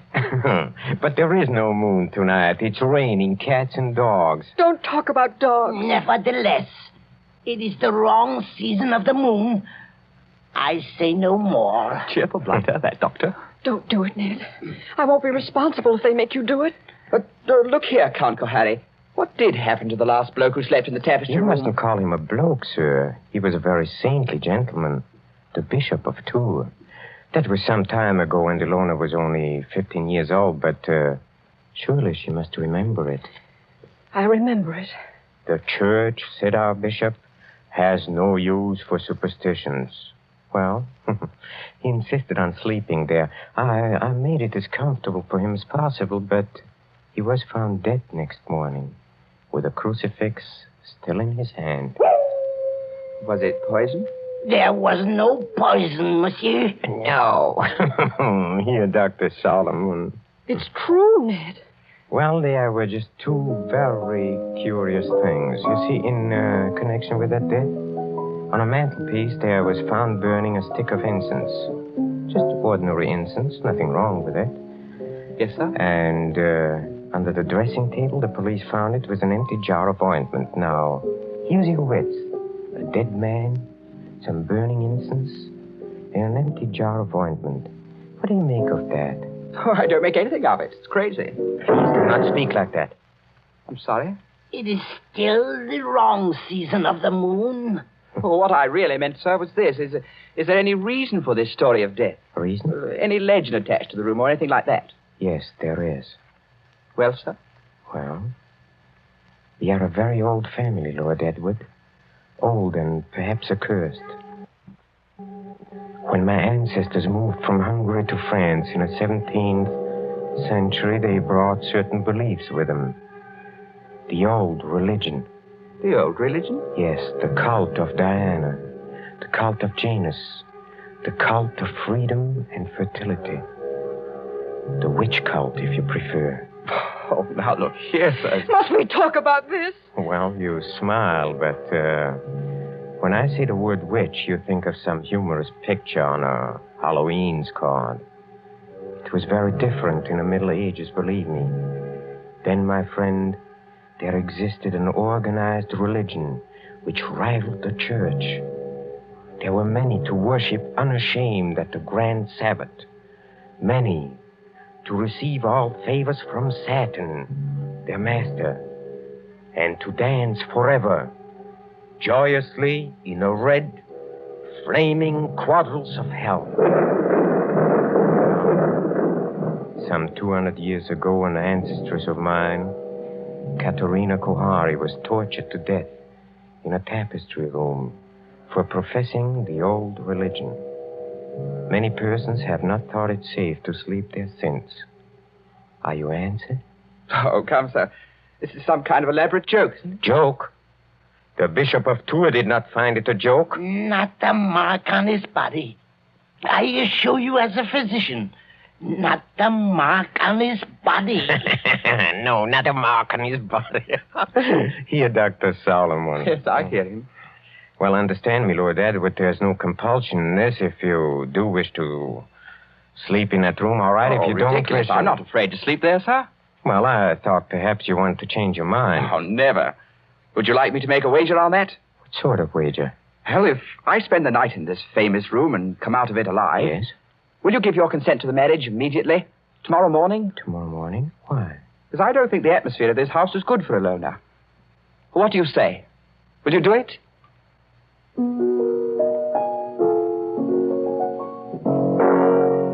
Very well, Lord Edward.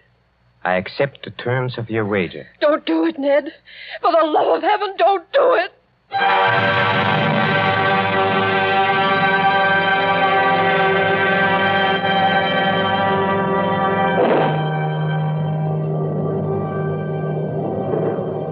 High up in the north tower of the Chateau d'Azay, under the conical slate roof, is the circular room hung with faded tapestries. These tapestries move slightly with uneasy, mimic life to the clamor of the storm outside. Candles burn along the mantelpiece and beside the great four-poster bed. The flames of these candles waver, too, as the door opens. This is the tapestry room, monsieur. Thank you, Madame Flay. That is the mantelpiece where the incense burned. That is the bed where Monseigneur le Bishop died. Very inviting, isn't it? Will there be anything else monsieur requires? Some sandwiches? A decanter of whiskey? Oh, no, thanks. I had a drink with the Count Kohari before I came upstairs. Bien, monsieur. Monsieur's shaving water will be brought up in the morning, if he requires it. Good night. Venerable Hoppy. Trying to scare a fellow out of his wits just because... Oh, I hope they built a good fire anyway. Didn't realize how cold it was. Temperature must have dropped. What's that? It's me, Ilona. May I come in? No, Ilona. Get out of here. That's not very gallant of you. No, I mean, I don't want you exposed to whatever it is. Ned, listen. Are you going to bed? Or are you going to sit up all night? I'm going to sit up all night, naturally. Then let me sit up with you. No. Why not? Well, it may be dangerous. Besides, I promised your uncle I'd go through with this alone.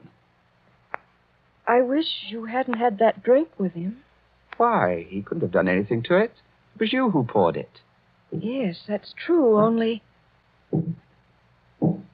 Listen. Is that? It sounds like footsteps. Yes, but where's it coming from? Seems to be right here in the room. It seems to come from all directions. Doesn't it sound like somebody walking between the walls? By George, it is someone walking inside the wall. Get behind that tapestry, Lona. Quick. Hide there.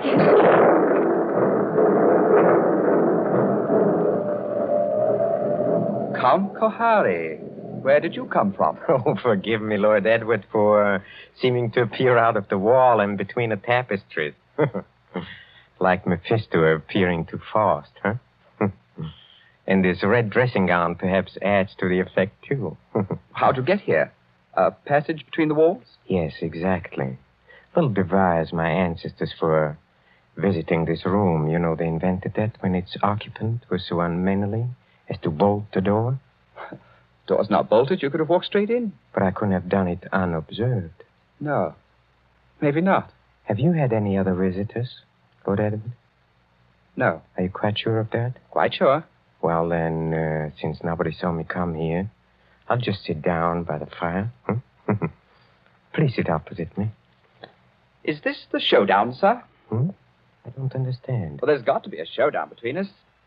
Is that why you're here? Oh, I'm here, young man, to explain certain things to you. Will you have a cigarette? Thank you. Oh, they're perfectly all right. That is what you're afraid of? I'll have one, yes. A light? Thank you.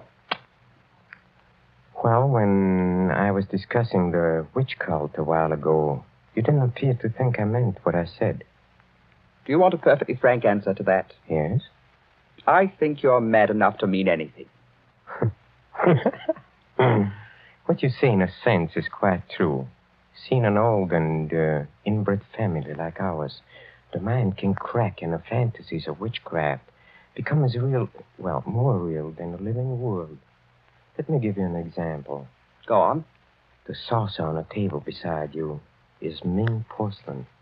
It was once owned by Katerina Kohari, a martyr of the old religion. Yet you are using it as an ashtray. Oh, I beg the witch lady's pardon. I'll blow off the ash. Well, that's a very dangerous remark, sir. Don't you understand that the worship of evil can be as strong and compelling as the worship of good? That the devil can have his saints, too? That to a sick brain which knows but can't help itself, you have profaned this room merely by entering it. And therefore, you deserve to die. Like the Bishop of Tours? Exactly. You're not going to tell me the devil killed him? The devil's agent may be flesh and blood. Then it was murder. Oh, of course it was murder. Murder so cunningly contrived that no one ever saw through it. Go on. I asked you before to use your wits on this problem. Well, look, incense was burned in this room. You know why? Suppose you tell me. Well, obviously, I think to conceal something else, which would be too easily noticed. To conceal what? For instance, the smell of chloroform. Chloroform? Yes. A drug not very well understood by laymen. Dr. Solomon, by the way, was using chloroform this afternoon to dispose of some dogs. So I've heard. Well, Dr. Solomon is old and very forgetful. You mean chloroform could be stolen? Oh, yes, it could be easily. Now, suppose I take a pad saturated with chloroform. I place it over the mouth and nostrils of a man already sleeping or drugged so that he gets no air. Wait a minute. That won't do. Why not? Chloroform burns and blisters when it touches the skin. You'd leave marks. Oh, not at all, my friend. Not at all. If I first covered the mouth and nostrils with some substance like... Ointment. Yes. Now you're waking up. Hi. Now observe what follows. In a few seconds, unconsciousness.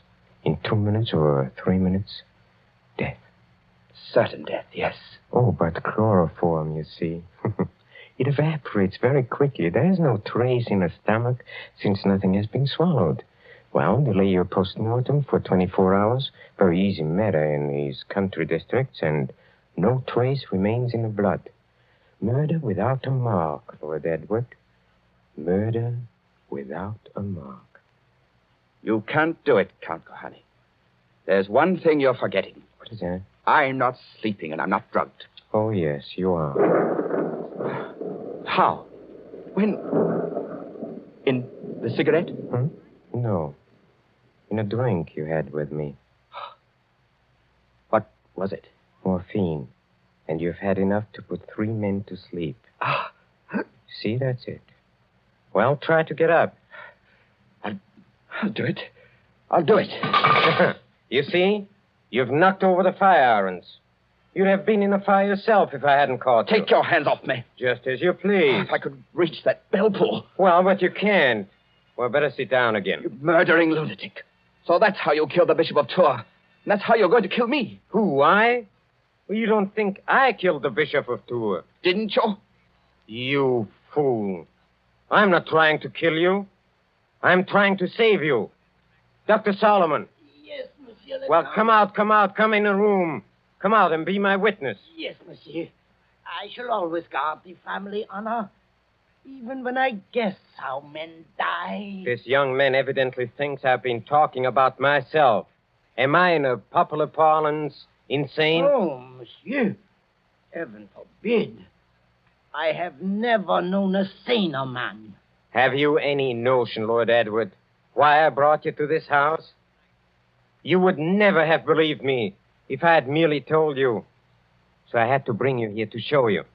Show me what? What? Look at the tapestries. Come out of there! Behind them. Come out of there! Hey, come out! Ilona! Yes, Ilona.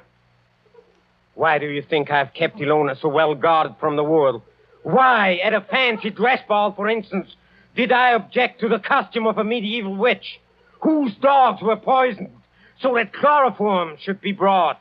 Who poured the drink drugged with morphine? In the devil's name, what are you trying to tell me? It was Ilona. She's been helplessly, hopelessly insane for more than 10 years.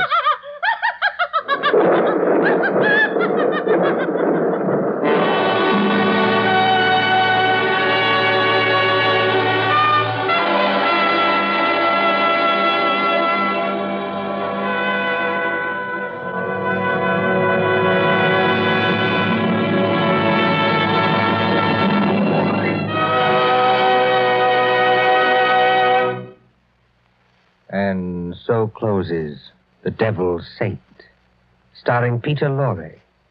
Tonight's tale of suspense. This is your narrator, the man in black, who conveys to you Columbia's invitation to spend this half hour in suspense with us again next Tuesday.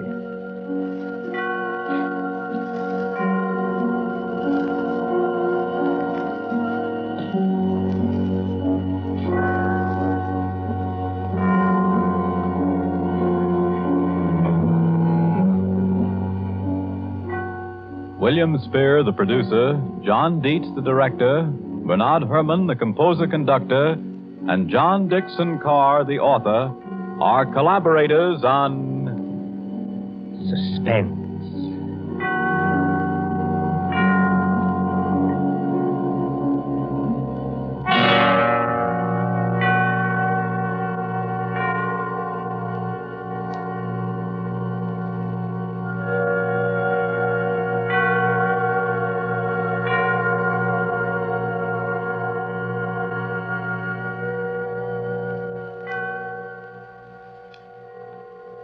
This is the Columbia Broadcasting System.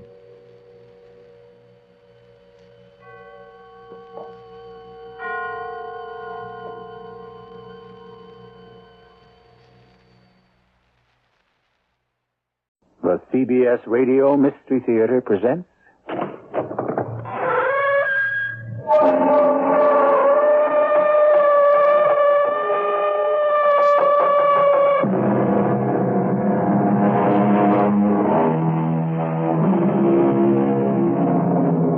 Come in.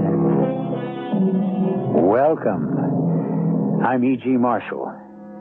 There are those of us who are civilized, and there are those of us who are still savages. We who are civilized have mastered many of the major mysteries of science.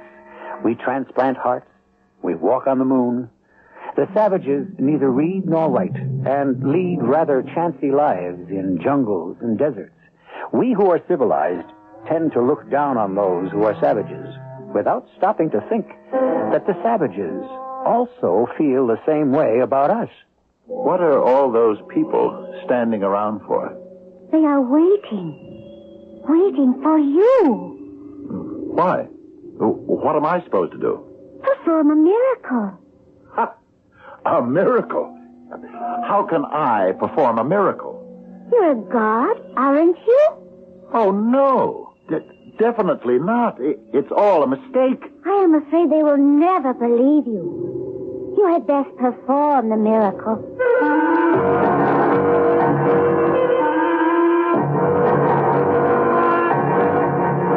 Our mystery drama, The God That Failed, was written especially for the Mystery Theater by Sam Dan and stars Fred Gwynne. I'll be back shortly with Act One.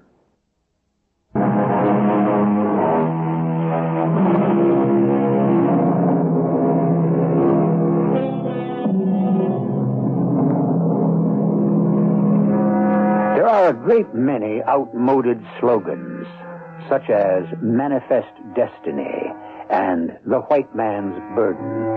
But in their day, which was not too long ago, really, they represented the popular thinking of the most powerful nations of the civilized world. It all had to do with the belief that the peoples of the West were the only ones fit to rule. Today, of course, this concept has become obsolete. But like all fixed ideas, it dies hard, and it still has its adherents. Yes? Who? Senator Blaisdell? No. Tell him I'm, what can you really tell him? He knows I'm here. All right, have him come in. I better take a tranquilizer. Good morning, Senator. Blaze! Well, come in. You're sure you're not busy, Everett? Oh, not too busy to see you, Blaze. Sit down. What can I do for you? Why am I being sent to Alicer? You mean Alesser? Whatever, however you pronounce it. Well, strictly speaking, Blaze, you're not being sent anywhere. No, this is your opportunity to visit the newest member in the family of nations. And if it should apply for aid, you would know the situation firsthand. You would have determined the facts. I don't have to know the facts. I'd vote against the appropriation anyhow. Well, now, Blaze, as a member of the highest legislative body in the nation, you should be informed as to conditions abroad. Well, why can't I look things over in Rome? Oh, now, be fair, Blaze. Last year you went to Paris. Hastings is going to London. Well, as chairman of the committee, I've got to give the minority members a little plum now and then. It keeps them fresh and sweet. But, Alice, I never even heard of it. Well, it's a brand new one. Where in thunder is it? It's in Asia, somewhere, I think. Oh, now, don't worry. We'll see that you get there all right. No. If it's all the same to you, Everett, I'll believe I'll sit this one out. I need someone to go to Alesser. Why? Well, it's a brand new place. This is very serious fact-finding mission. It would do your image no end of good, Blaze. It would present you as a very dedicated, hard-working legislator. What's to do there, Everett? Well, I don't know. But I did find out what the name of the place, Alesser, means in their language. Yeah? It means... This is absolutely on the level, Blaze. It means the place of the willing maidens. I don't know. Let me think about it. Well, suppose we make arrangements for you to fly out there next Wednesday.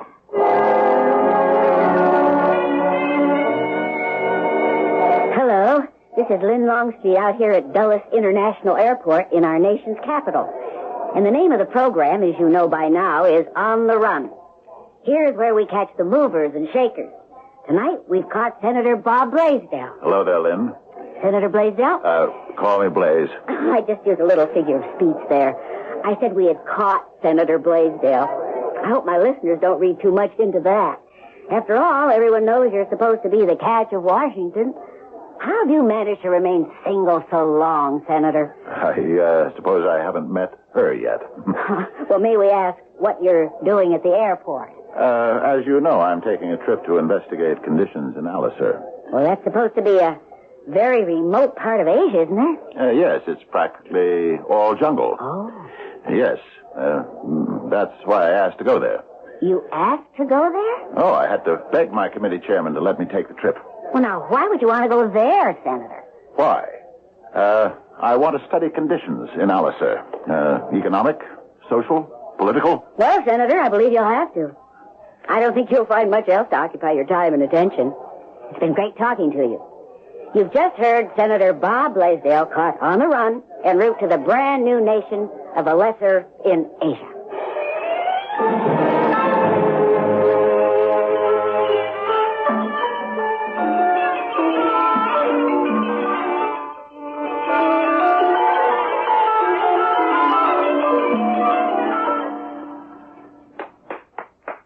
Oh, no. What? But, Mr. Prime Minister, don't you applaud the performance after a concert? Oh, no. Why not? Because the purpose of a concert is to create serenity, is it not? Yeah, right, I guess so. Hand clapping will disturb the state of serenity, will it not? I suppose it could. Therefore, it defeats the purpose of the concert. Okay. Now we shall visit a terracene factory. Oh, you have factories in Alicer. We have places where people gather together to create, yes. Where is it? Why, it is just across the road. What do they make there? Terracenes. What are those? Little bells which the dancing girls wear on their fingers and toes. Oh. The most beautiful little bells in the world. Come, you shall hear them for yourself. Did I not tell you of this beauty? You surely did. Prime Minister, how many people do you have working here? It depends. Depends on what? On who will be here on any given day. You mean you don't have a steady crew? Steady? Permanent. People who show up every day, work a stated number of hours. Stated by whom? Well, by agreement. A man agrees to work so many hours per week, in return for which he will You get... must excuse me. How can a person agree in advance to work a stated or given number of hours per week? How? Well, he has to. But how does he know if the spirit will move him on any particular day? Mr. Prime Minister, are you putting me on? Putting you on what? Look, you got about, 50 men working here now? Yes. Well, it appears to me they're all doing the same thing. Of course. Well, isn't that a waste of manpower? How can manpower ever be wasted? Well, you could have a kind of production line. You see, one fellow could start with a sheet of silver and put it on a form. Another could hammer it. Another could shape it. Another could attach the clapper, and so on. But which one of them would have made the bell? Which one? All of them. It would not work. Why not? It works in our country. Does it? By your favor, may we have silence? Now, Mr. Blaisdell, Tipu here has just completed a bell. See how beautiful it looks. And now, Tipu, may we hear it ring? Hear how harmonious? Why? Because Tipu has put the spirit of himself into the bell. But suppose Tipu and Sadhu and Purun and 2 or 3 others had worked on the bell together. They are men of different temperaments, and these conflicts would sound in the bell. The music would not be pure. All I'm talking about is just a simple production line. It's the way we turn things out, effectively, efficiently. But harmoniously? These things that you turn out, do they run perfectly? So many different spirits enter into them, and these different spirits find themselves in conflict. That is why a product will break down, you see. That's ridiculous. I am sorry I have offended you. No. I have offended you. I certainly don't have the right to criticize your customs and beliefs. But it's wrong. Look at all this silver. Yes, we mine the finest silver in the world here. And what do you do with it? You waste it on these silly bells. Do you realize there's a shortage of silver in the world? How unfortunate.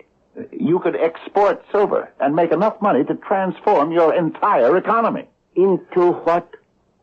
You could build roads, airports, factories, oil refineries, shopping centers. For what purpose? You could modernize your armed forces. What armed forces? You mean you have no armed forces? No. But that's impossible. I'm sorry it seems to distress you. How do you protect yourself against your enemies? We have no enemies. How is that possible? Because we have no roads, airports, factories, oil refineries, or shopping centers that they might want to take from us. Senator, it has been a long day. Yeah, it sure has. The sun has begun to depart for his home. May I escort you to your hotel? Oh, yeah, thanks. Say, listen, tell me, is there anything to do around here at night? Oh, yes. We have a most fascinating activity. Would you care to join us? Sure. Then come along. Where? To the temple. We are going there to spend the evening in meditation. Oh. Why don't I join you there after dinner? Mm-hmm. Oh, no. How can one possibly hope to arrive at a state of pure meditation on a full stomach?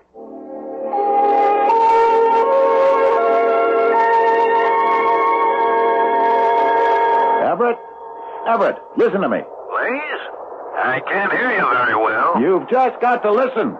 I think we have a bad connection, Blaze. Yeah, well, we're lucky to have any kind of connection. I can't even begin to describe this country. I'm so glad you're having a good time. The next commercial plane, the next civilian plane service won't be for another month. You want to stay there another month? Why? Could you divert a military transport?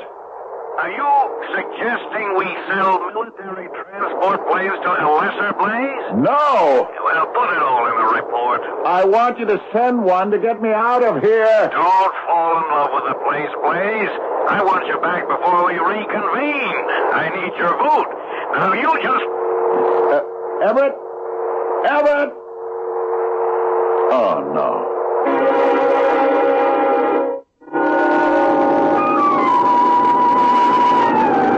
And here we are. Yeah. I must say this official state automobile of yours has seen better days. But it seems to have found a harmony. Is that the plane? Yes. It is the official airplane of the government, and it is at your service.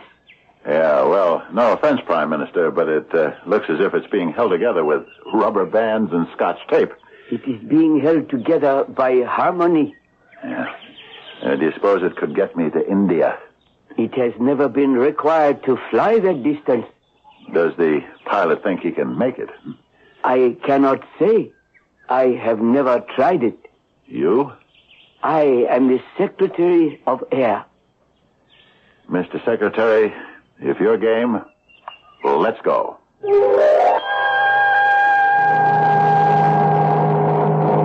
You mean it's all like this? Yes, Mr. Senator. Thousands and thousands of square miles of jungle. Virgin forest. Do you know the wealth you've got here? All you have to do is exploit it. I'm sure there's gold in those streams, minerals in those mountains. And you know something? I'll wager there's oil, too. Perhaps. This country should be developed. Hey, with the proper know-how, you could transform yourselves into one of the richest nations in the world. Why should we wish to do that? Because, look, I'll just have to put it to you straight. How long do you folks want to remain ignorant, backwards, and superstitious?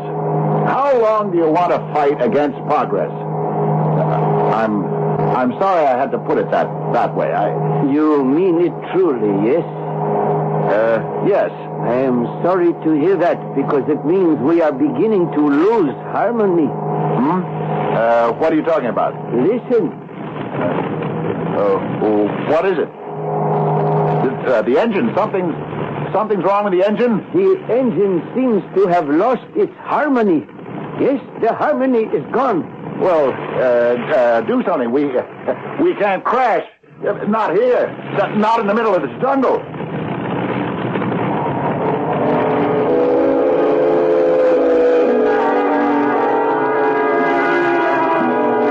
Harmony.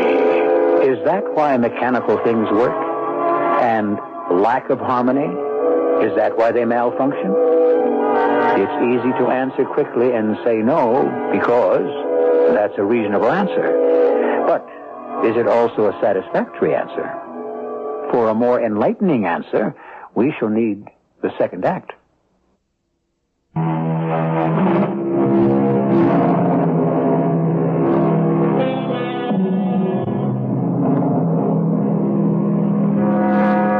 East meets West, and we're supposed to have the inevitable conflict between them.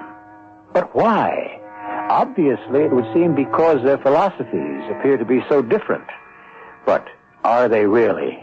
Could the basic differences merely be matters of rhetoric? Isn't it true that all of us, civilized or barbarian, are groping for the answers to the same question? Do something! The engine, it does not respond. What's wrong? There appears to be a complete disharmony. We're going to crash? Yes. Right in the middle of the jungle? Yes. No one will ever find us. That is probably true. What can we do? Compose yourself. Try to achieve harmony. Do something. Compose yourself. Soon we shall be one with the great unity of the universe. There's got to be something. Soon we shall achieve complete serenity. We're going to hit. We're going to...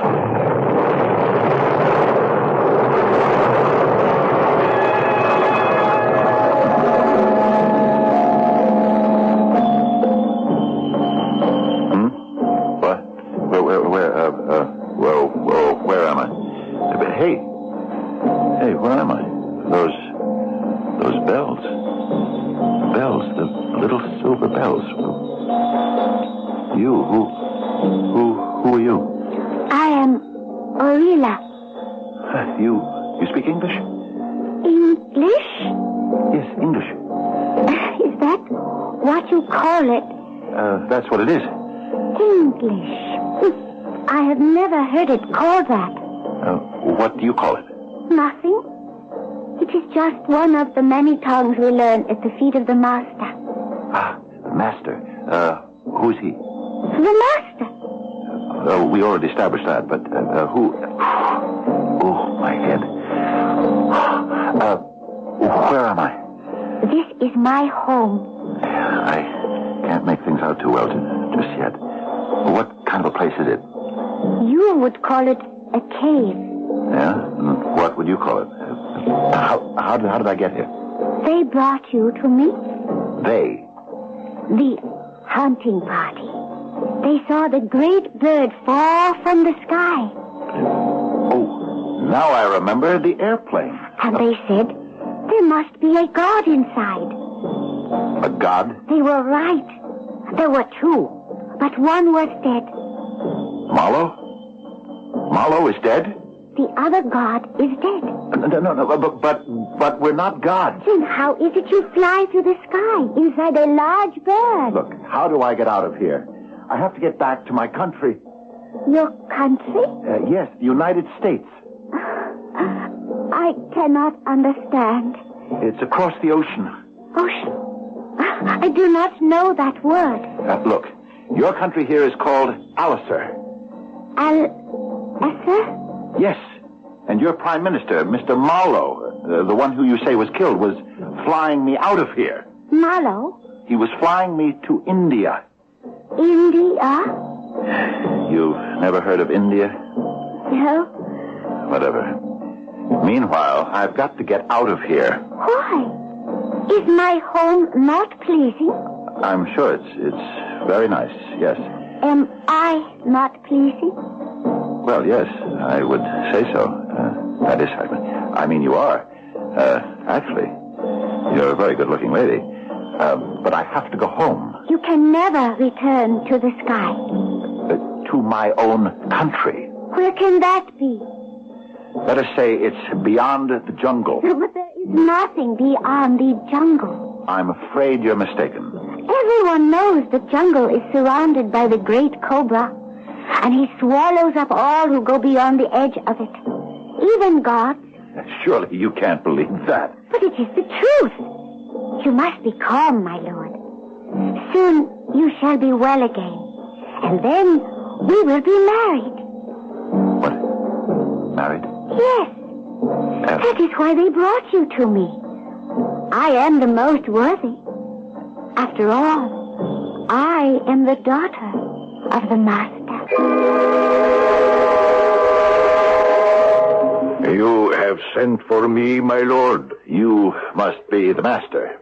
So I am called. You appear to be an intelligent man. So, let's you and I get down to the nitty-gritty here, Let's do away with this master and my lord business. I do not understand. Oh, come on now. None of the voters are around. We can talk off the record. But, my lord... Don't try to come on like some hick. Not with me, anyhow. I cannot follow what my lord is saying. Who are you trying to kid?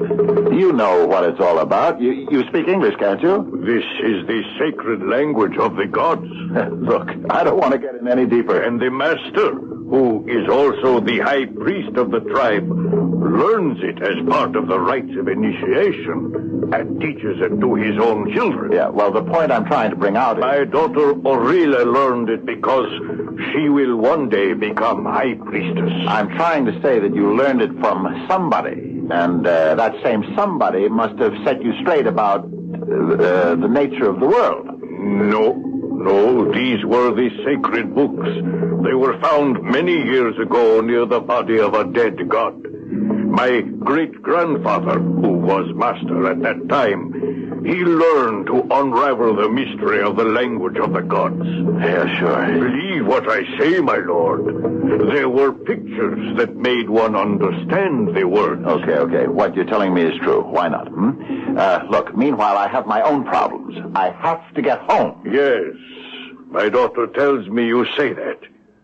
Surely even a god must accept the fact that there is no way to go home.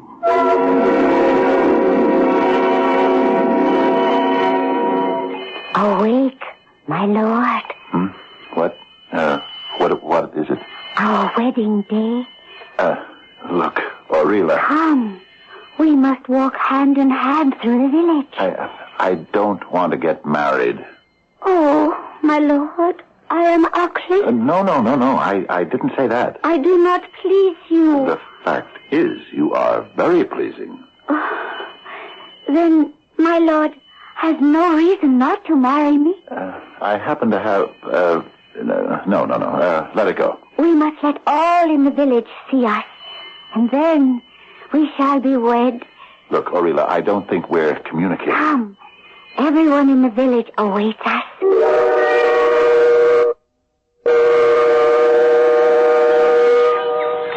All the unmarried maidens. Oh, how they envy me. I just wish I could explain why. Never mind. We will have the ceremony.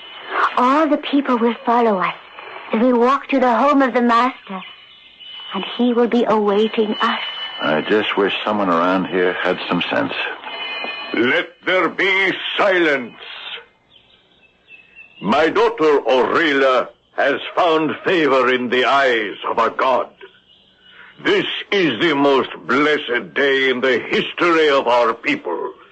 For her sake, and for love of her, a god shall now live in our village. My lord, I give you my daughter, my most priceless possession. I still think we should talk this over. Talk?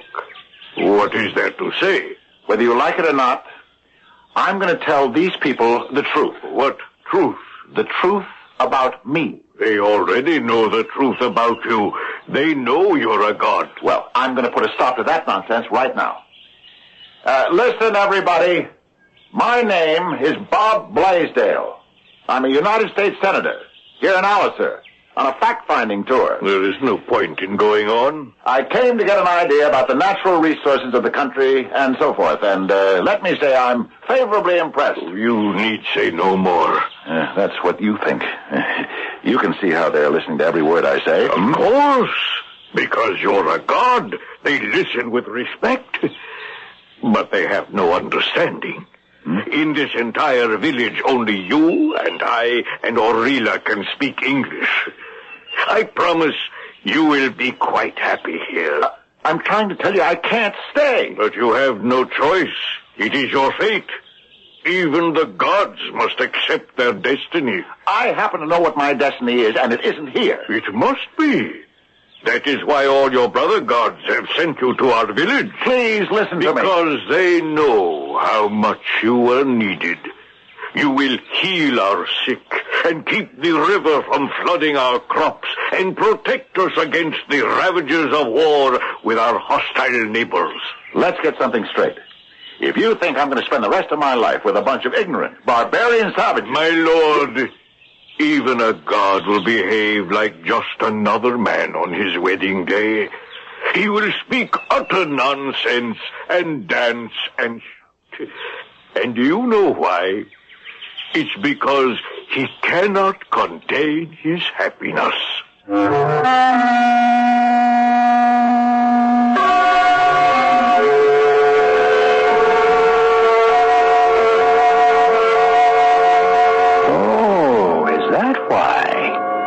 Certainly a wedding day may be something to sing and shout and dance about, but this one, well, it does appear to be one of the shotgun sort, wouldn't you say? However, there are those who claim that weddings of that particular type turn out the happiest in time. But for that data, we must explore the third act.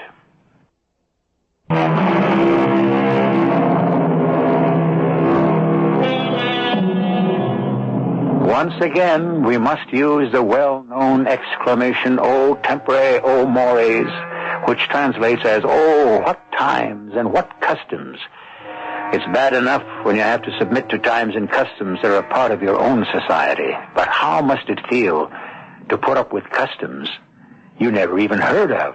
Awake, my lord. The sun has risen, and you are needed. Needed? For what? You are needed by your people. What do they need me for? What do the people need a god for? To heal the sick, stop the floods, end the wars. Is that what I'm supposed to do? Oh, yes, my lord. Well, I couldn't even do it in the United States Senate. Listen, my lord. The people are assembled. Look, tell them to go home. Please. How may I say such a thing to the people? But I'm not really a... Oh, boy.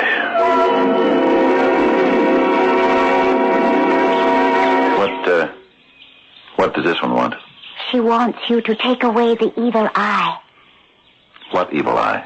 The one that is causing so much bad luck. How am I supposed to do that? Well, surely, my lord, you must know a way. Look, I didn't ask for this job. My lord, your servant is waiting. Yeah, well, tell her I'll try to come up with something. Oh, she would not understand such an answer. What am I supposed to do? Could you give her a sign? What kind of sign? The kind of sign that will turn away the evil eye. I don't have anything in mind right now. She will stand here and wait. What do you mean, for how long? For the rest of her life, if necessary. Oh. Well, I'll give her a sign. Oh, thank you, my lord. Tell her to cross the middle finger of her left hand over the forefinger. Like so. See?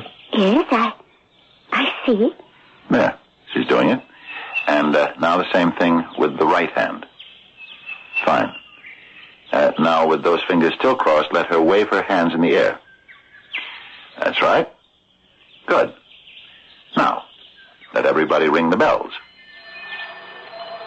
Oh, my lord, what a fantastic charm.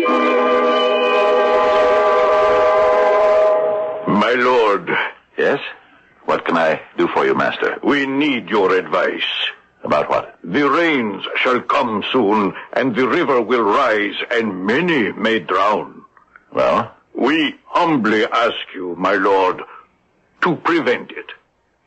To prevent the river from rising? Prevent the people from drowning. How?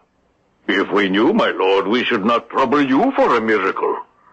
Yeah, well, maybe something could be done. Yes, my lord. Let me think. I was on the Rivers and Harbors Committee. What were the engineers saying? You throw up a dam. That's right, but where? Let me see. We need a dam. A dam? Yeah. We have to dig. Dig? Where, my lord? Well, let's hope I can guess at the right place. I will need a couple hundred men. To do what? To work on the dam. Work? In what way? To dig. To fill up sacks with earth. To build a wall. But it is beneath the dignity of our people to do such things. In that case, the rivers are going to flood. Not if you command it to stop. It can only be stopped only by building a dam. It can also be stopped if you so command it. How? By speaking a charm. By uttering the magic words.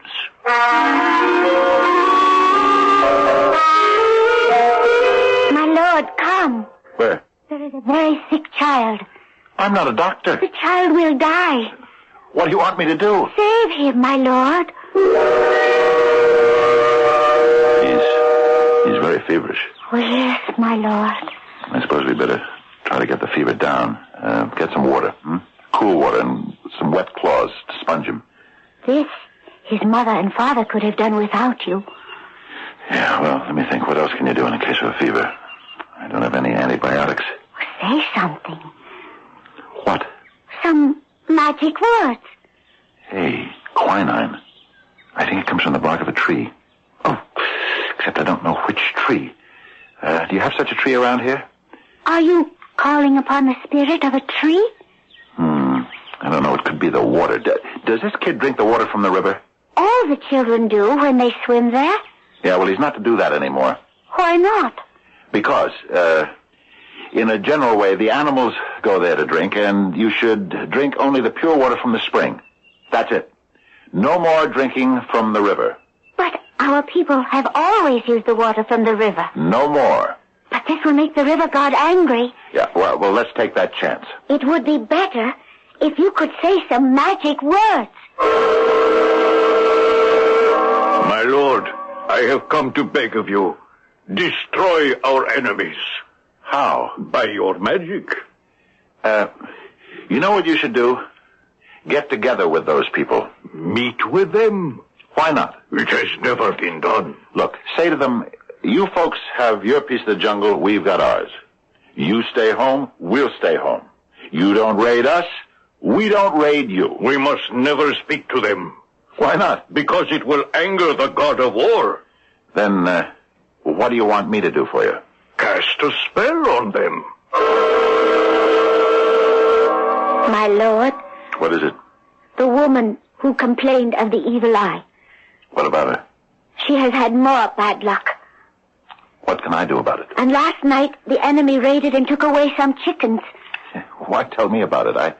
I told you how to stop this kind of thing. And the child who was sick died. I told them what to do about that, too. Oh, my lord, I am afraid.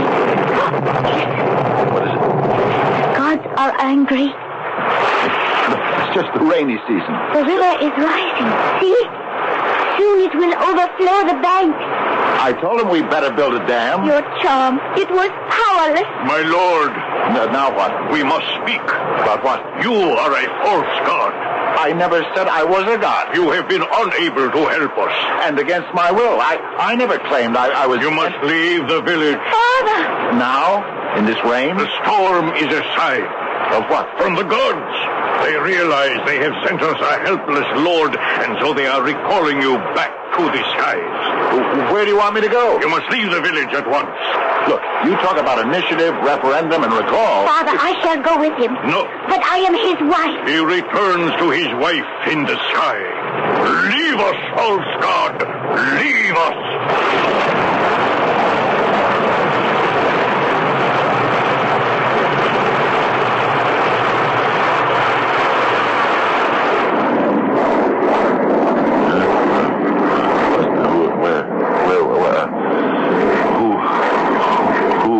Commander, sir. Who are you? I'm Captain Wilkes, U.S. Air Force.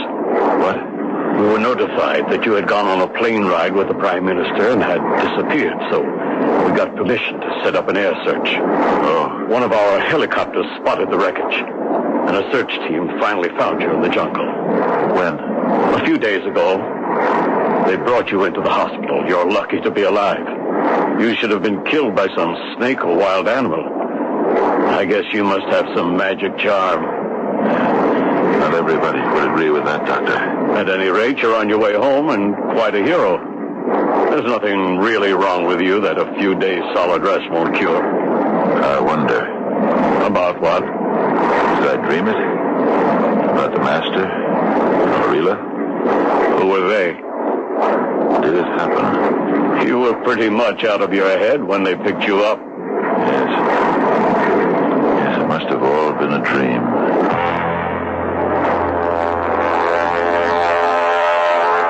This is Lynn Longstreet at Dulles International Airport, catching the celebrities on the run as they come to and from our nation's capital. And now, to complete a story that started when we caught him going out, here is Senator Bob Blaisdell as we catch him coming back. Senator? Orilla. I beg your pardon, Senator. It's nothing at all. Well, Senator, did you enjoy the trip? It was very instructive. Tell me, as the most eligible bachelor in the Senate, did you break any hearts out there in, what's the name of the place again? Oh, yes, Lesser. Yes, I did. I broke one. Really? Well, give us a beat on the story. Tell me whose. I'm afraid it was my own. Oh? Senator Blaisdell? Well, sure, I'll see him. Blaze, come in. Master. What? Nothing. What did you just call me? It sounded like Master. Am I such a Simon Legree? No. Everyone's talking about your remarkable adventure. It's great publicity for you, and it rubs off on the party, too. Does it? Oh, yes, it has a magic effect. Magic? Funny you should use that word. What's the matter? You look different. Do I? Yeah. How? I don't know. Yes, I do. You look serious. And you know something? I never knew you to look serious before. Well, you just keep it up. It's a great image for you. It'll draw the votes like magic. There's that word again. Oh, what word? Magic. Oh. Is that what they want from us, Everett? Magic? Well... Is that what they think we can perform here? Now you mention it, yes. Yeah, do away with disease, disasters, wars. I guess they'd like that. I guess we haven't come very far along then, have we? From where? Well, we're like gods, Everett. What seems to have gotten into you? Were you bitten by some tropical bug? We're like gods in the powers that they give us. Yeah, well, yes, you could say that. And when they find out that we can't work miracles, they turn us out. If we're lucky. Yeah, out into the storm. That's the way it's always been. Well, now, on a serious note, you might get married now that you're even potential presidential, Timber. Think so? Oh, all the world loves a hero. Got a girl in mind? Yes. Well, why don't you marry her? I'm not sure she exists. Oh? And even if she does, she'd be afraid to come here. Blaze, what's come over you? You're a completely different person. Everett, will you keep a secret? I've been a god. A god who failed, but a god. And I'll never be the same again.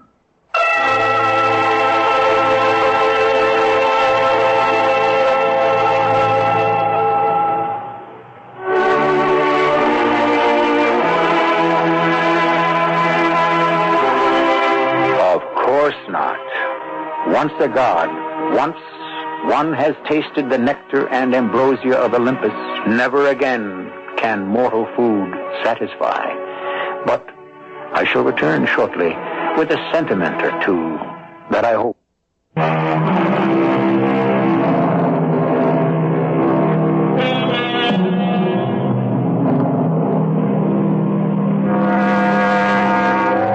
We have spoken rather loosely and informally about the gods in this adventure, Perhaps it's because we have so many of them in our society.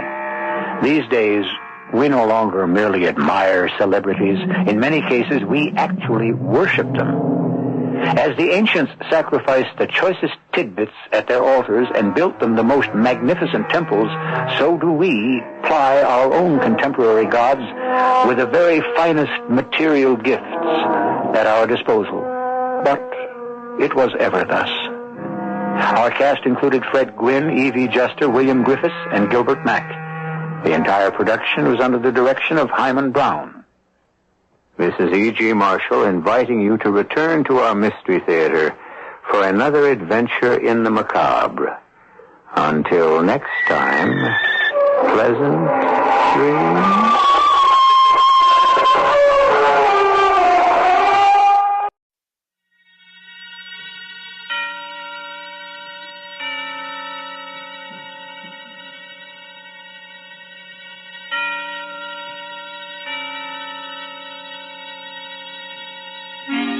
Suspense.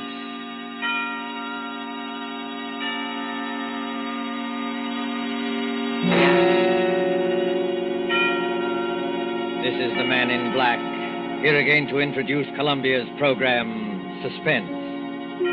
Heading our starring Hollywood cast this evening is Mr. Richard Dix, who appears as a United States naval officer who found himself in a remarkable predicament on what should have been an uneventful flight from New York to Philadelphia.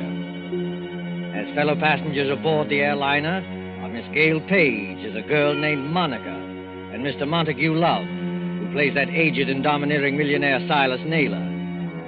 A story by John Dixon Carr called Death Flies Blind is tonight's tale of suspense.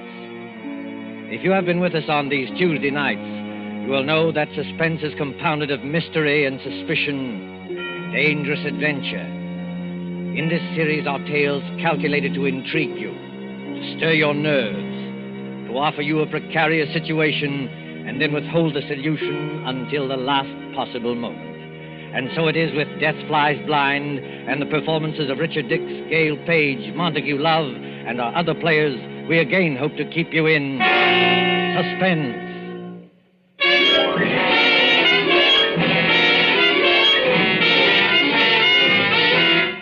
LaGuardia Field, Municipal Airport of New York. LaGuardia Field, vast behind its white buildings. On a gray spring afternoon when rain splashes across the runways, dims the sky, and spatters on the wings of a great silver-painted airliner waiting beyond. Already as the limousine bus from the New York terminus slowly draws up to the waiting shed, you can hear the loudspeaker. 72, New York to Los Angeles. The big limousine bus, besides its driver, contains only two persons.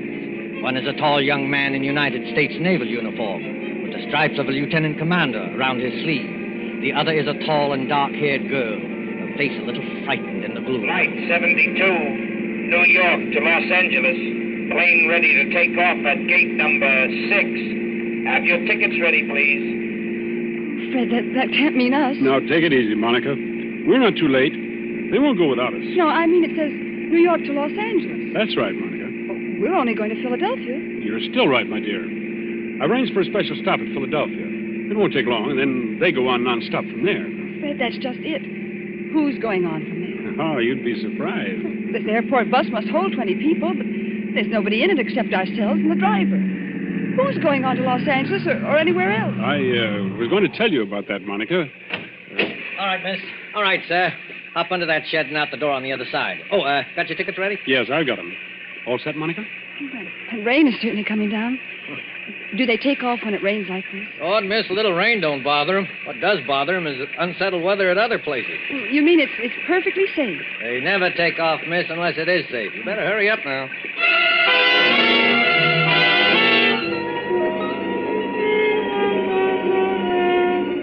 There's the plane, Monica. Shall we run for it? Fred, I'd rather not run if you don't mind. Aren't getting nervous, are you? No. I know it's stupid of me. I've flown before. It's just those few seconds before the takeoff. You're moving and the motors have been idling. All of a sudden they start to roar. The plane races ahead and the roar gets louder and suddenly you think, am I ever going to get down alive? Now look here, my dear. I'm sorry, Fred. There's Nothing to worry about, you know. Of course not. I'll be good. It's just this dismal day and a ghostly bus without any passengers. And... Fred, look, Where? at the plane. They've got all the windows covered inside with little gray curtains. Oh, that's all right, Monica. It's only a wartime measure. Wartime measure? Yes. Must keep those curtains closed for some minutes after taking off and before landing. So no one can make maps or take pictures of our airports. Anything could happen up there, couldn't it? No. And what's more, if you're worried about your fellow passengers, look over your shoulder. Well, there are some people coming through the gate. Yes, you see the little gray-haired man with the big fellow on each side of him? The secretary dashing around them like a destroyer in a convoy? You know, I've seen that gray-haired man somewhere before. You've seen his picture. That's Silas Naylor, the third richest man in the world. Those two big fellows are his bodyguard. Does he need a bodyguard? Well, not more than most of us, I imagine. Fred, I don't like it. Oh, nonsense, my dear. Come on now, up the steps of the plane. Give your name to the air hostess at the door. That's it. Good afternoon, miss. May I have your name, please? I'm Monica Vale. You're the air hostess? That's right, Miss Vale. Take any seat you like. And you, sir? Onslow, Lieutenant Commander Fred Onslow. Oh, yes, Commander. We've had instructions about you. Happy to have you with us, even if it's only as far as Philadelphia. Thank you. May I take your overcoat or your briefcase? Only the overcoat, please. I'll keep the briefcase. Fred, look there. What is it now?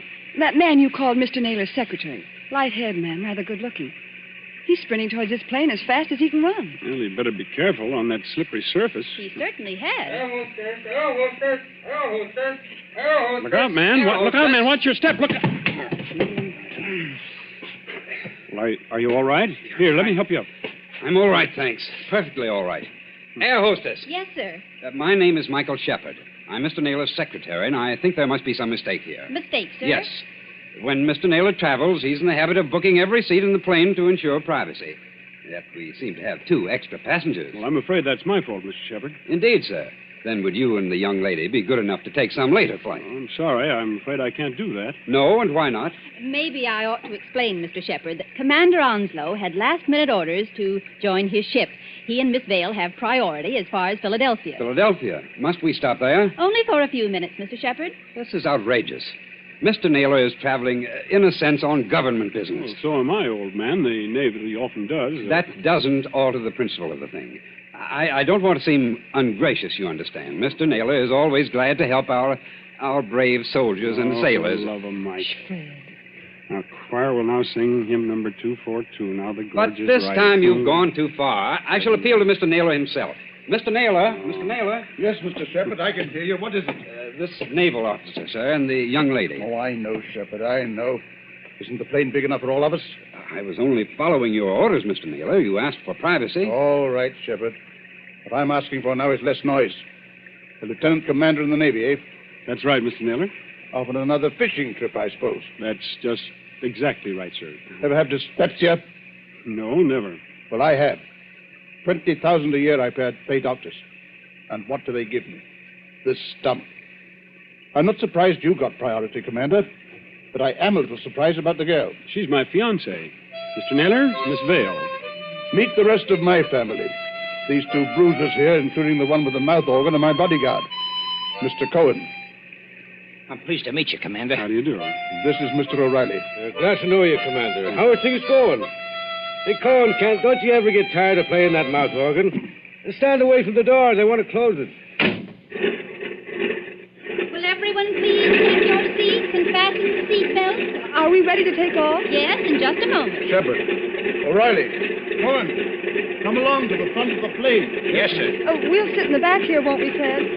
Yes, of course. Fred, is anything wrong? No, of course not. Why, what could be wrong? Then you'd better sit down. We're starting to move. That's good advice, Commander Onslow. But I must ask you, Miss Vale, not to touch the curtain on the window. Oh, how soon before we can open the curtain? As soon as we're well away from New York. You see that illuminated sign, no smoking, fasten seatbelts? Yes. What about it? When the lights in the sign go out, you can open the curtains and smoke as much as you like. Now, if you'll excuse me. Certainly. You needn't try to fool me, Fred Onslow. I saw you. You saw what? I saw you pick up that scrap of paper one of those men dropped. Why, that wasn't anything, Monica. May I see the paper? No. Why not? Well, because I'd rather you didn't see it, that's all. There is something wrong, isn't there? Look, Monica, let me repeat over and over. What could be wrong? Why, there's Silas Naylor, an internationally famous figure, with a group of trusted attendants. Here's an ACA plane as safe and dependable as the old gray mare. All the same, All the same what? I wish I hadn't brought you along. I wish there was some kind of an emergency cord, like a train, so that you could stop this plane whenever you have to. We're on our way.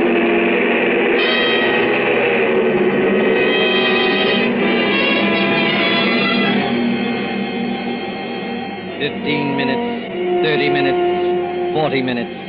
The great silver plane throbs against dead quiet. It's warm and stuffy in the cabin, despite the hissing ventilator. Dim white reading lamps shine down on a double row of cushioned chairs along one side and a single row of cushioned chairs along the other. Ahead, above the closed door to the pilot's control cabin, the red glowing sign still warns against opening those curtains.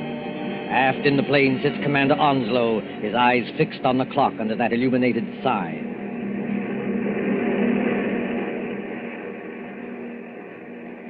Monica. Yes? What? It's not exactly all right. Fred, why do you say that? Because we should have been in Philadelphia 5 minutes ago. At least we should have been circling over the field. And we're not? No. Well, we're still 10 or 12,000 feet up if the pressure on my eardrums count for anything. And traveling like a bat out of Hades. Weather's delaying us, I guess, huh? Maybe it is. It's awfully bumpy, isn't it? Yes, a little. Makes you gasp for breath and your stomach turns. That was a bad one. Not getting airsick, are you? I don't think so. I wish I had some of that chewing gum they give you. Ring for the air hostess.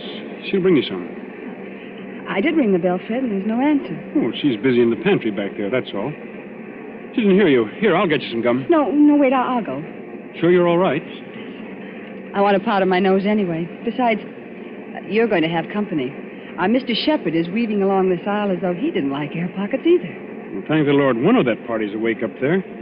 I thought they were all dead. Don't say that. Say what? Dead. A spooky plane with everything so quiet and dead itself. Remember how the pilot walked through a while ago and looked around and walked right back to the control cabin again? No, I didn't notice him. Oh, that's what I mean. It was like a ghost. I'll be right back. Say, Commander Onslow. Yes, Mr. Shepherd? Mind if I sit down? Not at all. Go ahead. Fact is, Commander, I want to apologize. Oh, that's all right. Forget it. I'm not such an ill-mannered guy as I must have sounded. It's no joke, you know, taking care of the chief. I've got to go ahead like a cyclone, so that everything would be quiet when he gets there. And it's a great responsibility, too. I can imagine. I go on these long trips. There's the chief, half asleep, and O'Reilly reading detective magazines and Cohen with his mouth organ. Doesn't that mouth organ bother the old boy? No, he likes it. Especially when Cohen plays the old square dances. Chief's a great man in his way. I was just wondering about that. Wondering what? Is it true? Stop me if I'm talking out of turn. Go ahead. We can trust the Navy. Is it true he's offered to design and build, at his own expense, a fleet of underwater cargo boats, submersible freighters, up to 5,000 or 6,000 tons? That'd do away with the submarine menace altogether? Where did you hear that? Oh, just rumor. Is it true? Yes, it's true enough. You see, Mr. Shepherd, I'm one of the few people who believe that plan is practical. But there must be a lot of people who would like to see Mr. Naylor put out of the way. There are, Commander. Only they can't get at him. You're quite sure of that? Dead sure. Hitler himself isn't better guarded. Why, you could no more shoot or stab or poison the chief than you could... What was that? What happened? Monica? Is anything wrong back there? Well, it's all right, sir. It's only a noise in the pantry. We'll see to it. Monica, pull yourself together. What's wrong? It's that air hostess, Miss Lee. Well, what about her? She's lying back in the pantry among the broken dishes with her head all over blood. Somebody beat her over the head and left her there to die. Somebody? Yes. But nobody's gone back to the pantry. Nobody's gone past us Except the pilot, a co-pilot of this plane, remember? Excuse me, Mr. Shepherd. I'm going to open the curtains on that window. Do you think it's wise, Commander? We were told not to. Well, we were told a lot of things. I'll just take the responsibility of... Good Lord. There, Monica. Mr. Naylor, Mr. Naylor. Yes, son. What's up? Draw the curtain on your window and take a look down. If O'Reilly and Cohen have got guns, they better keep them handy. Is that so now? Why? Because we're not flying west. We're over the Atlantic Ocean now and headed straight out to sea.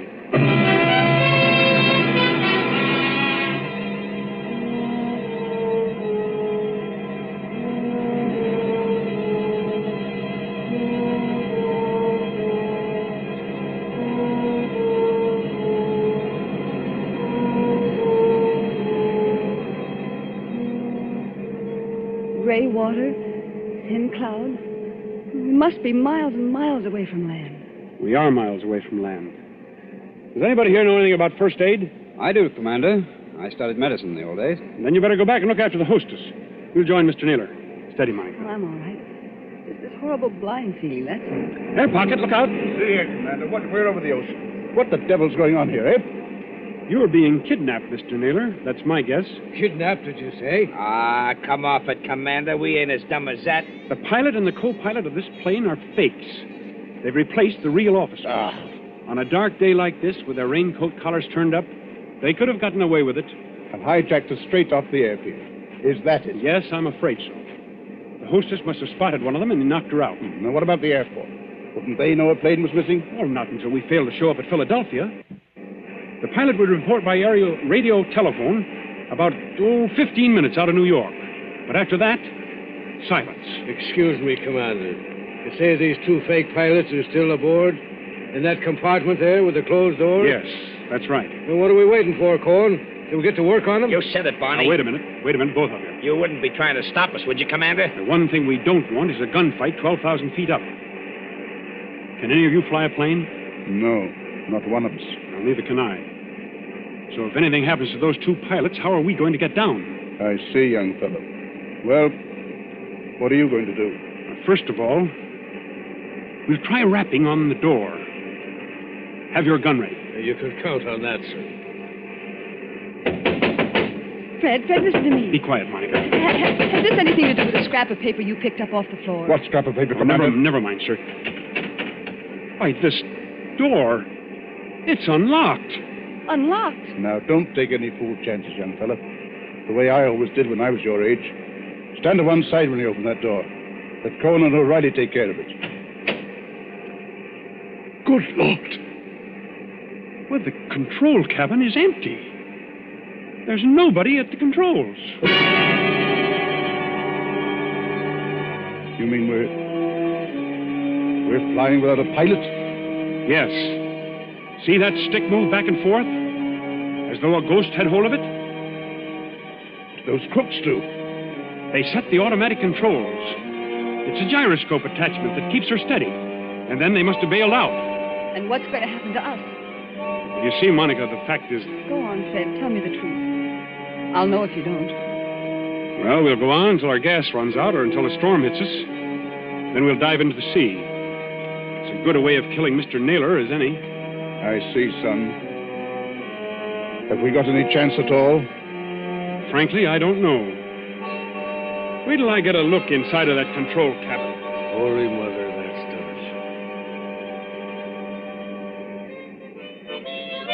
Cohen, stop it. Stop it! Yeah, Mr. Naylor? Stop playing that infernal mouth organ. Or if you must play something cheerful. Yeah, sure, Mr. Naylor, sure. How long do you think it'll be before we... Quiet, Cohen. Here's the commander back again. Well, young fella. The radio telephone's out of order. We can't signal. Fred, what about those patrol ships? You said they're 200 miles out to watch for unidentified aircraft. Won't they see us? They've seen us already, I expect. They'll send for an Army fighter plane to investigate, but... Oh, what can it do? Yeah. Shoot us down, maybe, huh? That's fine. If only somebody could fly the plane. Well, nobody can, Skipper, so think of something else. See, Mr. Naylor, I was wrong. Wrong, son? About what? One of your party, and I can guess which one, dropped a torn piece of paper. There was a line of writing on it, probably the end of some instructions. Well? Those instructions ended, you should land just as your fuel fails at 7 o'clock a.m. You should land just as your fuel fails at 7 o'clock a.m. But But that might not have anything to do with the sun. What made you suspicious of it? Because it was written in German. In German? Quiet, Cohen. I can't hear myself think. Okay, Mr. Naylor. I'm sorry. I thought the fake pilots were kidnapping you, maybe abroad. There's not enough fuel for that, is there? Well, if there's enough fuel for Los Angeles, then there's enough for Europe. Well, that won't work. They bailed out and left us to crash. Excuse me, sir, but it's getting black as pitch out there. I think there's a storm coming up. What happens when that hits us? Plenty, O'Reilly. Plenty. Yeah, well, I was afraid of that. If only somebody could fly this plane, I could navigate it. Navigate it? Yes. You have to learn aerial navigation in my business. With enough figuring, I might even set a new course and try the automatic controls on it. No, I don't dare handle the ship. Wait a minute. I know a way out of this. Well, then speak up, miss. There's a 90-mile wind going to hit us any minute. The air hostess, of course. Miss Lee, what about her? I remember reading somewhere that most air hostesses get flying instructions when they've been with the company for a given length of time. You know, Miss Vale, that's true. There was a girl of Inter Airways who told me the same thing. And if this one can even make a try at landing a plane, we may get back to New York yet. I thought you said she'd been knocked out. Well, she isn't badly hurt, but there's just a chance that maybe she's... There's Shepard, coming back from the pantry. Anybody got a drink? It wasn't very pleasant back there. How is she? You know, we were just wondering whether Miss Lee might be in any shape to pilot the plane. Pilot the plane? Why in blazes should she pilot the plane? There's no time to explain now, Shepard. But we're bound for Davy Jones unless something's done. Could she do it? No. Not even if we revived her? Not if all the doctors on Earth stood at her side. Why, but I don't think you understand, sir. Miss Lee has just died.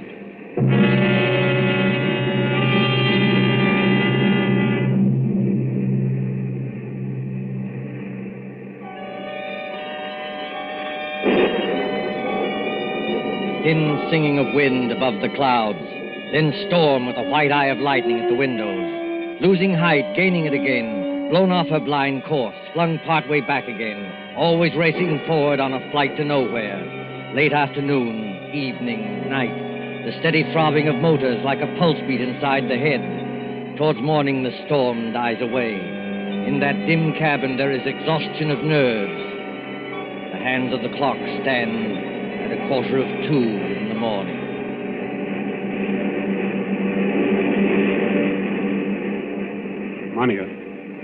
Monica, wake up. What? Oh. Shh. It's Fred. Now keep your voice down. Have I been asleep? Yes, for a couple of hours. They say condemned criminals sleep on the night before their execution. Where are the others? I was a boy back home in the county down. My father used to say to me, "Barney O'Reilly," says he, "did you ever see a banshee? A banshee," says he, "is the old woman that lets you know when you're going to die." Pipe down, you two. No, I'm sorry, Mr. Naylor. No offense, Chief. Can a man play a quiet game of solitaire without somebody yapping all the time? Black 9 on red 10. Listen, Monica, and listen carefully. My first idea was right after all. What are you talking about? There's somebody aboard this ship who can fly a plane. Shh.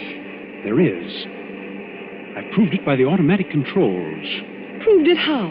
If those controls had stayed as they originally were, the side winds would have blown us clear off our course. But we're still on our course. That shows that somebody's been sneaking in there and setting us right again when we do stray. Then you mean... I mean that we're headed for somewhere. We're being taken somewhere. But we may outwit this gentleman yet. Outwit who? Is somebody still talking back there? I'm sorry, Mr. Naylor. Monica's just waked up. None of us can feel very much like sleeping anyway. You're right, son. I admit it. Come up here and join me, will you? With pleasure. I've cheated myself in this twice in this card game, but I still can't make it come out. Oh, what's the use pretending anyway? We know we're in for it. It's this waiting that gets you. Yeah, that goes for all of us, Mr. Naylor. What I'm dreading is the minute when those motors choke and go dead, and we start whirling down. What does it sound like, Commander, when motors conk out? I've never heard it, Mr. Naylor, but I imagine it sounds like... Listen. I imagine it sounds like that. We're losing height. I can feel it. Well, Cohen, I guess this is the payoff. Yeah, you said it. But look here, Mr. Naylor, we can't be out of fuel. Because it's too early. Look at the clock. It's only 5 minutes to 2 o'clock. I beg your pardon, old man. It's 5 minutes to 7 o'clock. 7 o'clock? Are you crazy? No. Haven't you forgotten the cross-ocean changes in time? By George, the commander's right. European time is 5 hours ahead of our time. If you don't believe me, just notice that it's getting daylight outside. I was thinking of that message. You should land just as your fuel fails at 7 o'clock a.m. Stand perfectly still, all of you. Here, what's got into little Lord Fauntleroy? I'll show you what's got into me, my friend. Yes, I rather thought you would. I shall go into that control cabin. Follow me if you like. I shall sit down at the controls, and I shall bring this plane safely to the ground. Safely to the ground? Where? In Germany, of course. Germany? Don't pull a gun, Cohen. If you plug him, we're all done for. That is good advice, Mr. Cohen. I might add that we're getting closer to the ground every minute. For the love of... Do I take control? Yes, go ahead, but we're following you. Follow by all means. All right. Let's get comfortable here. I take up my position, so. There's fog below. Can you see? Well enough, Miss Dale. Well enough. We must go down rather quickly. And I can't help if it's somewhat rough on your ear. You young swine, what's the idea? The idea, dear patron, is to bring you and your plans for a submarine freighter to a country which will appreciate them. Then those two fake pilots? They were colleagues of mine. Unfortunately, if they had remained, your pug uglies would have started a gunfight, and none of us might have got here. Well? So they left by parachute. And I brought you safely, without blood or toil, into the boundaries of the Third Reich. You're going down too fast, man. Now take it easy. I am perfectly in command, thank you. Look out! The trees, Look out, they're coming man. straight up at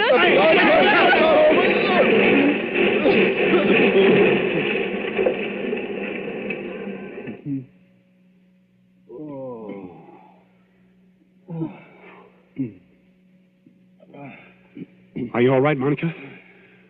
Are you all right? Yes. Oh, only a bit shaken up. We're all okay here, Skipper. Shall I give this guy the works now before they come to get us? No, don't shoot. Let him alone. That also is good advice. And now, my friends, my mission is ended. I stand up on the pilot's chair. I throw open this glass hatch. And to all Germany, to all the world, I cry. Dies ist das gestohlene Flugzeug im Begriff zu landen auf Feld Nummer 21. Heil Hitler! Well, strike me blind if it ain't another one. Yes, first Rudolph S. and now this bloke. What do you suppose they want over here? English. Why are you speaking English? Why, Cocky? It's an even habit we've got in this country. This isn't England. Oh, yes, it is. Better climb out of here and with your hands up. But it can't be. I followed the course laid down on those instruments. Unfortunately, old man, I altered our course last night. Keep back, Shepard, or you may get a bullet in the head yet. Your instructions were all right, but they didn't tell you about the 5 hours difference in time. When we got to the right navigation point, I let the fuel out of the tanks and made you think we were landing in Germany. You know, there's nothing like having a good Nazi for a taxi driver, is there?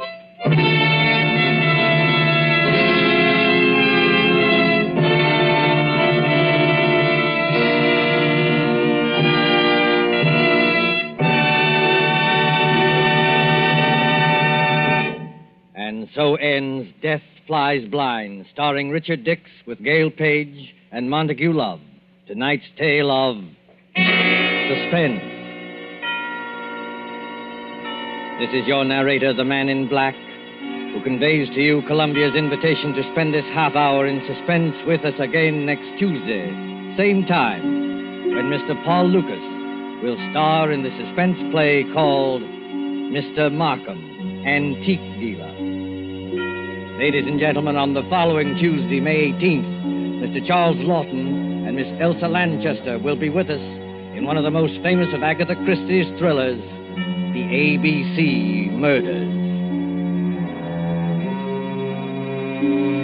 William Spear, the producer, Ted Bliss, director, Lud Gluskin and Lucian Mahowick, the conductor and composer, and John Dixon Carr, the author, collaborated on tonight's Suspense.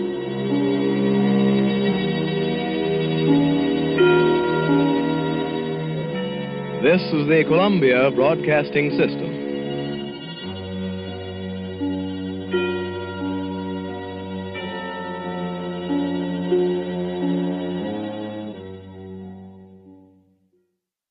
The CBS Radio Mystery Theater presents...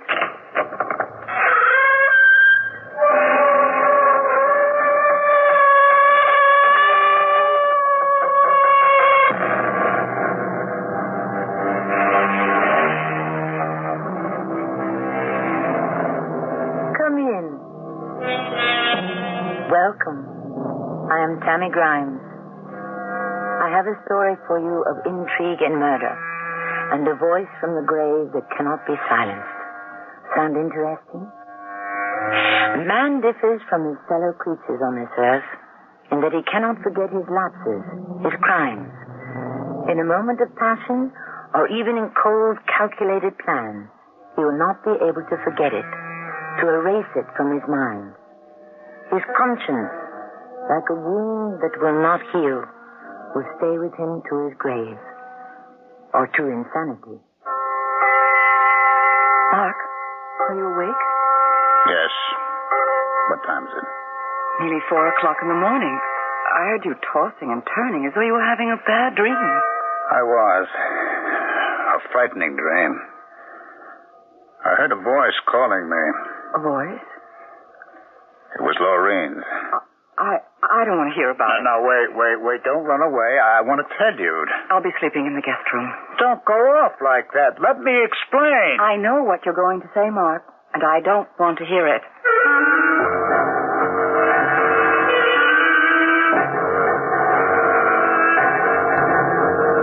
Our mystery drama, A Wound That Would Not Heal, was written especially for Mystery Theater by Sidney Sloan and stars Ralph Bell.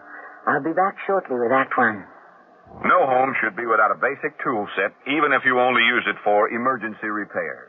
And True Value Hardware stores suggest you stock yours with quality Master Mechanic tools.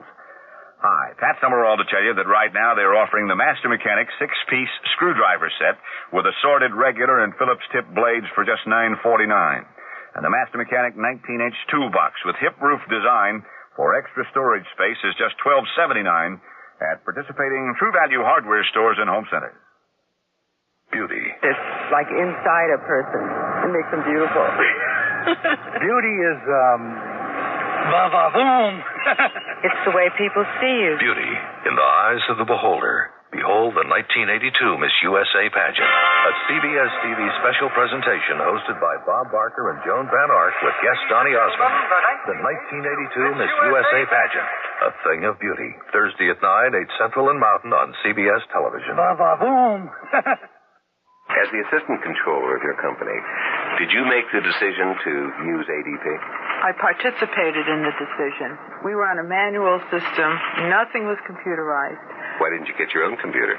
We didn't have the know-how. We can go out and buy the equipment, but in a few years it's outdated. ADP constantly upgrades their equipment and the programs. What services of ADP do you use? Okay, general ledger, accounts payable, accounts receivable, payroll, their inventory system, and we're just getting into the network system. If you had the decision to make again, would you still choose ADP? Yes.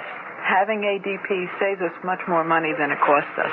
Really? Oh, yes. I'm happy with ADP, the computing company. Oh, you know they're the computing company? They are the only computing company. As far as you're concerned. Right. You're a fan. Oh, yes. I'm sold. Call ADP at 312-867-6400 or see the white pages.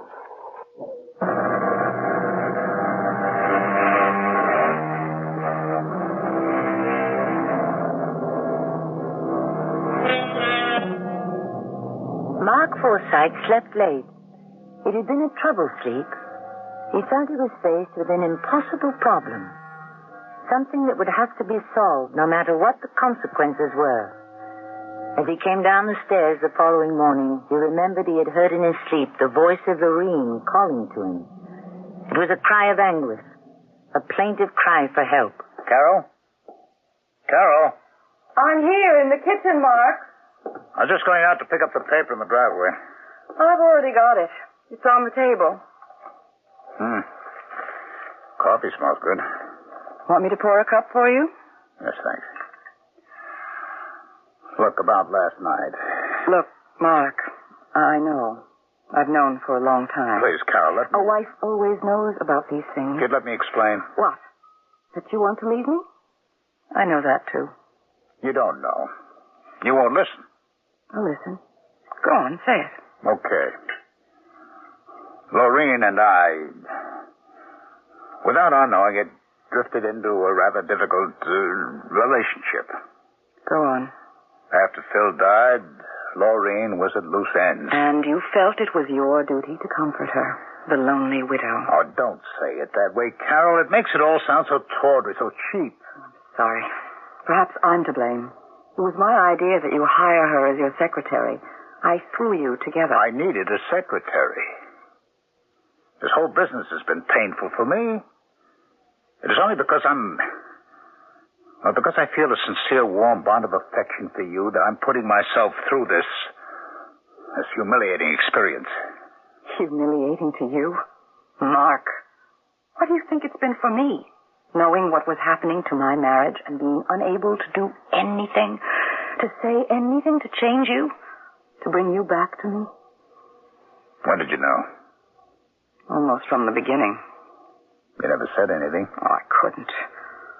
One day I heard you reading from the manuscript of your new novel. Lorene was listening. Your voice, your emotions were in that reading. The door of your study was open. I looked in and saw you, too. I saw her eyes glisten as you read. And I knew that it wasn't so much the story that moved her. It was the author. She was in love with you, and you with her.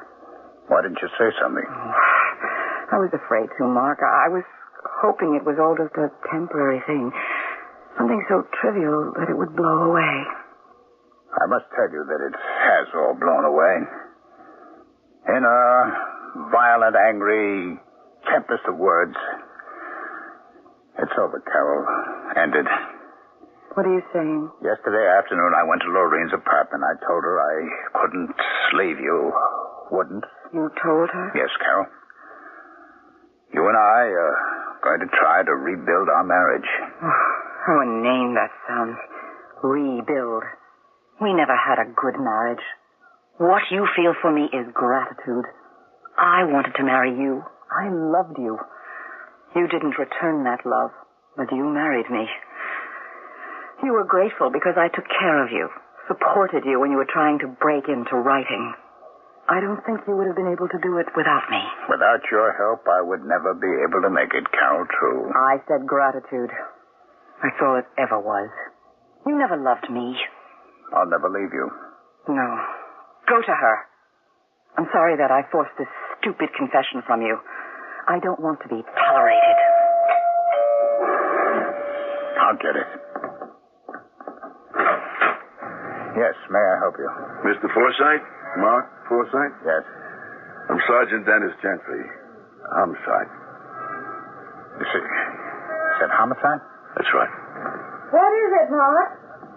Mrs. Forsythe? Yes. What is it? You both knew Lorene Jessup? You said knew, officer? Yes, sir. Mrs. Jessup is dead. Lord. Oh, no. Yeah, murdered. Last night. We'd like you both to come down and identify the body. Step in, please, Mrs. Forsythe. You too, sir. It's a bit chilly in here, but this won't take too long. I hope not. Will you both step this way, please?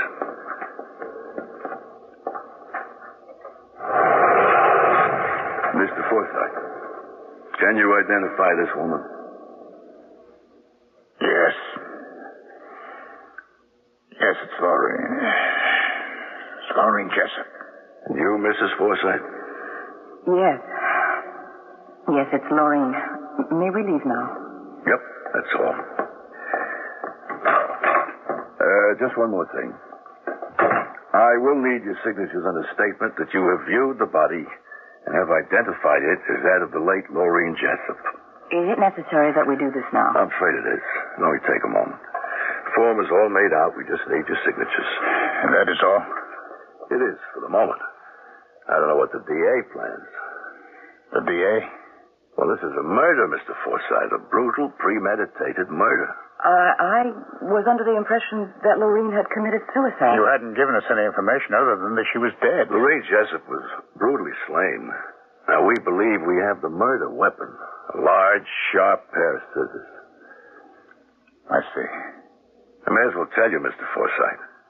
You were not to leave this area without informing and getting permission from the DA's office.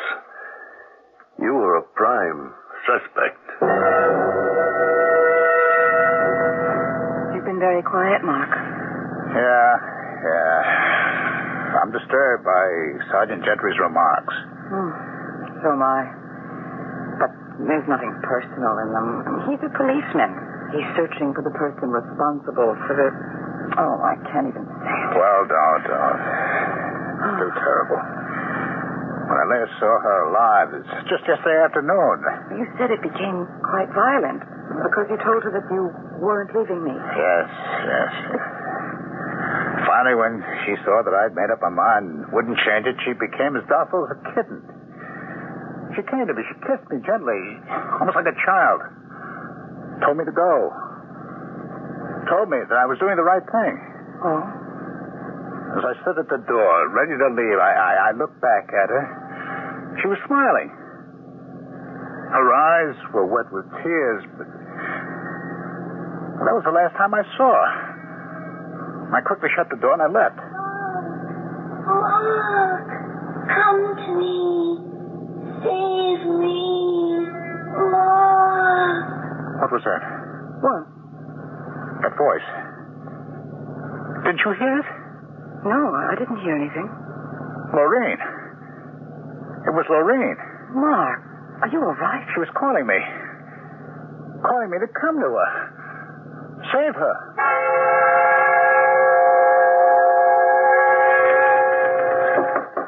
Come in. Oh, Mr. Forsythe, you're very prompt. Come in. Thanks, Sergeant. Sit down, won't you? Thanks. You didn't bring your attorney with you? I don't need an attorney. I am duty-bound to warn you that it is your constitutional right to have legal help before you answer any questions. I waive my rights. I will answer your questions. Okay. I'll call in the stenotypist and we'll begin. Miss Norton, will you come in here, please? Yeah, the Jessup case. We're taking a statement. Now, I'll ask you again, when she starts recording your statement, whether or not you want an attorney to assist you. Your answer will be for the record. You understand? I understand. Come in. We'll start as soon as you're set up, Miss Norton. I'm ready, Sergeant Gentry. Good. Now, let's begin, Mr. Forsythe. You have a legal right to an attorney before you answer any questions that I may put to you. I understand. I waive that right. Very well. Now, you knew the deceased, Lorraine Jessup, for some time, didn't you? I was a good friend of her late husband. And after he died, you hired her as your secretary? Yes. Why? Why? She was very good at shorthand and typing, and I needed a secretary. Was that the only reason? That was the only reason. I must warn you, Mr. Forsythe, that we have read Lorraine Jessup's diary. I see. I fell in love with her later. When I hired her, it was only because I needed her work. I'm a writer. Yeah. I've read several of your novels. I'm an admirer of your work. Thank you. You were in love with Lorraine Jessup? Yes. And she was in love with you? Yes. You'd gotten in too deep, and you realized that you loved your wife, and you tried to break it up. No. That isn't the way it was at all. I loved Lorraine. She loved me. I never felt about anyone before in my life the way I did about her. Oh. Then you didn't love your wife. I shall not answer that question. Okay. Now, you saw Lorraine Friday night, the 10th of February. Isn't that correct? What time did you arrive at her apartment? 7 o'clock. Well, approximately. And she opened the door, and you entered? I opened the door myself. She was asleep on the couch. You had a key to her apartment? Where did you get it? She gave it to me 6 or 7 months ago. May I have it, please? I don't have it. I haven't had it since Friday when I last used it. Have you looked for it? I searched all my pockets. It's gone. I see. Can you relate what happened when you opened the door of Mrs. Jessup's apartment last Friday night? Well, as I said, she'd fallen asleep on the sofa. Lorraine. Lorraine. Darling. Oh, Mark. Oh, it's you, darling. Oh, what a wonderful way to be awakened by a gentle kiss. You didn't say you were coming to see me this evening. I had to talk to you. Something very important. You've spoken to Carol. Oh, you said you would, Mark. Look, Lorraine. I've come to a decision. You know how I feel. You know that I love you. I don't like the sound of it, Mark. I'm afraid of what you're going to say. Lorraine, I can't just pack up and leave her. Please, understand. Oh, no. No, don't say any more. I won't listen, Mark. I love you and I need you. You said you would go away with me. I believed you. I owe her so much. All the success I have, I owe to her. But you don't love her. You love me. Me. When did you leave her apartment? About 30 minutes later. It was nearly midnight when I returned home. I drove around trying to get hold of myself. Was your wife waiting for you when you returned? Yes. She could see I was upset. She didn't ask me where I had been. She knew. I see. And you went to bed? Yes, but first I had a sandwich and some milk. And slept soundly? No, not soundly. I woke several times. I was disturbed. The decision I had made upset me. And Friday night, sometime before 12, was the last time you saw Lorraine Jessup alive. I've heard her voice. What? I've heard her voice calling to me, begging me to help her. Mark, come to me. Save me.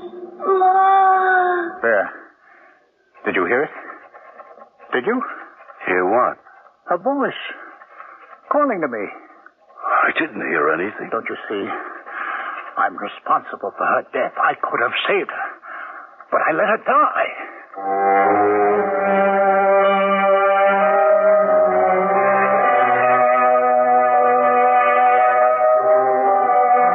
Mark Forsythe had made a decision. An honorable decision, he had thought, to give up the woman he loved. But now his heart is filled with regret. He feels that he is responsible for her death. There is something else troubling him. Something he hasn't as yet revealed to anybody. I will be back in a moment with the second act of our drama. Pause for a moment and listen to your shoes. They may need to be cat's paws. Hey, stop! What do you think you're doing? We just need heels and soles. How could you throw us out in the street when we've been so good to you and your feet? New shoe prices out of sight. Look for the sign of the cat and make your tried and true shoes as good as new shoes. With Cat's Paw, heels and soles. Take us to the shop. Come on and get a Cat's Paw.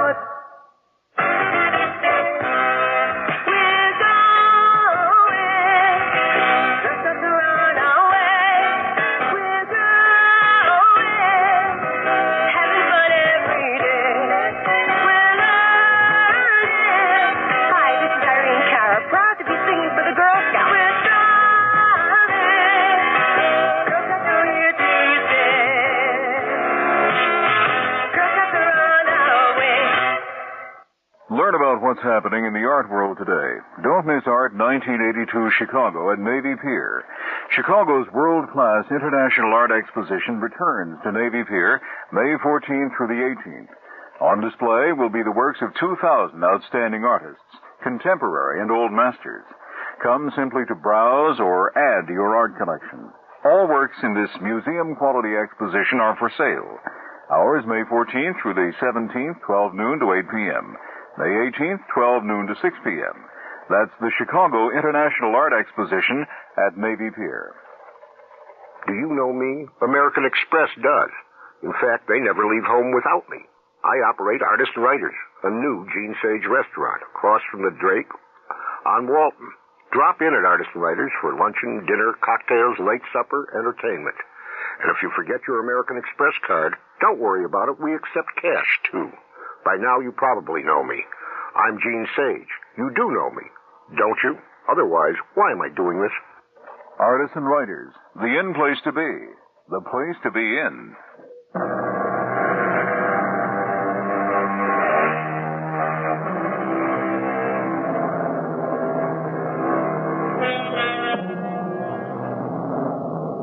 The police are faced with a puzzling case. Lorene Jessup has been brutally murdered. Mark Forsythe, the prime suspect, has behaved very strangely. First, he has waived his right to legal help when he was interrogated, and then he suddenly tells Sergeant Gentry that he hears the voice of the dead woman calling to him. The police are at a loss to understand his motives.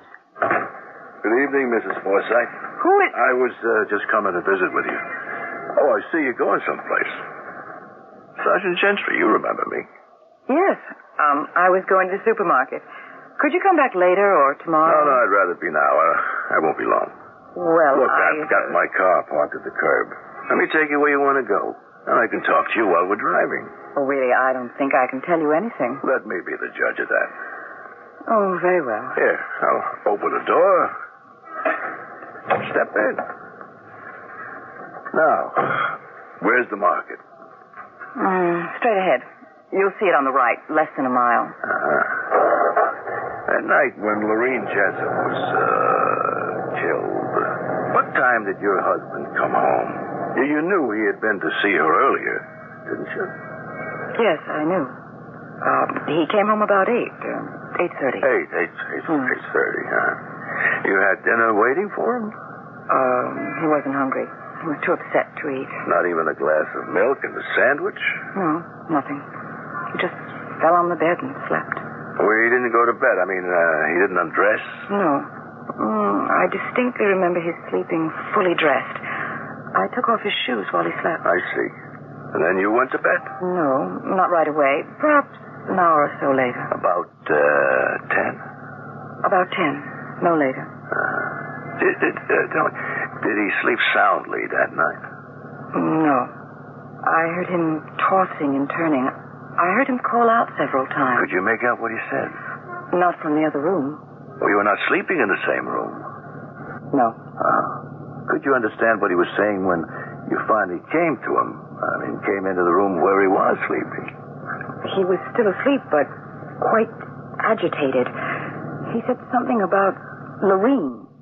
I couldn't understand anything but her name. I woke him up. Was he still dressed? Yes. I had removed his shoes earlier, but he had put them back on. Didn't you think that strange? Yes. I asked him why he had done it, but he seemed too confused to answer me. It rained very heavily that Friday night. Rain, sleep. Were his shoes wet? Oh, he hadn't gone out. Were his shoes wet, Mrs. Forsythe? No. I don't know. I didn't notice. I see. Oh, well, hey, this must be a shopping center. Thank you. Thank you for giving me your time. I know what you're thinking, Sergeant Gentry, but you're wrong. My husband did not go out again after he came home. I'll swear to that. Thank you, Mrs. Forsythe.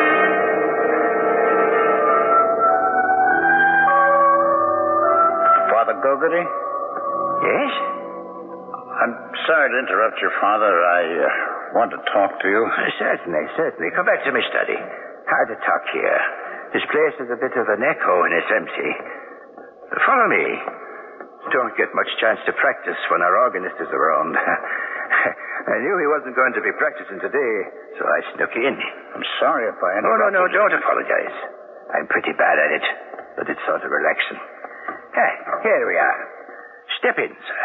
Thank you. I don't quite know how to begin. Take your time, son. I think I better tell you that I'm not of your faith. This is not a prerequisite for a talk with me. Perhaps I can help anyway. Well, I hope you can, Father. I'm a married man, married for nearly 10 years to a woman that I'm fond of, but not in love with. Were you ever in love with her? No. She loves me. She knew how I felt when we were married. I see.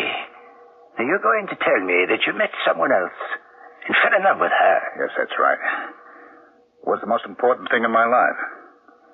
I wanted to leave my wife and run off with her. But, you haven't done so. No. I told her that I couldn't. You have resisted temptation, my son.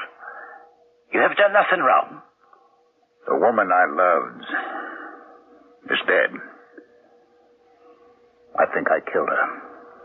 You think you killed her? She's dead. The police say murder. Go on. I had told her that I couldn't go through with it. I couldn't desert my wife.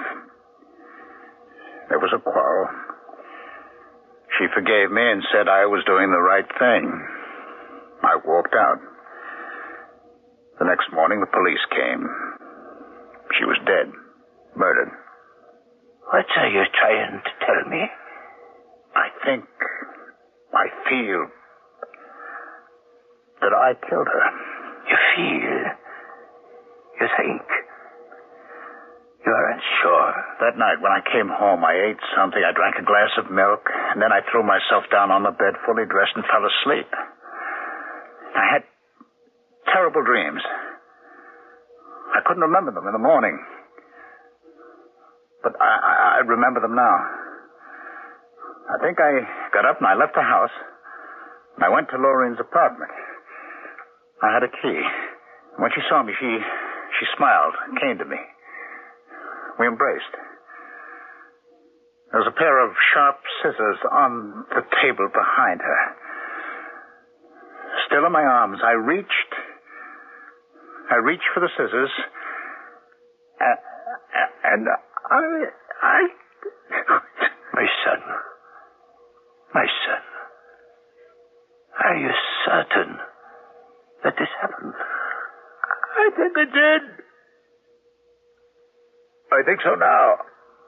I choose to think that you're innocent. That with the emotion, the shock of the death, you began to blame yourself.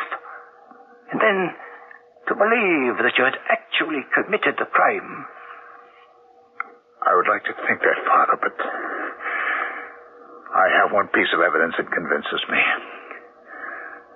I hear her, Lorraine, calling to me. You hear her? Mark, come to me. Save me, Mark. There. Her voice. You hear it? No, me son. I don't hear anything. I hear it. She's calling me. What are you going to do? I'm not quite sure. Go to the police, give myself up. I don't believe that they will accept your confession. There's no motivation. You love the woman. You were leaving her. She wasn't leaving you. Why did I get up and go to her house? You're not sure of that. It's all in your mind. Father, my shoes were wet and muddy. The next morning I found them by the side of my bed. I had gone out that night.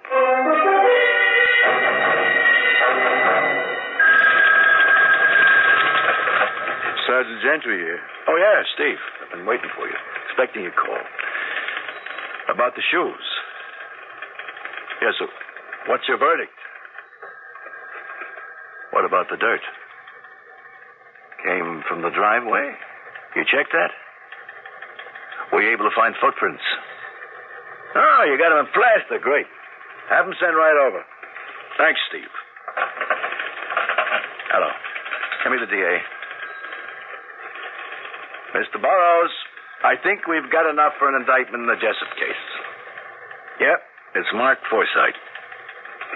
He went back to her apartment. Huh? No doubt about it. We've got substantial evidence to link him. He's our man.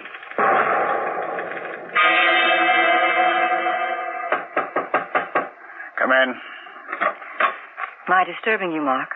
No, Carol. I'm not doing anything. Sergeant Gentry called. Did he?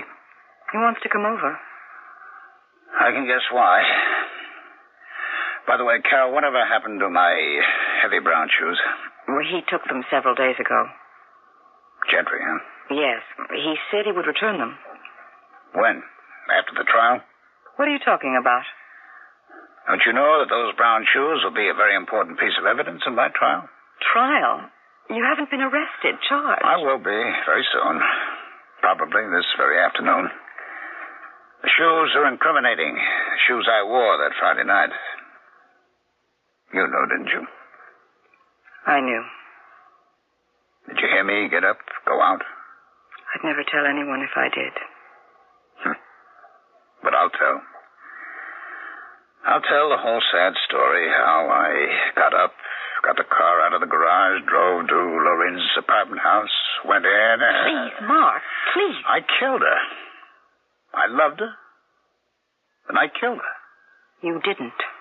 You've got to keep saying you didn't. This is all in your mind. It never happened. It happened, all right. Mark, listen to me. Don't say anything. You are innocent until proven guilty. A jury would never convict you unless you convict yourself. Carol, I'm so weary of it all that I don't really care what happens. Oh, that's probably Gentry. Let him in. Mark, please. I mustn't see you like this. It's becoming impatient, Carol. You better let him in now. Come on. Please, Mark. Now try to get a hold of yourself. Oh, Sergeant Gentry. Come in, won't you? Thanks. He's in his study. This way. Hello, Sergeant. Been expecting you? Yes? I'm here on official business, Mr. Forsythe. I've been expecting that, too. I wonder if I might speak to you alone for a minute or two. Of course. Carol, will you excuse us for a moment? Call me if you want anything, Mark. I suppose you've come to talk to me about my shoes. Oh, that and other matters. Now, we've done a bit of research and found that the dried mud on the shoes came from the grounds around Loren's apartment. And your footprints in the wet ground, which subsequently froze, permitted us to make perfect plaster impressions. All evidence against me. Serious, incriminating evidence. It's a waste of time, Sergeant. What? I'm going to plead guilty. I know what I've done, and I want to pay for my sin. Well, suppose we let the judge and jury decide that. Now, my job is to get at the truth, collect the evidence, and that's all. Speaking of evidence, by the way, two things bother me. Maybe three. Yes? Now, 4 days after the incident, I came here with a search warrant, went over the clothing you wore that night. Only your shoes revealed anything. There was nothing on your clothing of an incriminating nature. Well, wasn't that enough, my shoes? They were covered with dried mud. That's strange. You had made no effort to wash off the mud. Well, you see, I'm not a professional. I understand. But how and why did we find mud inside the shoe, as well as outside? Perhaps the mud was deep. It oozed over the sides. No. The ground was partially frozen. The footprints only sunk down a half inch or so. I can't explain that. Another thing. The key to the apartments, which you say you lost. I haven't got it. I couldn't find it the next day. I had several men searching the area in front of the apartment building. We found the key. I must have dropped it. You must have thrown it. It was in a clump of bushes about 25 feet off the driveway. All right, I must have thrown it then. I have a warrant for your arrest. The charge is murder.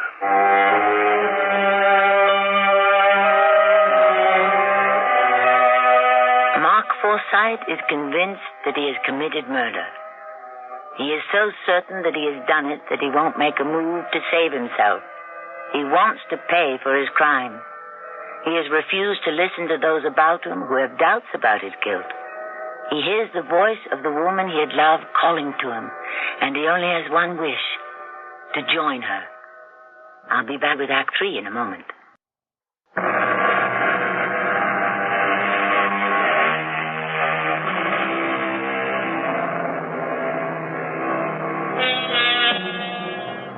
The case against Mark Forsythe is not as clean-cut as the police first thought.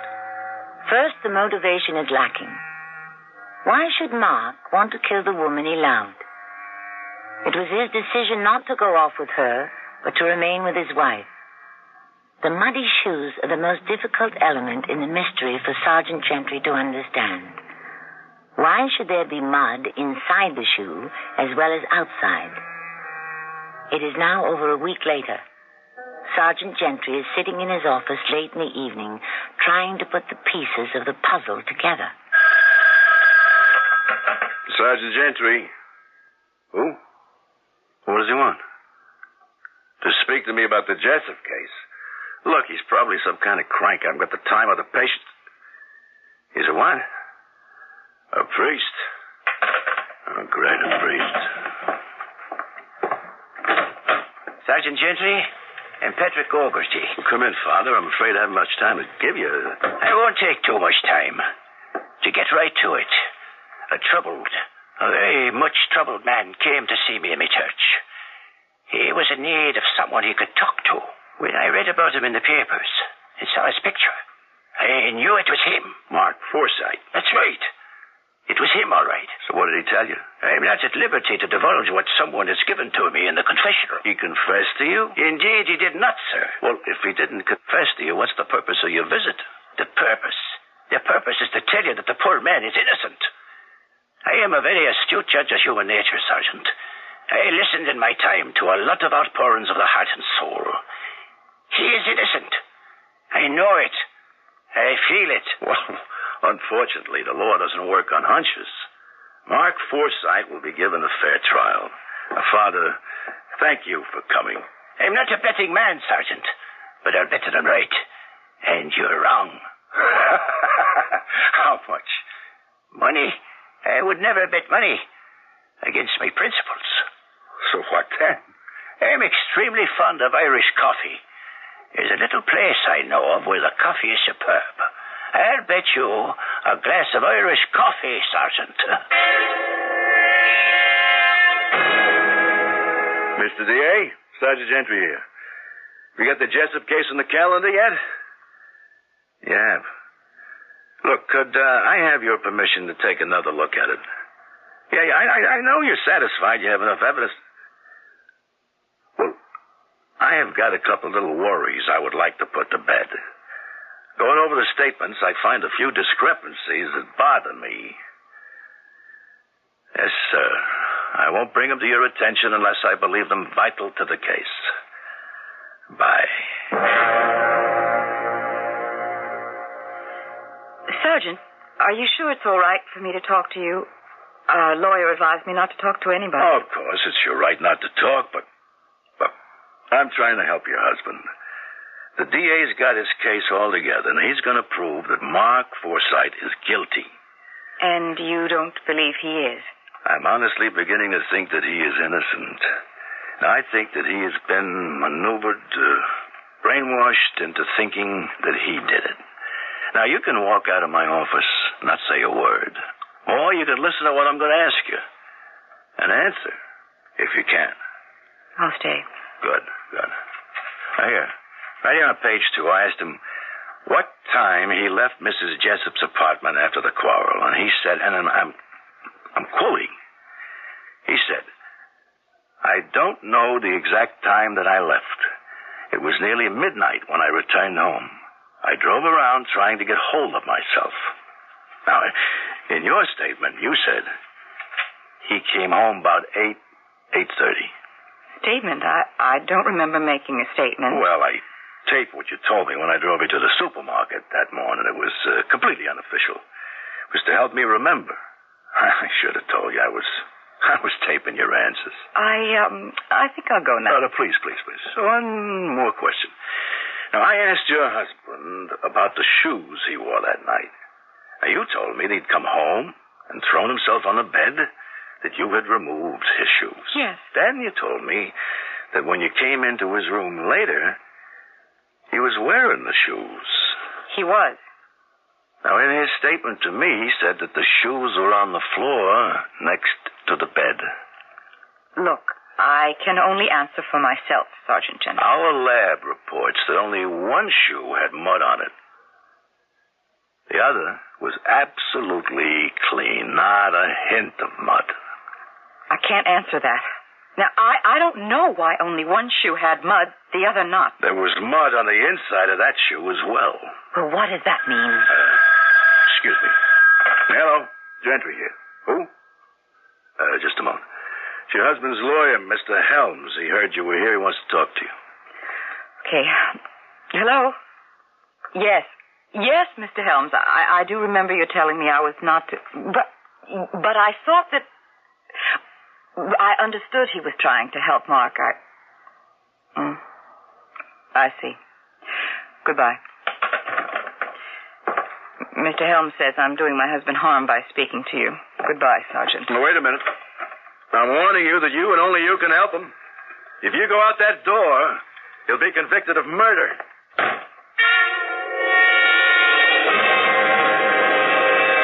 We find the defendant, Mark Forsythe, guilty of murder in the second degree. Just calling, Mr. DA, to offer my congratulations on your victory. What? Well, I wouldn't mind a promotion. Could use the extra money. Sure. Only I would not like to get it on the Jessup case. What do I mean? I mean we got the wrong man. Mark Forsythe is really the victim. No, I will stand on that statement. Mark never did it.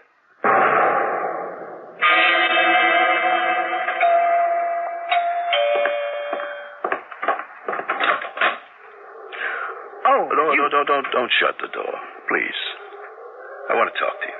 Look, I haven't much time. I'm packing to go away. This won't take 5 minutes. Surely you can spare that for Mark's sake. Come in. Thanks. You killed Lorraine, didn't you?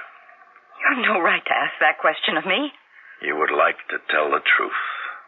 You've held it back so long. Now, wouldn't you feel better if you could tell the truth? Wouldn't it ease your conscience, Mrs. Forsythe? Why don't you go? Leave me alone. You go all your life with that secret in your heart. You have your tape recorder running, don't you? Oh, no tape recorder, nothing. I don't trust you. What makes you think that I killed Lorene? Mark has confessed to it. He pleaded insanity. The jury didn't believe him. How can you even think that I might have done it? The shoes. Mark's shoes. Mud on them from the section of ground next to the driveway. Now, why should he conveniently step off the pavement so that he could get the incriminating mud on his shoes and in his shoes? Do you know how he happened to get the mud on the inside? I'm not answering I'll you. tell you. You put on his shoe over your shoe to make the footprints in the wet ground. Your shoes had mud on them. No. Get out. Get out of my house. While your unsuspecting husband was lying on his bed in a drug stupor. You lied. Drugs that you gave him in the milk he drank when he came home. No. Oh, yes, Carol, yes. So he'd be asleep while you went with his key to Lorene's apartment. You bought a big, shiny pair of scissors sometime before at the hardware department of the supermarket. You brought the scissors with you that night. You let yourself into Lorene's apartment. Now, she heard you. She came into the living room. When she saw you standing there with the sharp scissors pointed at her, she called out, "Save me, Mark. I need you." She cried out, screamed. I was afraid someone would hear her.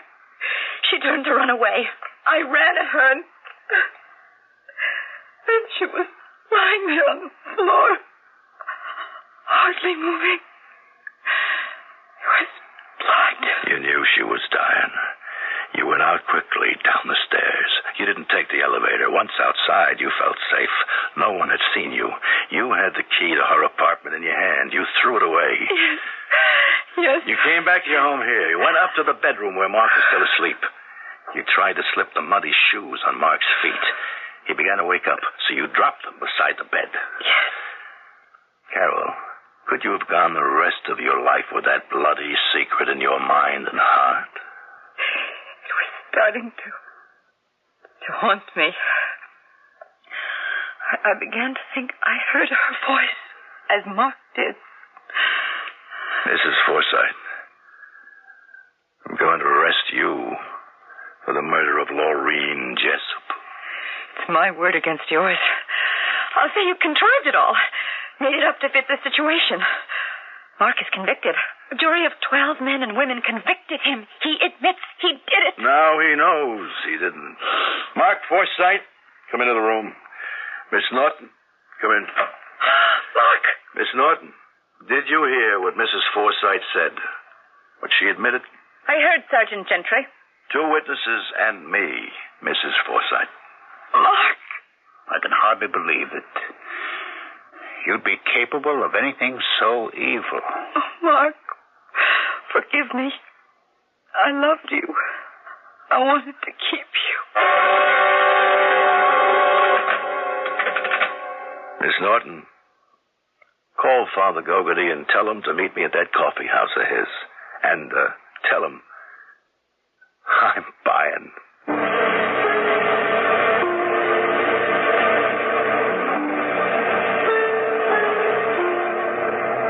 Sergeant Gentry caught the culprit.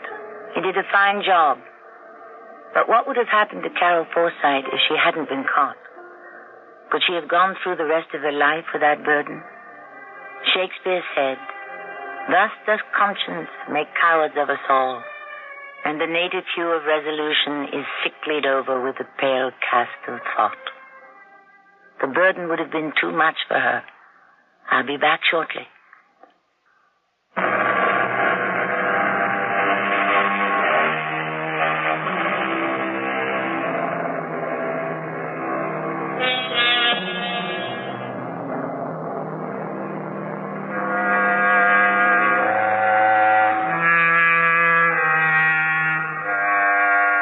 Forsythe walked out of the house that had once been his home.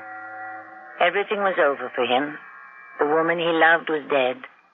The world was an empty place. And then he heard Lorene's voice calling to him, telling him she still loved him, that she still needed him.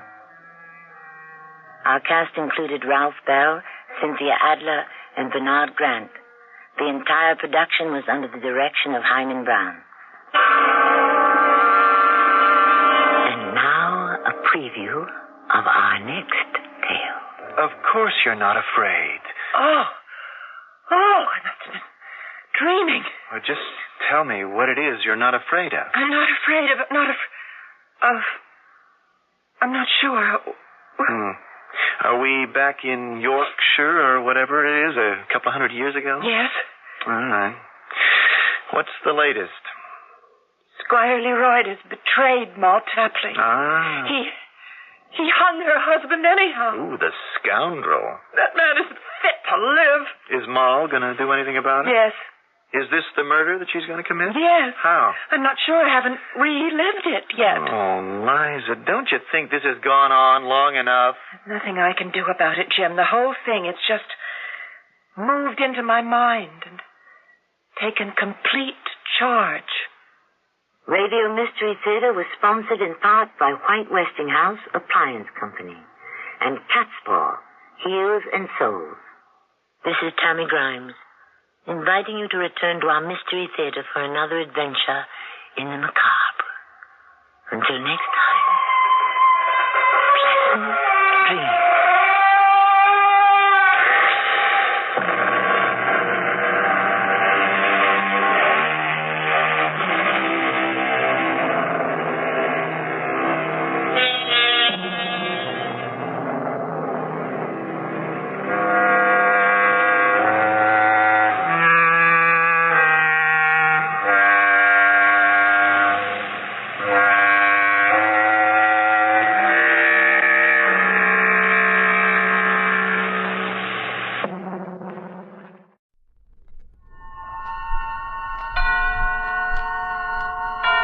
Suspense.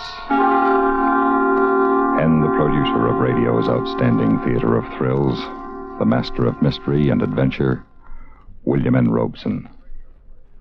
Directors of radio plays share a common fantasy, an unattainable goal, the dream of producing a broadcast in which murder is actually committed on mic. But since they are by and large sane, responsible citizens, their dream is in vain.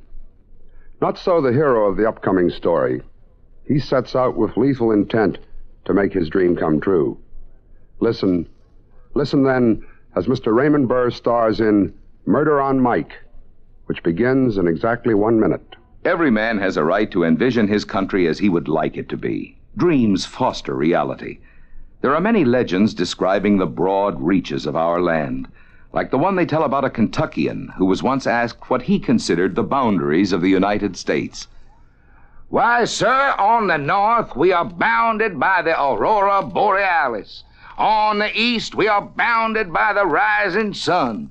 On the south we are bounded by the procession of the equinoxes, and on the west by the day of judgment.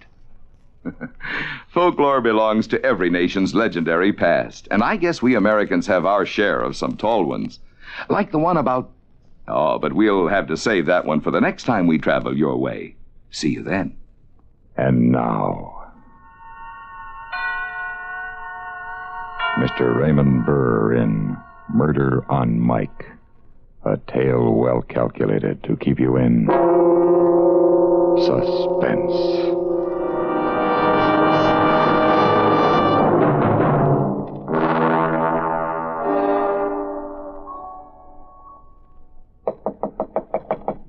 Yep. Want to see me, boss man? Oh, yeah, Chris. Come in. Sit down.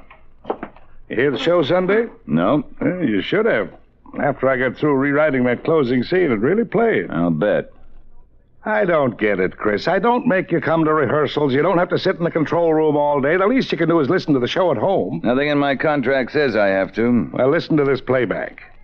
George, honest, I didn't mean it, George. Now, get this, Chris. Get it. Do you mean to say that you didn't really mean it when you told my brother that you didn't love him? No. You forget, Doris, that I heard you, every word, while I was hiding behind the Davenport the night my mother was here. George, I beg you, don't do this thing. Put down the gun, George. This is only what you deserve.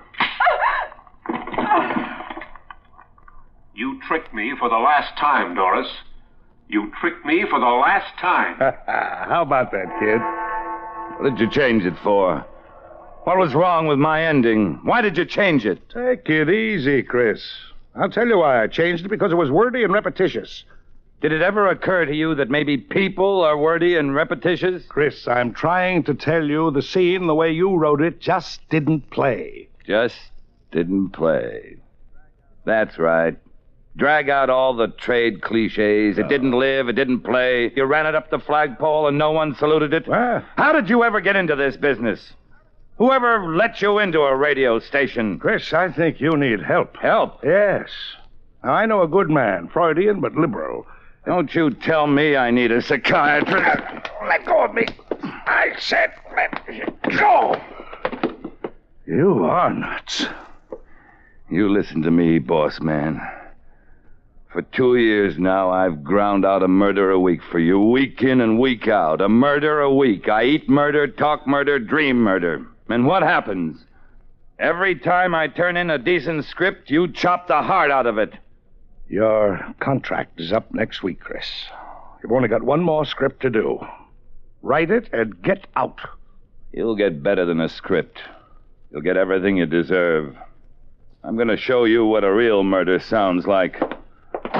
I'm going to show you even if I have to kill you to do it.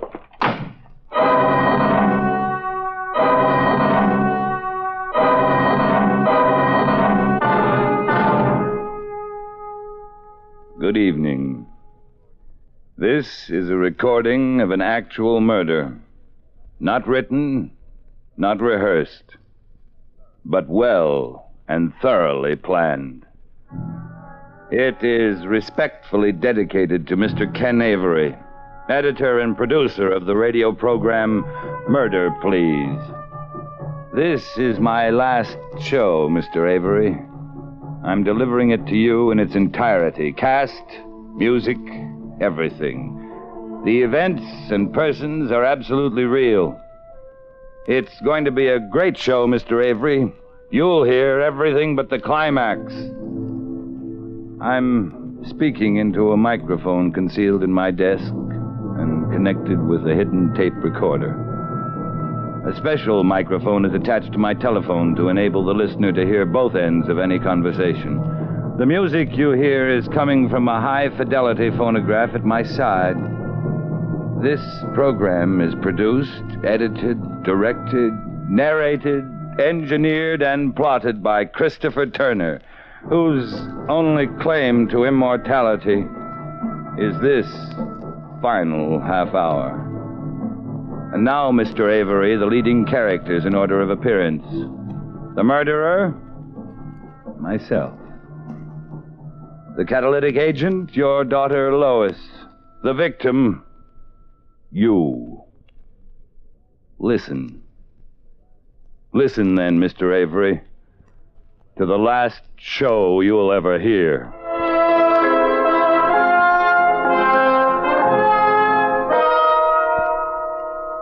Murder, please.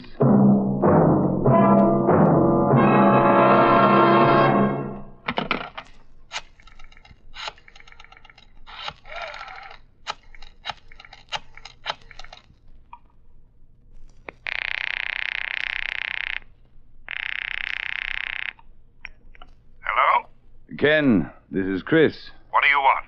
I hate to bother you at home, but I'd like to apologize for the way I acted this afternoon. Accept the apology. Ken, I'd like to talk to you about renewing my contract. How about dropping down to my office? Sorry, Chris, no go. I put up with you for 2 years now. Your temper tantrums, your insults, coming in stewed to the gills. 2 years if it was plenty. I've had it. I see. You won't change your mind? Not a chance. Okay, Ken. Thanks. Thanks for nothing.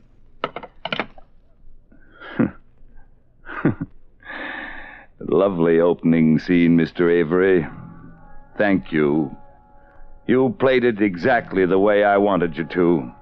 You just threw away your last chance to save your life. An excellent performance, Mr. Avery. I shall kill you in the name of the parasitical breed you represent. The avaricious, arrogant men of high places who milk the talent of others and claim it as their own.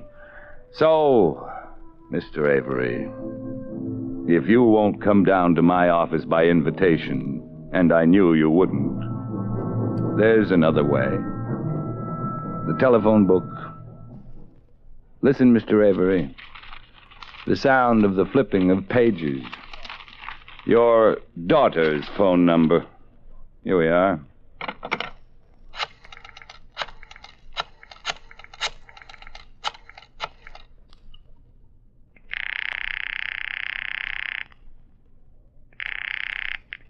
Hello?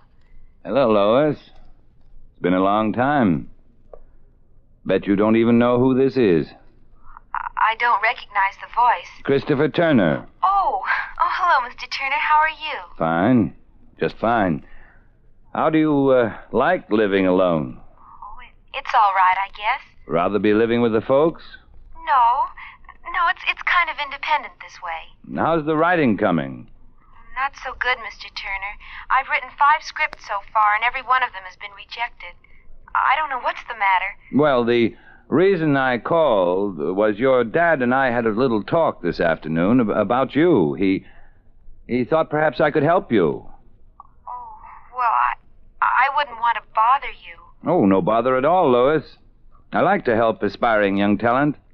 That's very kind of you. Oh, what are you doing this evening? Oh, I was going to wash my hair. Why don't you wash your hair tomorrow evening and come down to my office right now. We'll get started.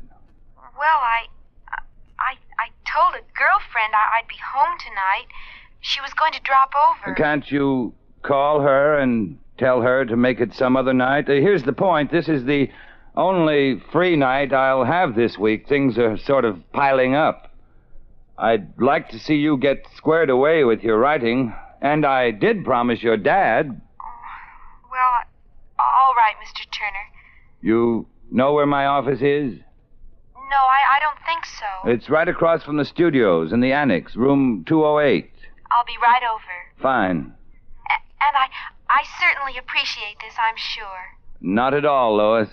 Goodbye. Goodbye. I'll be right over. I certainly appreciate this, I'm sure. Not at all. You see, Mr. Avery, that's how people talk. Now, let's see, what else? Oh, yes, sound. Drawer opens. Gun taken out. Click of breech. Whirl of chamber. Bullets inserted in chamber. 3, 4, 5, and 6. Gun in drawer. Drawer closed. Now we must wait until the... You see, Mr. Avery? Fate is a better dramatist than either of us. Just when things start getting dull, the phone rings. Hello? Hello, Chris. Hank. Oh, hi, Hank. What is this? Old man Avery got you slaving on a round-the-clock basis now? When are you going to tell him to go take a flying leap? I just did that today. No kidding. Well, congratulations. From here, you can't go any place but up. Yeah. Say, Chris, we got a pretty active poker game going on over here. Just room for one more sucker. What do you say? I can't tonight. I'm doing my last show. Oh, forget it for one night, why don't you? Live a little. Thanks, Hank, but I can't. I'm coming over and get you away from that typewriter if I have to use force. I can't do it, Hank. The show's next Sunday. Well, I got a script due tomorrow. You don't see me knocking myself out. Let them wait. I'll be right over. Now, listen, Hank, you can't come over here. Don't you get it? Oh, I'm sorry, Chris. Sure thing. Give her my regards. Anybody I know? Story conference, that's right. Yeah. Well, take it easy, boy. How about lunch tomorrow? Sure thing. Okay, Chris. Goodbye. Bye. That was close. Good scene, though, don't you think, Mr. Avery?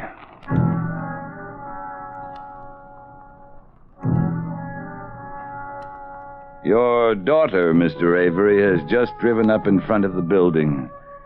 She wears a cardigan sweater, tweed skirt, flat shoes. She's young and very pretty. A girl with everything to live for. Now she's disappeared into the building. In a moment, she'll knock on my door. Then, Mr. Avery, you will hear for yourself how youth reacts to the threat of death.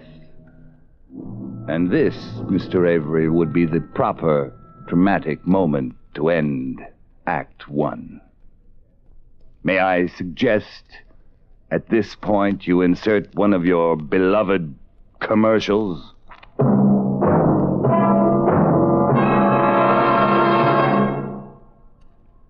In just a moment, we continue with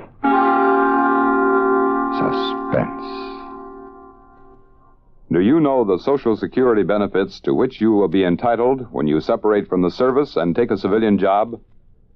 Here's a tip from Social Security. The basic idea of old age, survivors, and disability insurance is really simple. During working years, workers, their employers, and self-employed people pay Social Security taxes. The money is deposited in special trust funds. When earnings stop or are greatly decreased because a worker retires, dies, or becomes severely disabled, payments are made from these funds to replace part of the earnings the family has lost. The amount of the benefit is figured from the worker's average earnings. The total payment can be as much as $254 a month for a family with several members collecting benefits. You can see how important it is for you to know just what the law requires you to do and what benefits it provides for you and your family. For more information, write to Social Security, Department 15, Hollywood 28, California, and ask for a free copy of Booklet 35 called Your Social Security. And now, we continue with the second act of Murder on Mike, starring Mr. Raymond Burr. A tale well calculated to keep you in suspense.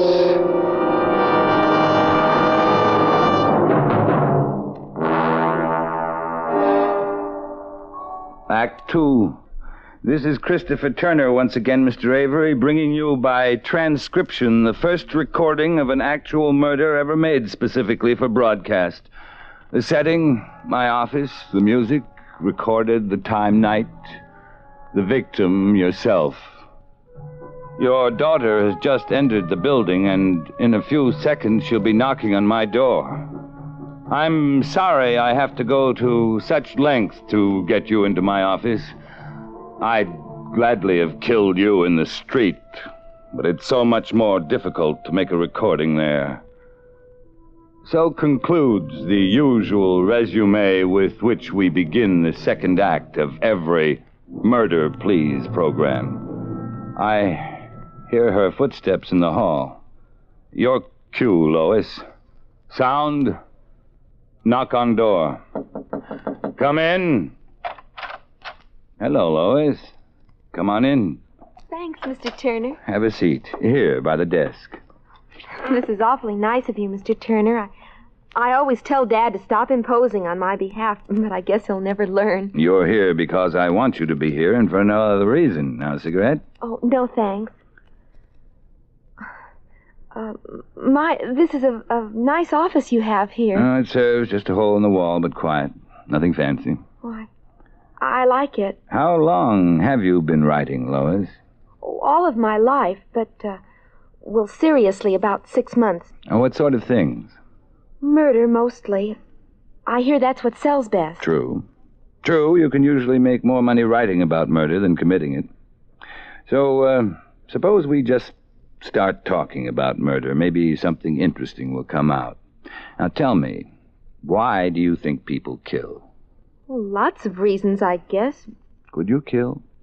I don't think so. Maybe you could. Here. Here's a loaded gun. Take it. Oh, please put it away. Take it in your hand. No, I'd rather not. Oh, it's very obedient. Won't fire unless you press the trigger. Now, take it. That's it. Now, point it at me. Oh, please, Think now, think. One touch of your finger, and you kill me. One little touch. Very delicate instrument, the trigger. There's a sense of power there. Feel it? I'm afraid. Fear? Yes, but exhilaration, too, like the second drink. Yes, I guess I feel it. You can give it back to me now. Oh, I never held a gun before. Are you afraid of death? Well, sometimes when I think about it. What is death to you? Death? I don't know. No idea? Emptiness, blackness, nothing. Is that so terrible? Yes, because you really don't know. Like the dark. That's it. You don't know any more about death than you do about me. You? Yes? Well, I know you work for Dad. But you've never even spent 1 hour with me. Once at lunch, your father introduced us, yet you came up here alone. Now, how do you know you can trust me? I suppose I don't, really. Look at this gun. Please put it down. It makes me terribly nervous. Do you have any money? A little. How much? $5 maybe and some change. Give it to me. Here. Now, why did you give me the money? Because you asked me for it. Because you were hoping I'd put down the gun? And if I had said, a kiss, one kiss, and I'll put down the gun, what would you do? I suppose I'd give you... But a kiss, that would be harder to give, wouldn't it? Yes. Kiss me. There. Thank you. Now put down the gun, please. I know it's a lesson in writing and all that, but it scares me. No. But you said you would. I said nothing of the kind. And if I had said it, you would have been foolish enough to believe me. You can't trust a man with a gun. You feel helpless, don't you? Yes.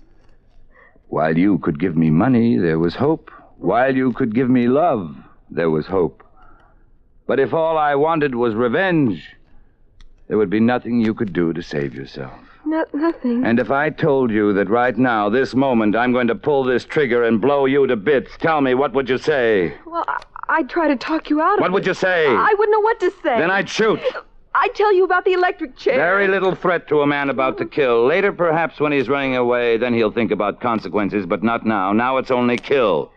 Now, what else? What else would you say? I'd beg him. He wouldn't listen. I'd plead with him. I'd say, please don't kill me. And if he still wouldn't listen? Then I'd die. Yes, you'd die. Mr. Turner, I think I'd better be going. No. We're not even started yet. Well, if you don't put down that gun, I'm going. I don't like it. Sit down. I want to tell you a story. Please, Mr. Turner. Sit down! This is just a sample plot. You can have it if you want to. It's about a writer who had great novels in him, great plays, but he was broke. For the sake of a roof over his head and 3 meals a day, he started turning out radio mysteries. He turned them out until every drop of originality was squeezed out of him. Finally, he realized that he had nothing to leave to the world. Nothing but scripts to be swept up by a studio janitor after the broadcast. Well, the writer made a decision one day. He would do a last radio play. A radio play with an actual murder. The only chance he had for immortality. And he selected as his victim the man who had squeezed his talent dry. He selected his editor and producer, Ken Avery. Dad. I like you very much, Lois. I wish this could be happening to almost anyone but you. Get to the phone. What? The telephone. What for? To call your father. No, I won't do it. You'll call your father and you'll tell him to come down here. Now pick up the receiver. No, wait. I'll do it. Oh, please, Mr. Turner. Be quiet. Please.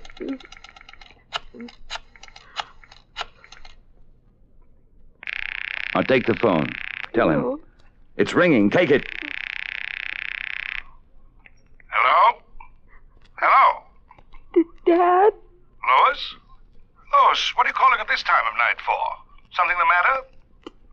Dad, You want him to take you home. You don't feel well. Lois, something is the matter. Where are you? I'm at Mr. Turner's. Turner's? His apartment? His office. I don't feel well. Dad, Come and take me home. come and take me home. I don't feel well at all. Give me the phone. Hello, Ken. What's the matter with Lois, Chris? I don't know. She came up tonight to discuss some scripts she wrote, but she seems to be suddenly taken ill. You'd better come and get her. I'll be right down. Relax, Lois. We haven't got very long to wait. The script is nearly finished.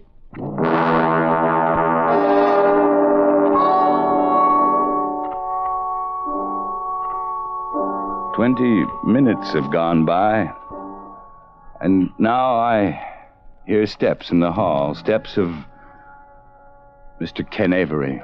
The climax, ladies and gentlemen of the listening audience, I produced for you. Mr. Avery will never live to hear it. Lois, are you... Sit down, Ken. What is this? Lois, what's been going on here? Tell him, Lois. He's going to kill you. He's going to kill both of us. Close the door. Chris, put that thing down. Somebody's liable to get hurt. Good line. Perfectly in character. The inane cliche from the mouth of the great producer. You see, Ken, everything's being recorded. Your voice, Lois's, mine. Sit down. Recorded for what? Posterity. For the show next week. You'll have the honor of appearing on your own program as the murder victim. Here, let me show you here in the desk. You see? Tape recorder. I've stopwatched every second. It's been running exactly 25 minutes. You always made it a rule to plan the climax for 26:30 so you could have room for a final commercial. Well, that's just what I'm doing. According to my timing, you have about 1 minute and 30 seconds to live. All right, Chris. All right. That's enough of the phony dramatics. Give me that gun before somebody gets hurt. Stand back. I wouldn't want to mistime the climax of the show. This won't make a show. You won't be around to change it, Mr. Avery. The agency wouldn't put this thing on the air. Why not? You telegraphed the ending. Oh. There's no twist. No surprise ending. You told the audience to expect the murder to be successful. But our shows have to have some kind of surprise for the audience, Chris. You know that. Where's the twist? Still the editor at the death's door. All right, Ken, perhaps you can provide the surprise ending that's going to save your life. I don't have to. Oh? You provided the twist yourself, Chris, but you didn't know it. And yet the twist was part of the story all the time. Where, Editor Avery? You, Chris. You're the twist. Me? That's right. You're a flop, Chris. You're so used to dreaming on paper, you can't live anymore. You wrote about love because you never had it. You wrote about fortunes, and you haven't got 2 bits. You wrote about murder, but you haven't got the guts to pull the trigger. Now, give me that gun. You think I won't shoot? I know you won't. Give me that gun, you hack. What did you say? I said you were a hack. Give me the gun. No. No, I'm not a hack. I'm not. Give me that gun. Let go. Let go of my hand. Drop it. Drop it, I said. Let go.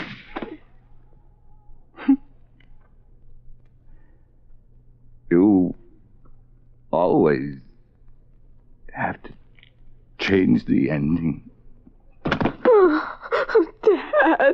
It's all right, Lois. Dad, take me home. We have nothing to worry about, Lois. The recording will clear us. Take me home, please, Dad. As soon as I make sure what's on that tape. I'll rewind it to the beginning.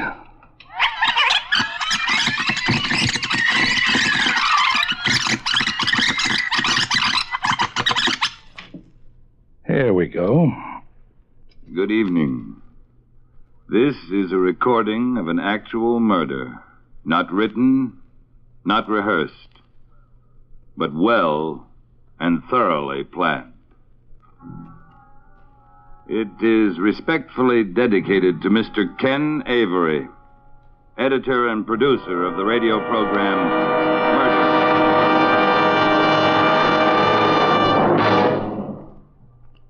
Suspense, in which Raymond Burr starred in William N. Robeson's production of Murder on Mike, written by S. Lee Agustin. Listen. Listen again next week when we return with Flesh Peddler, starring DeForest Kelley. Another tale well calculated to keep you in suspense. Supporting Mr. Burr in Murder on Mike were Norma Jean Nilsson, Ann Diamond, Alan Reed, and Byron Kane. Suspense.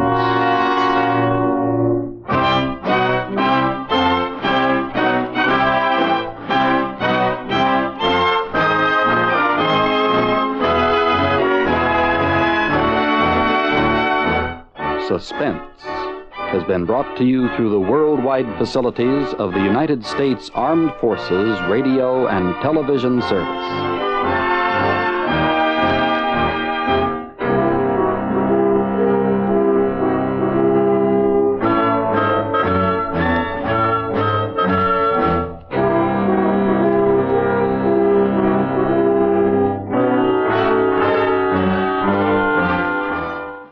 And now, another tale well calculated to keep you in suspense. When a fond husband leaves on an overseas business trip, his loving wife is apt to slip a remembrance gift into his suitcase, as our heroine Myra does in a story by Ralph Bell and Eugene Francis called The Last Trip.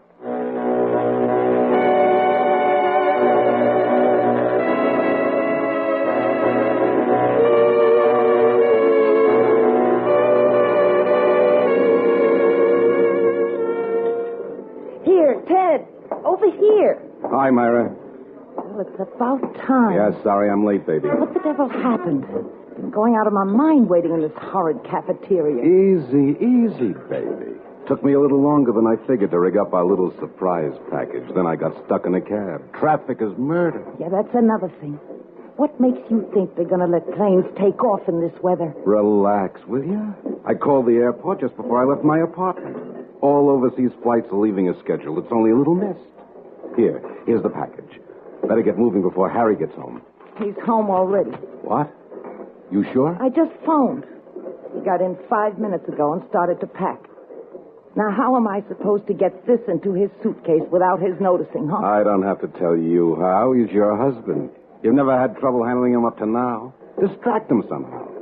Then slip the package into the suitcase, close it, and see that it stays closed till he leaves with it. Yeah. That's all there is to it. Not going to be that simple. Sure it is. You can do it, Myra. Look, you still want to go on living with him? I'll tell you right now, I'll just have to fade out of the picture. You mean you'd stop seeing me? I'd leave town, that's all. All right. Give it to me. Good girl. Now, look, you don't have to be nervous about handling it. It won't go off till it's time. Ted, are you sure it'll work? It'll work, Myra, I guarantee it. At 5 p.m., when it explodes, this plane will be well over the ocean. Now, you better get going. Phone me at my apartment after he leaves, and good luck, sweetheart.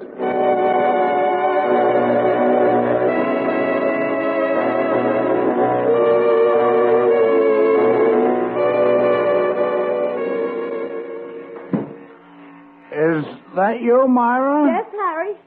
Have you packed yet, dear? Almost there. I'll do the rest after I finish shaving. Oh, I'll do it, Harry. I'd have done it before, but I was delayed shopping. What'd you buy? Anything interesting? Oh, nothing really. What's in that package? Huh? Well, that package you're holding. This, just some shoes. Oh, really? How'd they look? You know, you have such pretty feet, darling. Put them on, let me see. Oh, Harry, there's no time. Now, where's your suitcase? It's on the bed there. What do you want me to put in? What? Speak up, dear. I can't hear with this thing on. I said, what do you want me to put in? Oh, just some handkerchiefs and socks. I've packed everything else. All right, dear. You fool. What color socks, dear? I'm wearing the gray suit. Would blue be all right? I think so, dear. Fusspot. What, dear? How many pair? Well, just enough for 3 days, dear. And don't forget the handkerchiefs. No, I'll put them right under your shirts. And your surprise package and everything else, you old goat. What, dear? I said the handkerchiefs are under your shirts, darling. Oh, thank you, dear. Now to get this closed. Oh, golly. Well, I'll be glad when this trip is over. So will I, dear. Oh, darn. Oh, don't bother with the suitcase, dear. I'll close it. All right. You know, I often think what my life was like before I met you. Years spent just grubbing for money, and who was there to spend it on? Here I was over 50, and I hadn't really lived. A meaningless existence. And then, 2 years ago, Providence was merciful. You came into my life. You gave me back my youth, Myra. You know that? Oh, Harry. Oh. Say, what's in here? Did I pack too much? No, let's put our weight on it together. Well, I could take some things out. No, come on, together. Ready? Now, push down. Oh, my. That'll never close. There's too much in here. I guess I'll have to take some things out. Oh, Harry. Oh, it won't take a minute. Myra, your package. What's it doing in my suitcase? Oh, the package. Well, Harry, darling, it was to be a surprise. A surprise? Yeah, for your birthday. My birth? But Myra... It's a gift for you.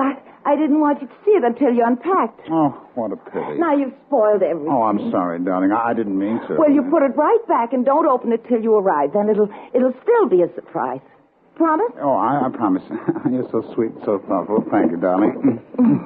Now, hurry. You haven't much time. Yes, dear. Now, suppose I take out these slippers of mine. That ought to make room for the package. There. Now it'll close easy. And I better lock it, too. A lot of petty thievery going on lately. Can't be too careful. Oh, there we are. It's all set. See me to the door. Well, of course, dear. Now, hurry, darling. You'll be late. All right. I'll cable you as soon as I land. Yeah. Give me a kiss. Now, goodbye, darling, and take care of yourself. Oh, don't worry about me. I'll be fine. Goodbye. Good man, I don't...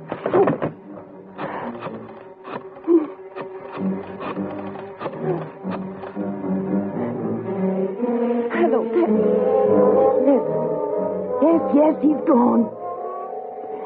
He managed it, but he nearly drove me right out of my mind. What do you mean, take it easy? You don't know what I've been through.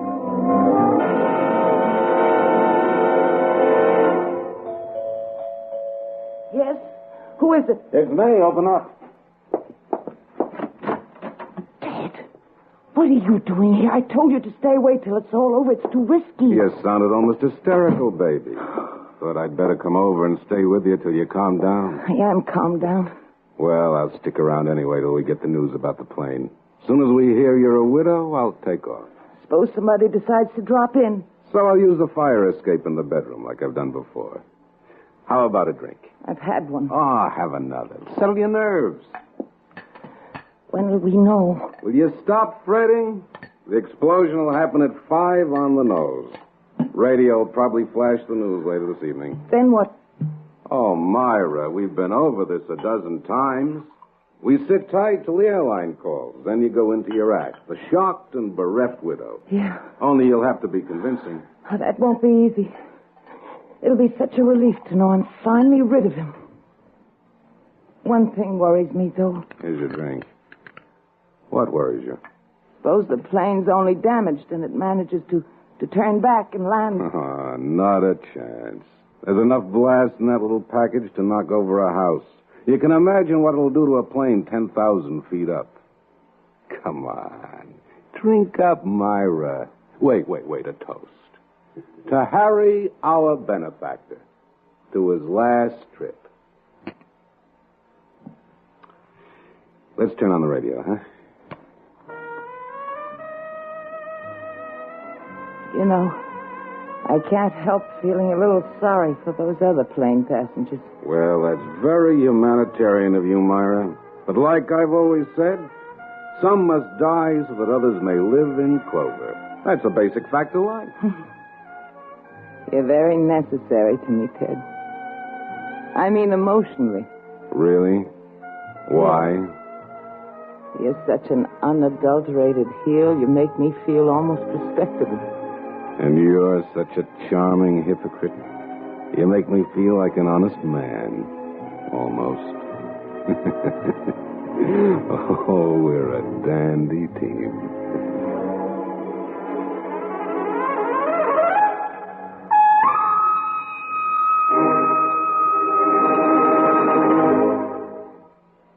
And now, the late afternoon news.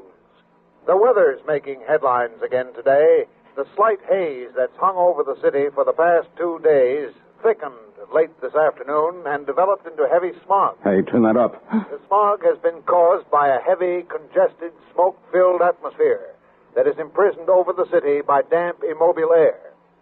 Meanwhile, all flights have been canceled at city airports, and motor traffic is moving at a snail's pace. Motorists are warned to drive with extreme caution. President Eisenhower held a press conference today. Ted? Yeah. You suppose? Go on. Say it. Harry's flight, it's been canceled.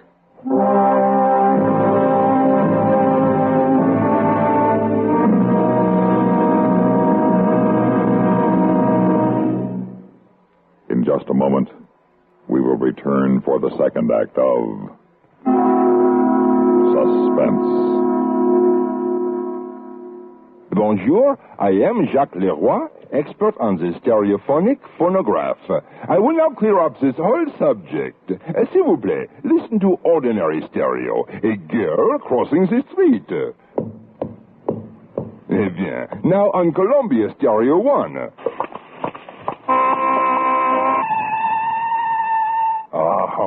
That was a pretty girl crossing the street. Quelle différence! The fantastic Columbia Stereo 1 phonograph gives you all the realism and excitement of a live performance. Oh, in a moment, mademoiselle. Oh la la. Oh, pardon. You see, only Columbia has exclusive stereo projection. Not just a few separated speakers, no, but multiple speakers that send interlocking circles of sound through every inch of a room. See the Columbia phonograph, man, too sweet. Columbia stereo 1 portable start at $39.95. Consoles from $129.95. Attendez, ma chérie, wait for me.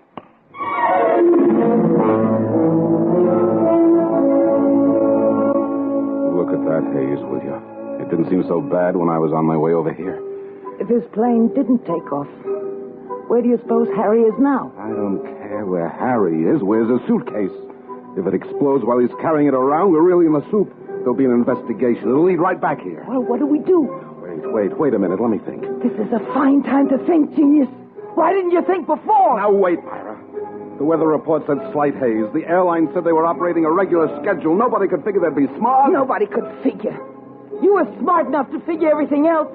Why couldn't you figure this might happen? All right, I didn't. Now, will you shut up for a minute? Wait. Maybe we're jumping to conclusions. We're not sure his plane was grounded. So how do we find out? Phone the airport.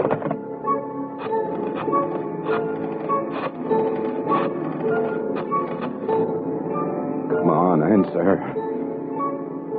Hello. Can you tell me if Flight 377 took off on schedule? Yeah, hold on. Hello, what? Oh, thank you. You see, we panicked over nothing. Plane took off 10 minutes late, but it took off. Oh, what a relief.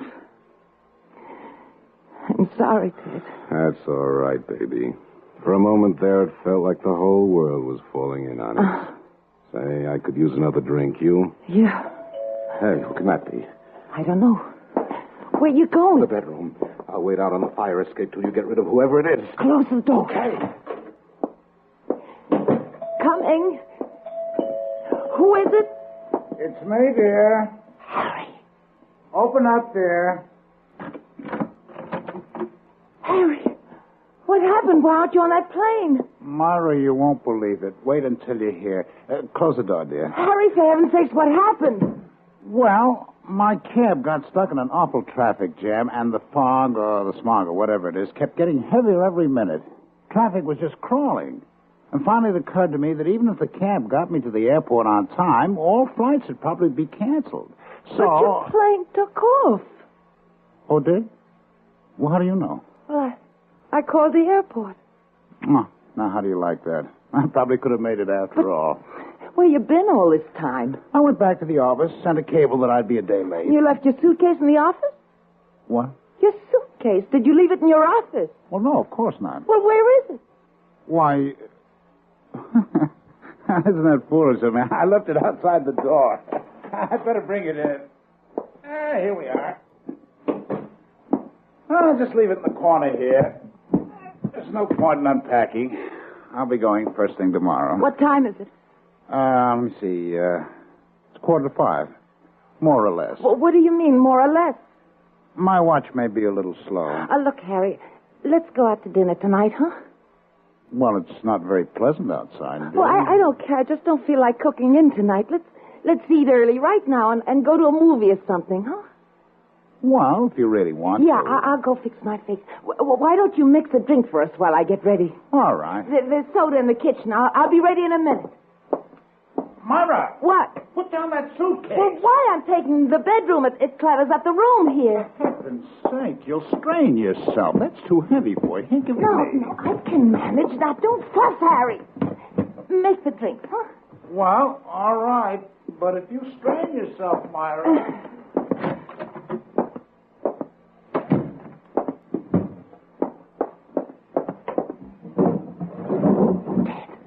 Dad. It's all right, Harry's in the kitchen. Get in here. I've got the suitcase. Okay. What do you want me to do? What do I want you to do? Take the bomb out and get it out of here. Yeah, okay. Hurry.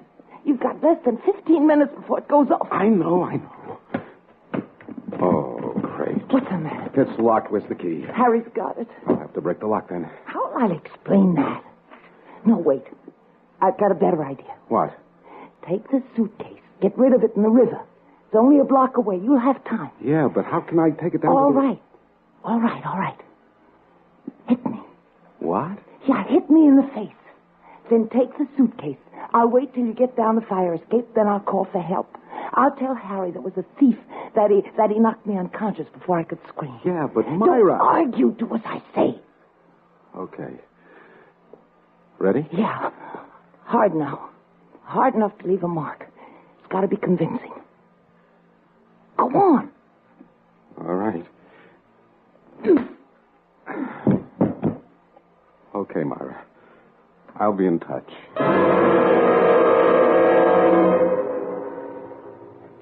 In just a moment, we will return for the concluding act of Suspense.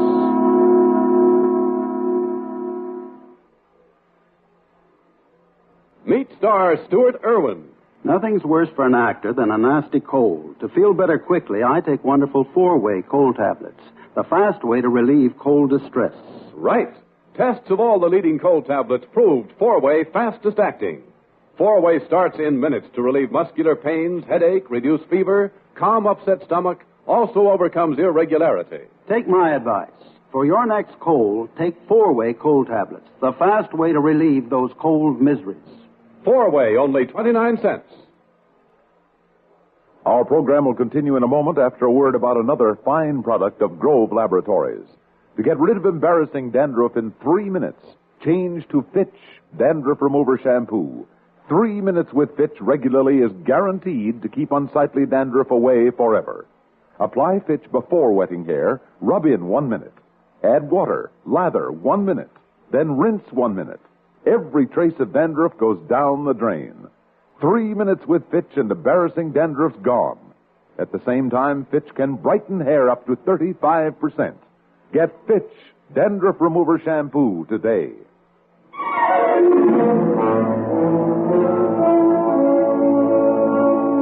Help! Help! Harry!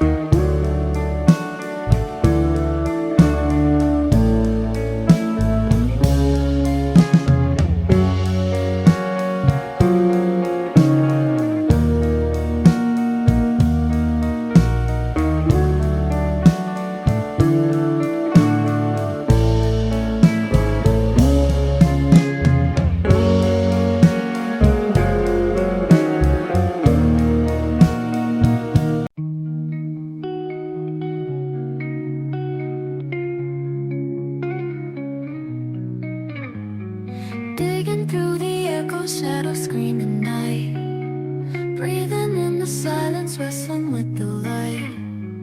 Eyes half open, blind, I dance on the edge, rolled up like the waves on town's crooked ledge. Whispering ghosts tangled in my veins, dreams heavy like the chains pulling at my stains.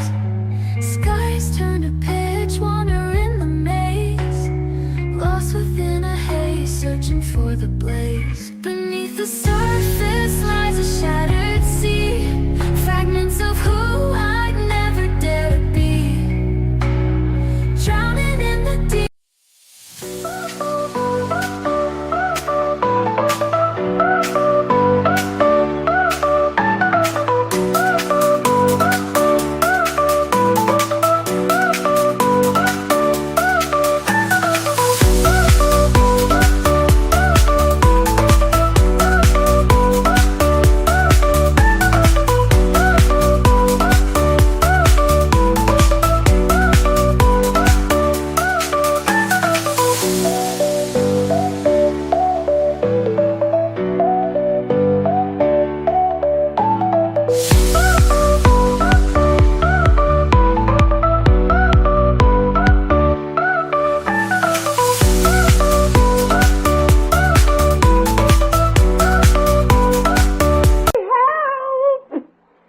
Where is the old fool?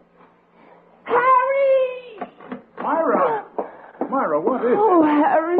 What's happened? Oh, here, let me help you up. Look at your face.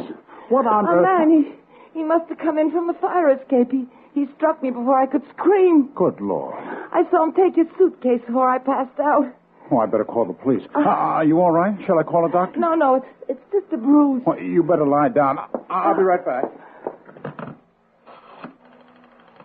Hello, operator. I want to report a robbery. Hurry, please. Now, Myra, you should lie down. I'm all right, I tell you. Oh, now, who can that be? I'll get it. Yeah, what is it? Harry Jason's residence? Yes? Detective Sergeant Duran, 28th Precinct. Oh, I was just calling you fellas. Yeah?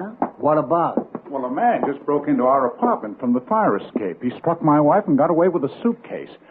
You better come in, officer. Just a minute. Is this your suitcase, Mr. Jason? Oh, no.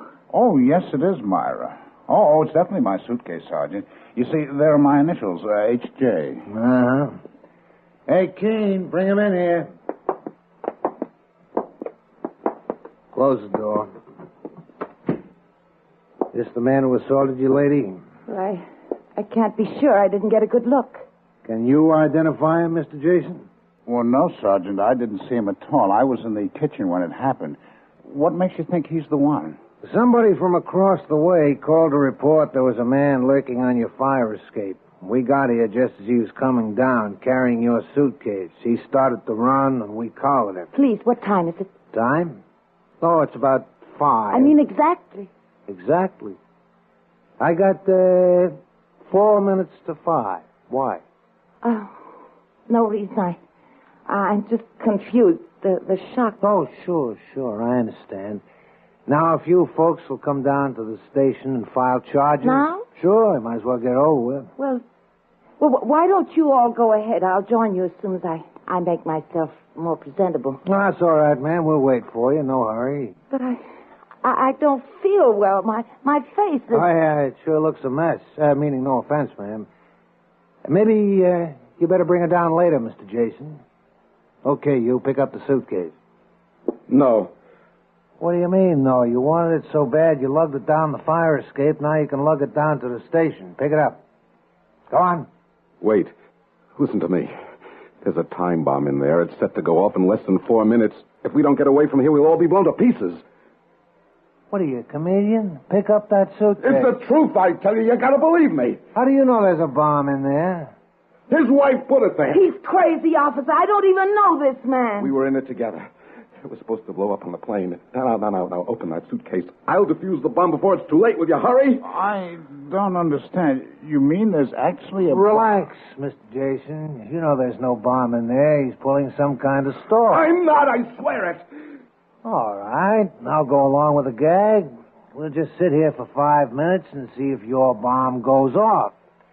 One thing I can't stand is a two-bit crook that's a wise guy. He's telling the truth. Harry, open it. Myra. Give him the key, Harry, quick. Where's the key, Mr. Jason? The key? The key to the suitcase. Have you got it? Here. Yeah, give me it.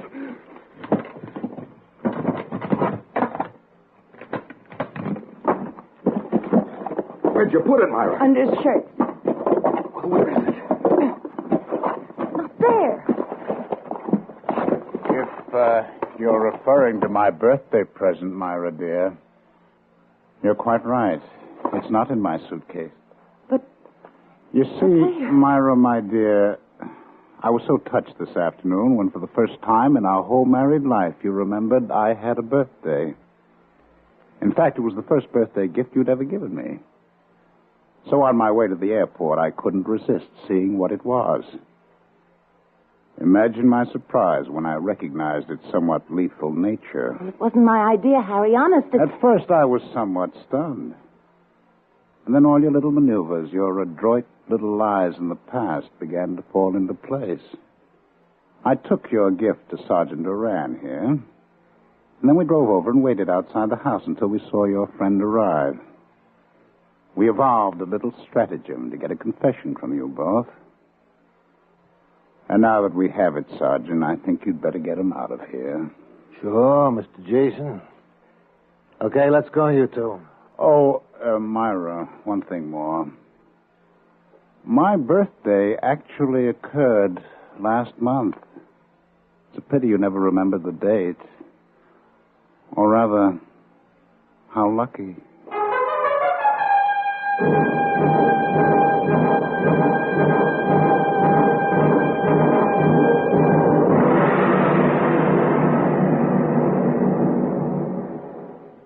Suspense.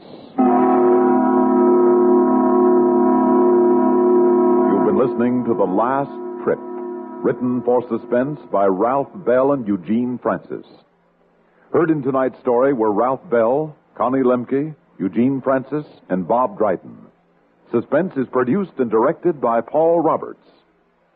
Listen again next week when we return with The Companion, a story of jealousy and jewels, written by Walter Black. Another tale well calculated to keep you in suspense. On CBS Radio.